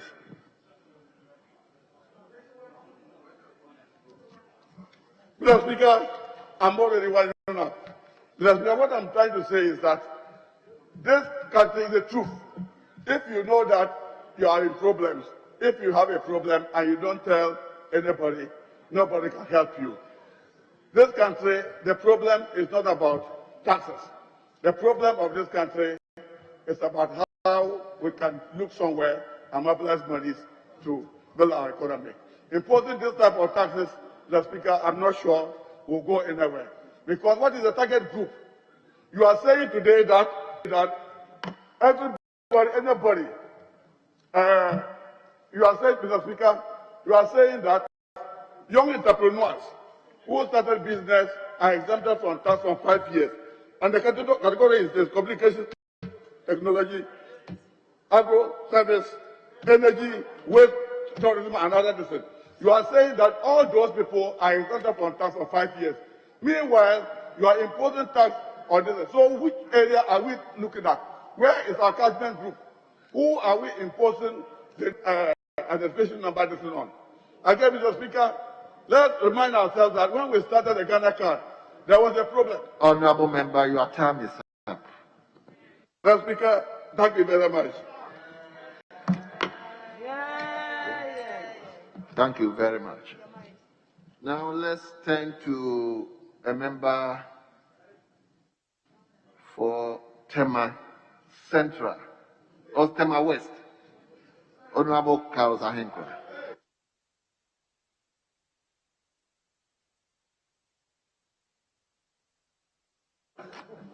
Thank you, Mr. Speaker, for the opportunity to contribute to this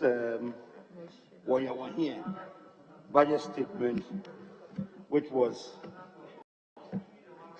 intelligently delivered by our minister holding fort for the finance minister, our leader, the Honorable Chief Minister. In fact, he did a very good job that I'm sure most of us couldn't have even done half what he did. I actually praise him for that wonderful work. Mr. Speaker, Big Ricketts, my very good friend, like my brother, ended his contribution. He tried to permutate the president's intelligent words of knowing how to bring back an economy, but doesn't know how to bring back human life. He tried to even say that, yes, we don't know how to bring back human life, and we still don't know how to bring back an economy. This statement of his, I found very unfortunate, because if you ask me, I would say that but for MPP taking over the realms of government in 2017, especially the industry, manufacturing side would have collapsed. And I thought, and I was also hoping, that he would have come to speak on industry or trade, where he has actually had a lot of expertise, being a former deputy minister. Mr. Speaker, why do I say this? Let me quote from Ghana Statistical Services rebased 2013 to 2018 annual gross domestic product, which was published in April 2019. I quote from figure 1.4. Mr. Speaker, in determining the growth rate of GDP at constant 2013 prices in percentages, industry was as follows. In 2014, it was 1.1. In 2015, it was 1.1. In 2016, it rose to 4.3. Amazingly, in 2017, we had 15.7. And in 2018, we got 10.6. But for COVID, Mr. Speaker, I'm sure by now we'll be hovering probably above 20. And all this is based on that intelligent idea that the president, Nana Akufo-Addo, came up with, the economy of Ghana. So we came up with a 10-point transformation agenda to actually transform the industry or manufacturing sector of this country. Here today in this budget statement, a few of these 10 pointers have been highlighted. And just because you give an opportunity, I will start from the One District, One Factory, which is a flagship project that we embarked on when we entered 2017. Mr. Speaker, out of the 260 districts in Ghana, at least 148 of these districts have seen a One District, One Factory being cited in their district. We left with only 112, which I am sure the Obatampa project takes off. Those districts which did not get any interest from sponsors would see the government coming in to put industries and later transfer to the citizens of that area. Mr. Speaker, this 148 companies or factories that have been cited, there are about they sum up to 232, out of which 76 is currently in operation. The rest are in various stages of construction or development. Mr. Speaker, the 76 that is in operation is employing over 139,000 people as we speak. So just imagine, if the MPP government has not instituted this industrial transformation agenda, 139 people will still be staying at home jobless. Today we have managed, by transforming our economy through industrialization, we have managed to employ 139,000 people plus people. And as I speak, if the rest of the companies come on stream, the rest of the 232 come on stream, we are expecting to have another 285,000 plus people getting work in Ghana. So if this is not propelling the economy of this country, then I don't know what can actually help us. Mr. Speaker, the government actually brought this project out and made it a private sector-led one with active government support. It is not a government-led project. It is not a project he was going to put up factories in every district. So people from the other side will say, in my district, I have not seen any One District, One Factory. Yes, you won't see any One District, One Factory in your district because the promoters don't find in your district which will be of benefit to them as far as raw material or production is concerned. But just to make you, it is not something that the government is going to let you stay away and not have any factory at all. The government is saying that when the Obatapa come on stream, we MPP government are going to site a factory in your area. And once it takes off, we will just offload the shares to the people in the area. The One District, One Factory was premised on 5 factors. The Speaker, the first one was to create jobs. Second one was to enhance the natural resource endowment of the various districts. Third one was to promote production or manufacturing for export, to improve on our forex position. Fourth was to manufacture import substitutes so that we reduce the extent of importation. And last but not the least was to check or control urban-rural migration. The Speaker. And this has worked so perfectly well that today as I speak to you, some people in the various districts are able to boast of factories coming to their districts for the first time. Mr. Speaker, we also decided to have as a strategic agenda what we call strategic anchor industries. With the strategic anchor industries, Mr. Speaker, you would realize that Ghana was over-relying on three major commodities for export. We saw gold, we saw timber, and we saw cocoa. And from time immemorial, even before independence, these are the only three industries, export commodities that we have banked our economy on. Today, the government of President Akufo-Addo has adopted the strategic anchor industries, which are the growth poles that we intend to prop this economy on going forward. Mr. Speaker, I can talk about the pharmaceutical industry, the garment and textile industry. Mr. Speaker, I can talk about the auto industry. As we speak, today in Ghana, we assemble vehicles here.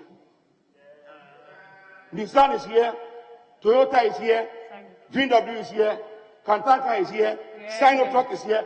All these companies are producing vehicles here in Ghana. Mr. Speaker, but for President Akufo-Addo's dream, all this would have come to naught. Let us fast track to the COVID period, Mr. Speaker, when other countries were not willing to export PPEs to other countries because they needed them. We had to find ways and means to do PPEs here. And our textiles and garment industry was able to support this feat by providing or producing 14 million nose masks here in Ghana. Over 90,000 guns, over 90,000 PPEs for hospitals and all these other organizations. Mr. Speaker, if you ask me, I will say that if we should use these strategic agro industries as pillars of growth, the economy going forward, it will change us forever. We will stop relying on cocoa only, we'll stop relying on gold alone, and we'll stop relying on timber. And I think that is the time that my people or my friends on the other side should support Nana Akufo-Addo to go forward. Mr. Speaker, for the first time, ever since we had our independence, this is the only government that is conscious of earmarking lands for industry. Earmarking lands for industry. Mr. Speaker, during the first Republic, well, coming Nkrumah's time, we were able to identify North Industrial Area, South Industrial Area, this, that. We did not have any government come in to consciously say, do an industrial park to reserve land consciously for development of industry, apart from Akufo-Addo's government. Today, as I speak to you, we have Black Ivy. We have a new one by Free Zone started in Takrari. We have the Greater Kumasi industrial area. That one has come on stream. This is the only time. And you are telling me you won't support this budget? I'm sorry, but I think that we should revise our notes and have a look at what this government has done to Ghana. Because every robust economy has industry playing a very major part in its robustness. And I think there is a time I want you to help us. Honorable Ahinkra, be winding up, please. Mr. Speaker, whilst I have about 4 minutes to finish, I'd like to touch on MSME development, which is the conscious effort to get our small, macro, medium scale enterprises to survive. Mr. Speaker, they have supported this economy from time immemorial. Whether we are good, whether we are bad, it's our MSMEs that have supported the economy. So we cannot look for new companies and forget about these old ones. What the president did in the COVID time was to support MSMEs with 600 million Ghana cedis. MBSSI was able to disburse over 500 million. And this is what we call pragmatic utilization of resources. If you consider the fact, Mr. Speaker, that today we are moving business resource centers to various districts, where people in our rural areas who want to indulge in industry, factories, they don't have to come all the way to Accra. But when they enter the BRC, they will find Ghana Standard Authority there, they will find Ghana Revenue Authority, the Registrar General is there, everybody is a one-stop shop in the BRC. Police here will tell you, a lot of them have BRCs, new modern building, with everything inside. They have it in their districts. And this is the work, the handiwork of somebody who is prepared for the new Africa, where AFCFTA has come to stay. We are preparing the minds of our people. We are preparing the minds of our rural folk. We are preparing the minds of Ghanaians, Ghana businessmen, to support them to be able to move and make the country thrive. Let's be done. Honorable member. Once I'm concluding, Mr. Speaker, I want to the fact that we are making conscious effort to also ensure that business regulatory is respected and is going to propel our country as one of the best destinations to do business in Africa. We have created a portal, Mr. Speaker, which portal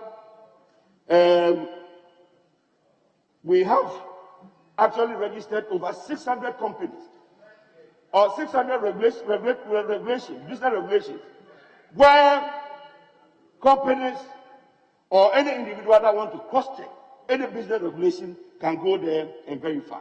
It's on the portal. So while I'm concluding, Mr. Speaker, I'd like to say a little about tourism. Honorable member, thank you very much. Yes. So I'll conclude on saying the year of return, which happened in 2019, was so successful that the diasporans were expecting to look at beyond the return. Unfortunately, COVID did not allow us. But I can tell you, Mr. Speaker, that as far as the year of return was so much of a success that today it has improved our investment opportunities in this country. What I'd like to say is that the new budget touched on the fact that tourist attraction places or centers in Ghana are going to be improved in this budget. And that is what I am praying that the government would push. And thank you, honorable member. Thank you very much. And thank you. Now let's turn to Honorable Dr. Godfred Seidu. Honorable, which constituency, please? Right Honorable Speaker, Wa East, please. The floor is yours. Thank you very much. Honorable Speaker, thank you very much for the opportunity to contribute to the debate on that this Honorable House approves the budget statement and economic policy of government for the year ending 31st December 2021. Honorable Speaker, I would like to make a few comments, but generally they will run through three themes questioning the policy coherence in this economic policy and budget. The deliberate lack of building on the gains that we have made so far as a country, in direct conflict with Article 35(7) of the 1992 Constitution. Mr. Speaker, with your read, as far as practicable, a government shall continue and execute projects and programs commenced by the previous governments. And so some of my commentary will try to insist that we take on board this provision of the Constitution. And then I will dwell largely on the agricultural sector, whose sub-theme is modernization of agriculture and agribusiness. And so I'll be questioning the elements of modernization that we find in this budget. And I think they are inadequate and something more needs to be done. But just before I go on to may I just correct a record? And one has to do with Honorable Kweku Efriye, who looked at some trends in rice importation. I don't know why he did that, but I think what Honorable Eric Opoku sought to do was to look at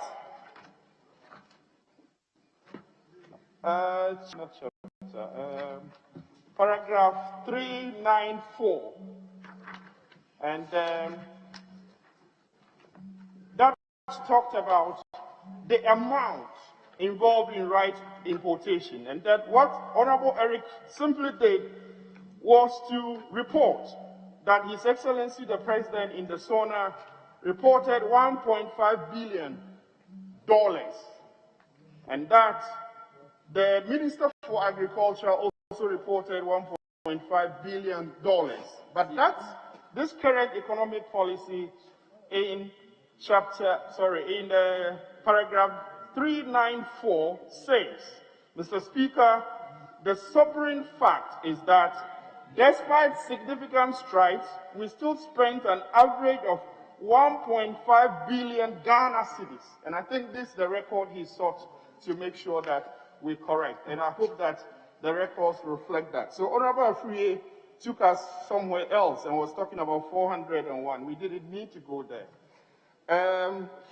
The other record that I will just correct quickly also came from Honorable Osai Frimpong, who mentioned that the sector grew by an average of 5% under the first term of Nana Addo Akufo-Addo. Mr. Speaker, in 80, it says, and I quote, Mr. Speaker, the agricultural sector recorded an average growth of 4.5%, and I think that this is a house of record. We must reflect it as said. It's not 5.0, and so let's get that right. But continuing with my main argument, Mr. Speaker, I take you to paragraph 81, and it says the fishing subsector had the best average growth performance of 11.6%, and it goes down to the last but one line, says, however, the forestry and logging subsector contracted by an average of 7.4%. Mr. Speaker, that means that we recorded a negative growth of 7 points, and I'm worried because we belong to a global community, and so if the forestry subsector is growing by a negative, there are implications for this country's attaining the Sustainable Development Goals, especially Goal 1, Goal 12, Goal 13, and Goal 15. And I think that we need to do more in order to be able to reflect the fact that we are in a global nation, and then we sign on to to implement activities that will attain and contribute to attaining these Sustainable Development Goals. I don't see that reflected adequately in our budget and economic policy. Mr. Speaker, my next point has to do with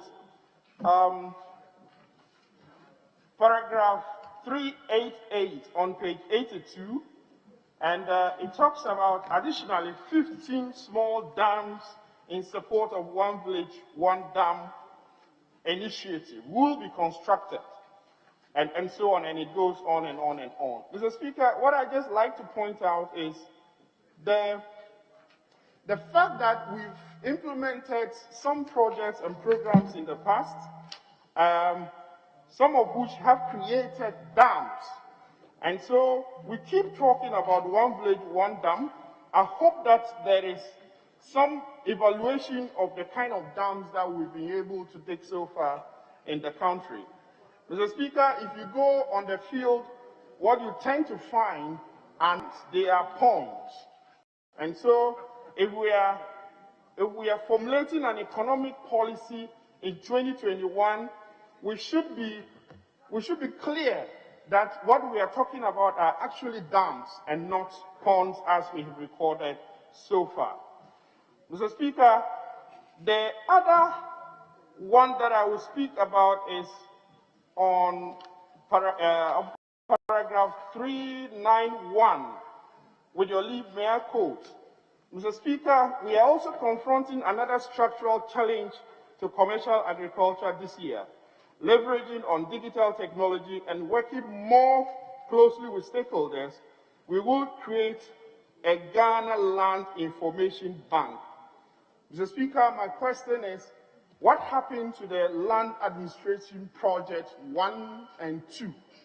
I would think that instead of we rushing to take names and glories for some of these initiatives, I think that it's important that in policy coherence, we build on what we have attained as a country. Otherwise, again, it goes in conflict with the constitutional requirement in Article 13, where we tend to jump on everything all the time, and at the end of the day, it's difficult to track what exact progress we make as a country. I think that it's important to appreciate that a lot of work has been done already in the lab projects 1 and 2, phases 1 and 2, and so this may just be a build-on on that to let it be applicable and usable. And so I know politically my friends on the other side will be trying to say that they started a Ghana Land Information Bank initiative, but that ought not to be the case. Now, what is even worrying is that when you go to the figures, I'm sure later on we'll discuss the appropriation bill, but when you go to the figures, you don't really see what commitment has been made to this all-important policy on land. Mr. Speaker, the other element that I just like to point out is, again, what do we define as the elements of modernization? One quick thing that comes to my mind is that we will mechanize, for example, the agri production processes, and so one of which is land preparation. And so if you look at the budget again, not enough is said about providing machinery, especially tractors, for cultivation of land. And what is even happening is that it actually mentions in the budget that the subsidy on that has been reduced from 60% to 40%. Mr. Speaker, I think that that will be inimical to growth of the sector in especially machinery supply and support to farmers who already are impoverished by other elements of cost of production and general lack of processing for their goods, and so market challenges as well. So in the end, people are just cultivating to survive. And so if you have a subsidy that you are also reducing again by 40%, then we are not sure what we are going to achieve in the end. And so, Mr. Speaker, I think that that has to be looked at again, and the emphasis ought to be on machinery use as well in the production processes, so that many more, especially from the President's honor, when he argues that he's interested in getting educated youth into agriculture. Mr. Speaker, you and I know that the kind of educated youth we have will not go back and use the hoe and cutlass. And so obviously you've got to look at what structural changes or transformations you want to make in the agricultural sector to be able to sincerely attract people to contribute to this sector, especially the educated youth. And I think that taking off 20% of the subsidy on machinery, especially tractors, is not the way to go, and that has to be looked at again. Mr. Speaker, the general recommendation, therefore, that I would like to make is that we look at the kind of philosophy that is surrounding the way we look at. I'm surprised that the Minister for Parliamentary Affairs is concerned about time. When it was my other colleague, he was adding 2 and so on and so forth. Let's just be fair, Mr. Speaker. Mr. Speaker, the truth is that also I think that I'm looking for... Hold on, Honorable Member. Honorable Leader. Mr. Speaker,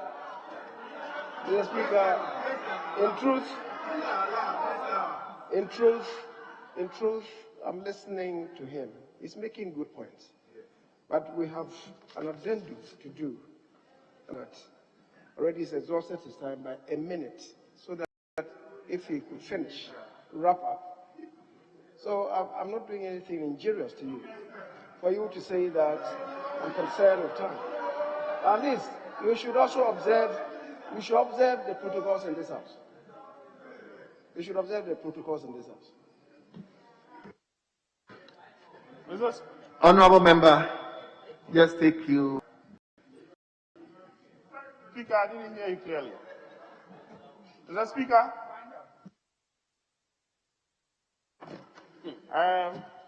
Well, as it pleases Mr. Speaker.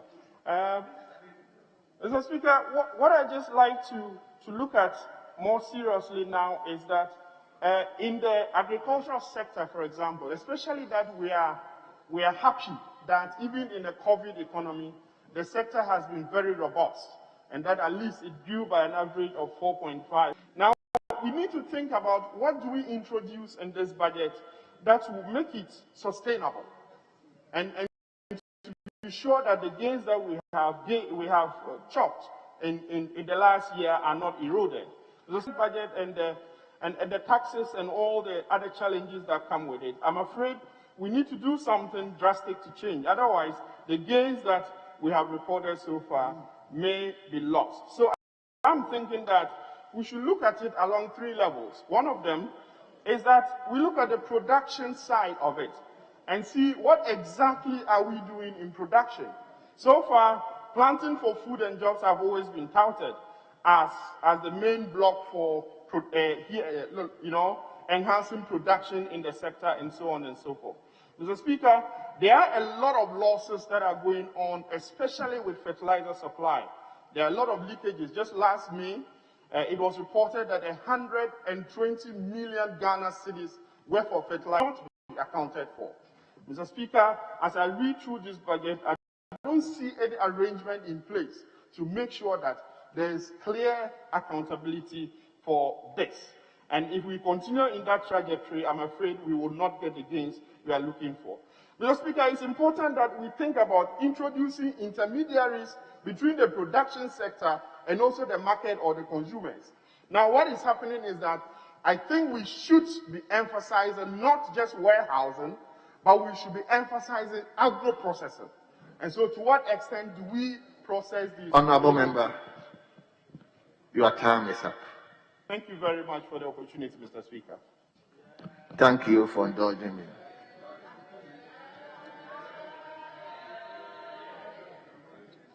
Honorable members, debate on this motion will be deferred to tomorrow, 17th March 2021. Respectfully, Honorable Majority Leader, any indications? Speaker, there is an addendum order paper, which is, so I guess, with the indulgence of my colleagues, I want to present the paper.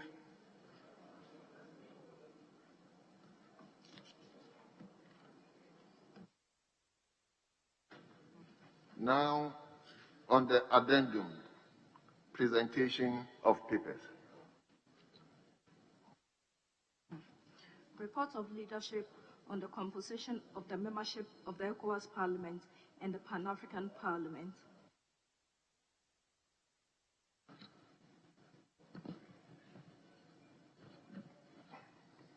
The paper has been laid and it has been distributed to members.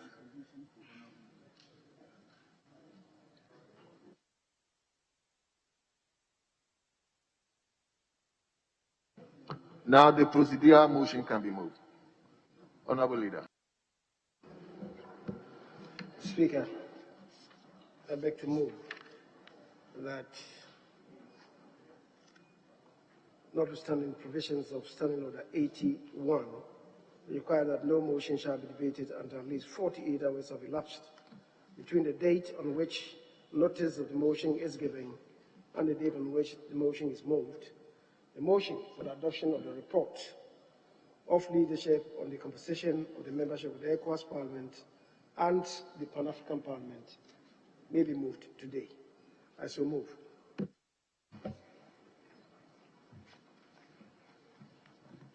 Thank you, Mr. Speaker. Mr. Speaker, I second the motion.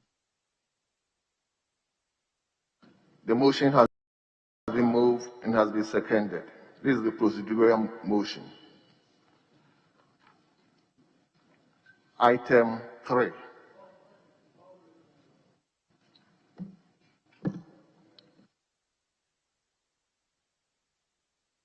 So, as many as are in favor of the motion say aye. Those against the motion say no. The ayes have it. The motion stands. Now, Leader, you can move the motion. Speaker, I beg to move that this Honourable House adopts a report of leadership on the composition of the membership of the ECOWAS Parliament and the Pan-African Parliament.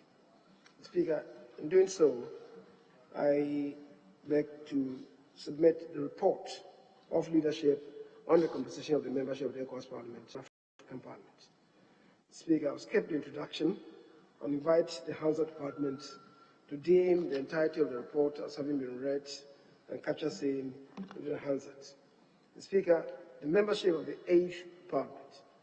Membership of the 8th Parliament is composed as follows. Majority caucus made up of NPP 136 plus the independent member, making a total of 138. Minority made up of 137. The ratio of 138-137 in the 275 membership of Parliament is used in the composition of the 2 parliamentary delegations of the House.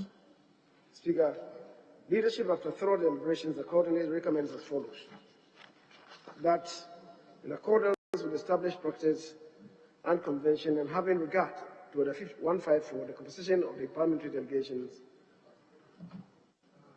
was based on the ratio 138 to 137 for the majority caucus and minority caucus respectively. That per the agreed ratio, Speaker, the membership recommended in the table below should be our addition to the ECOWAS Parliament.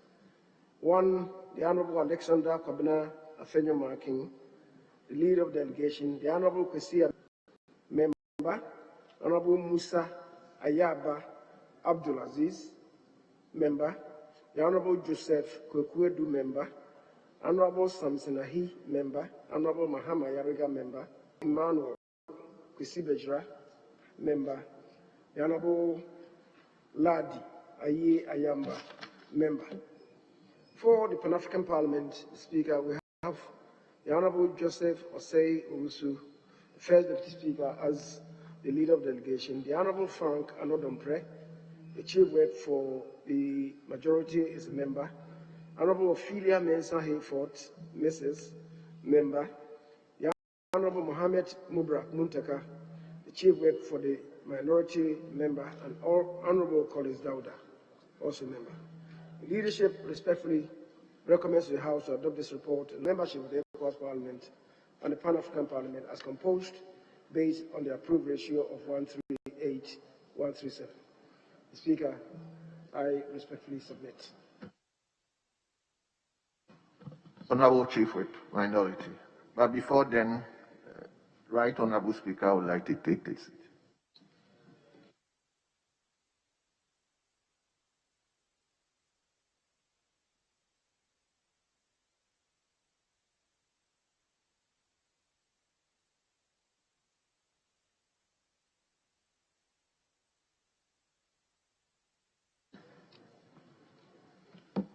Yes, Minority Chief Whip. Thank you, Mr. Speaker. Mr. Speaker, I rise to second the motion before the House on the composition. Mr. Speaker, before I do that, I will crave the indulgence of the House to make a small correction on the first table. The name, item number 7, Honorable Emmanuel, is not Kwesi, it's Kwesi Bejra. It's W-A-S-I, not E. So Kwesi Bejra. On the other paper, it's properly captured. The Speaker, in supporting this motion, let me add that we had existing members on this Parliament, and their tenure hasn't ended. And the past experience that we had, where in recomposing, we tried to change existing members only to get to the Parliament, especially ECOWAS Parliament. And there was some fracas, and I believe leadership took into consideration that members will have to finish their term, even if leadership intend to change them for other persons, they will have to finish their term. So it narrows the space for inclusion of many more members and made it more difficult. So, for example, if you look at the ECOWAS Parliament, only about 4 members new members had to be added on both sides of the House, 2 each. And the case of ECOWAS, Pan-African Parliament, where there was some liberal, in the case of the minority, it was only 1 space that needed to be filled. And then in the case of the majority, they had 2 to fill. Speaker, the role of women from this Parliament will have to, in the future, be looked at, because in both protocols, especially the Pan-Africa, even though the new one has not gotten enough country signatories, they insist that the women representation should be 40% in the case of the Pan-Africa, and for that matter, there should have been 2. But on the existing protocol, it is at least 1. But in the new protocol, that has not yet received enough signatories. It's supposed to be 2. And I think that in future, we need to start taking steps to be complying with even the new one, even though it has not yet received signatures. The same with the ECOWAS Parliament, where if you look at 8 persons and look at the percentage of women in this chamber, if you are going to relate it directly, you will say that 2 women should have been part of the delegation. But obviously, because of the limitation, because of the existing members, I believe that into the future, when these things are going to be done, we need to factor this in seriously so that we ensure that in ECOWAS, and both in ECOWAS and Pan-Africa, we'll have at least 2 women each participating in this Parliament. So, Speaker, I know this thing usually comes with a lot of difficulties for leadership, knowing the interests and sometimes very senior members that needed to represent that. But under the given circumstances, this is the best that we could do for now, hoping that when the tenure of those existing expires, maybe some changes will remain. With this comment, Mr. Speaker, I support the motion. Thank you.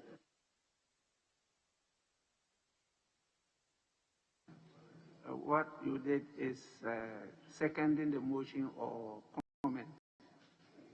Mr. Speaker, sorry, I second the motion. Okay. Honorable members, motion moved and seconded is for the consideration of that.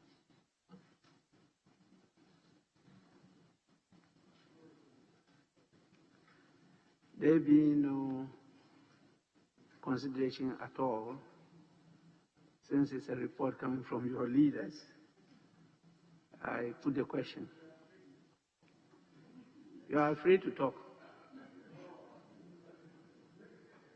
Your leaders, as I know, are not intimidating.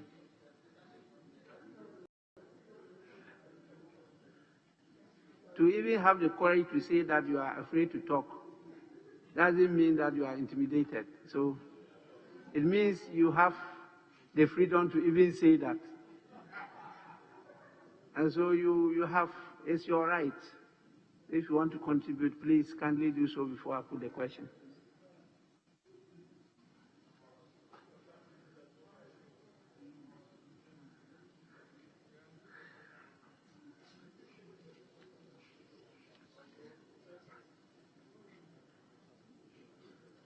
Honourable members, in favor of the adoption of the motion, say aye.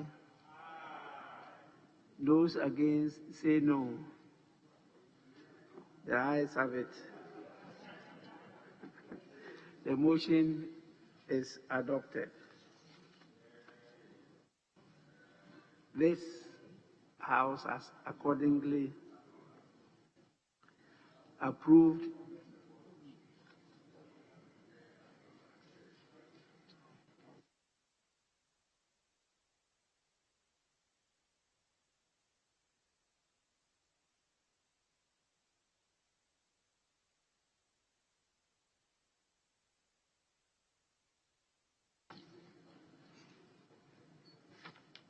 So, honourable members, we still continue on the order paper addendum, item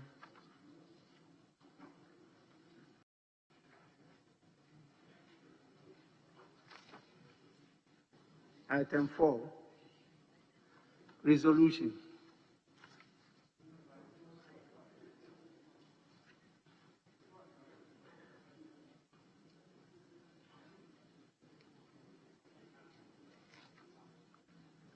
Item 4, resolution. Mr. Speaker, I beg to move that the resolutions captured as items number 4 and 5 be adopted by the House. I so move. Mr. Speaker, I would like to second the motion moved by the majority leader. Motion for the adoption of resolution numbered 4 and 5 paper moved and seconded. Since these are consequential resolutions, I put the question. All those in favor of the adoption of the resolution say aye. Those against say no. The ayes have it. The resolutions for the adoption of the delegation of Ghana to the two continental and subcontinental bodies are accordingly approved. And so we have the membership of the delegation to the ECOWAS Parliament, led by Honorable Alexander Kwamina Afenyo-Markin. That is the Deputy Majority Leader. Then we have Honorable Kwasi Amia-Ochreme, the former Deputy Leader. You have Honorable Abdulaziz Ayaba Musa.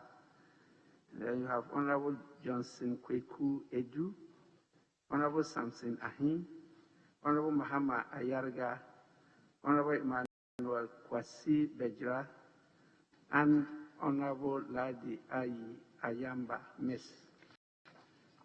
For the Pan-African Parliament, we have the leader being Honorable Joseph Osei Usu, that's the first Deputy Speaker. Honorable Frank Anodompre, Majority Chief Whip, Member. Honorable Ophelia Mensah Hayford, Mrs. Member. Honorable Mohammed Mubarak Muntaka, the Minority Chief Whip Member. And my colleague, Honorable Collins Dauda Alaji, member. Honorable members, these are the honorable gentlemen and honorable ladies going to represent us at these very important bodies. I can only pray that they continue to keep the flag of Ghana flying high. The ELM members have always performed very well. And I want to urge members to continue to give them your maximum support because they are going to represent our beloved country, Ghana. And on your behalf, I congratulate all the members for this recognition and honor.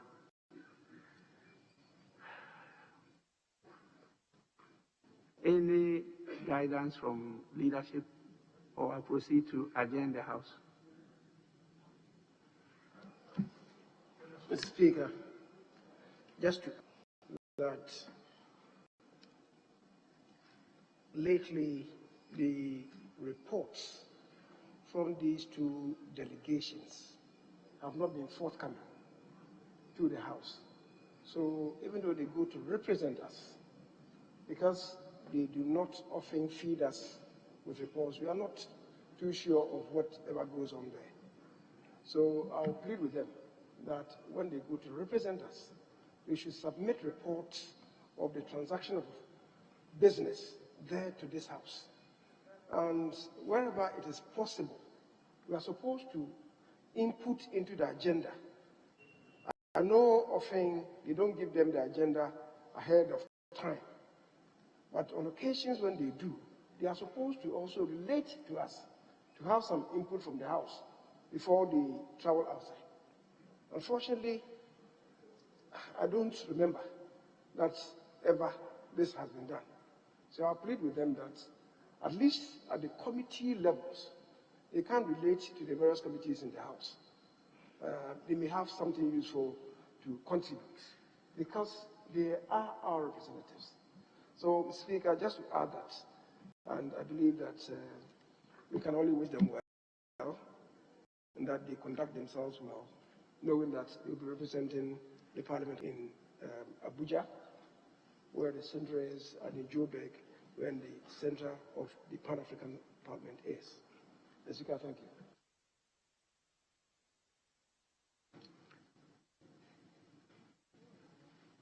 Honorable members, I proceed to adjourn the House.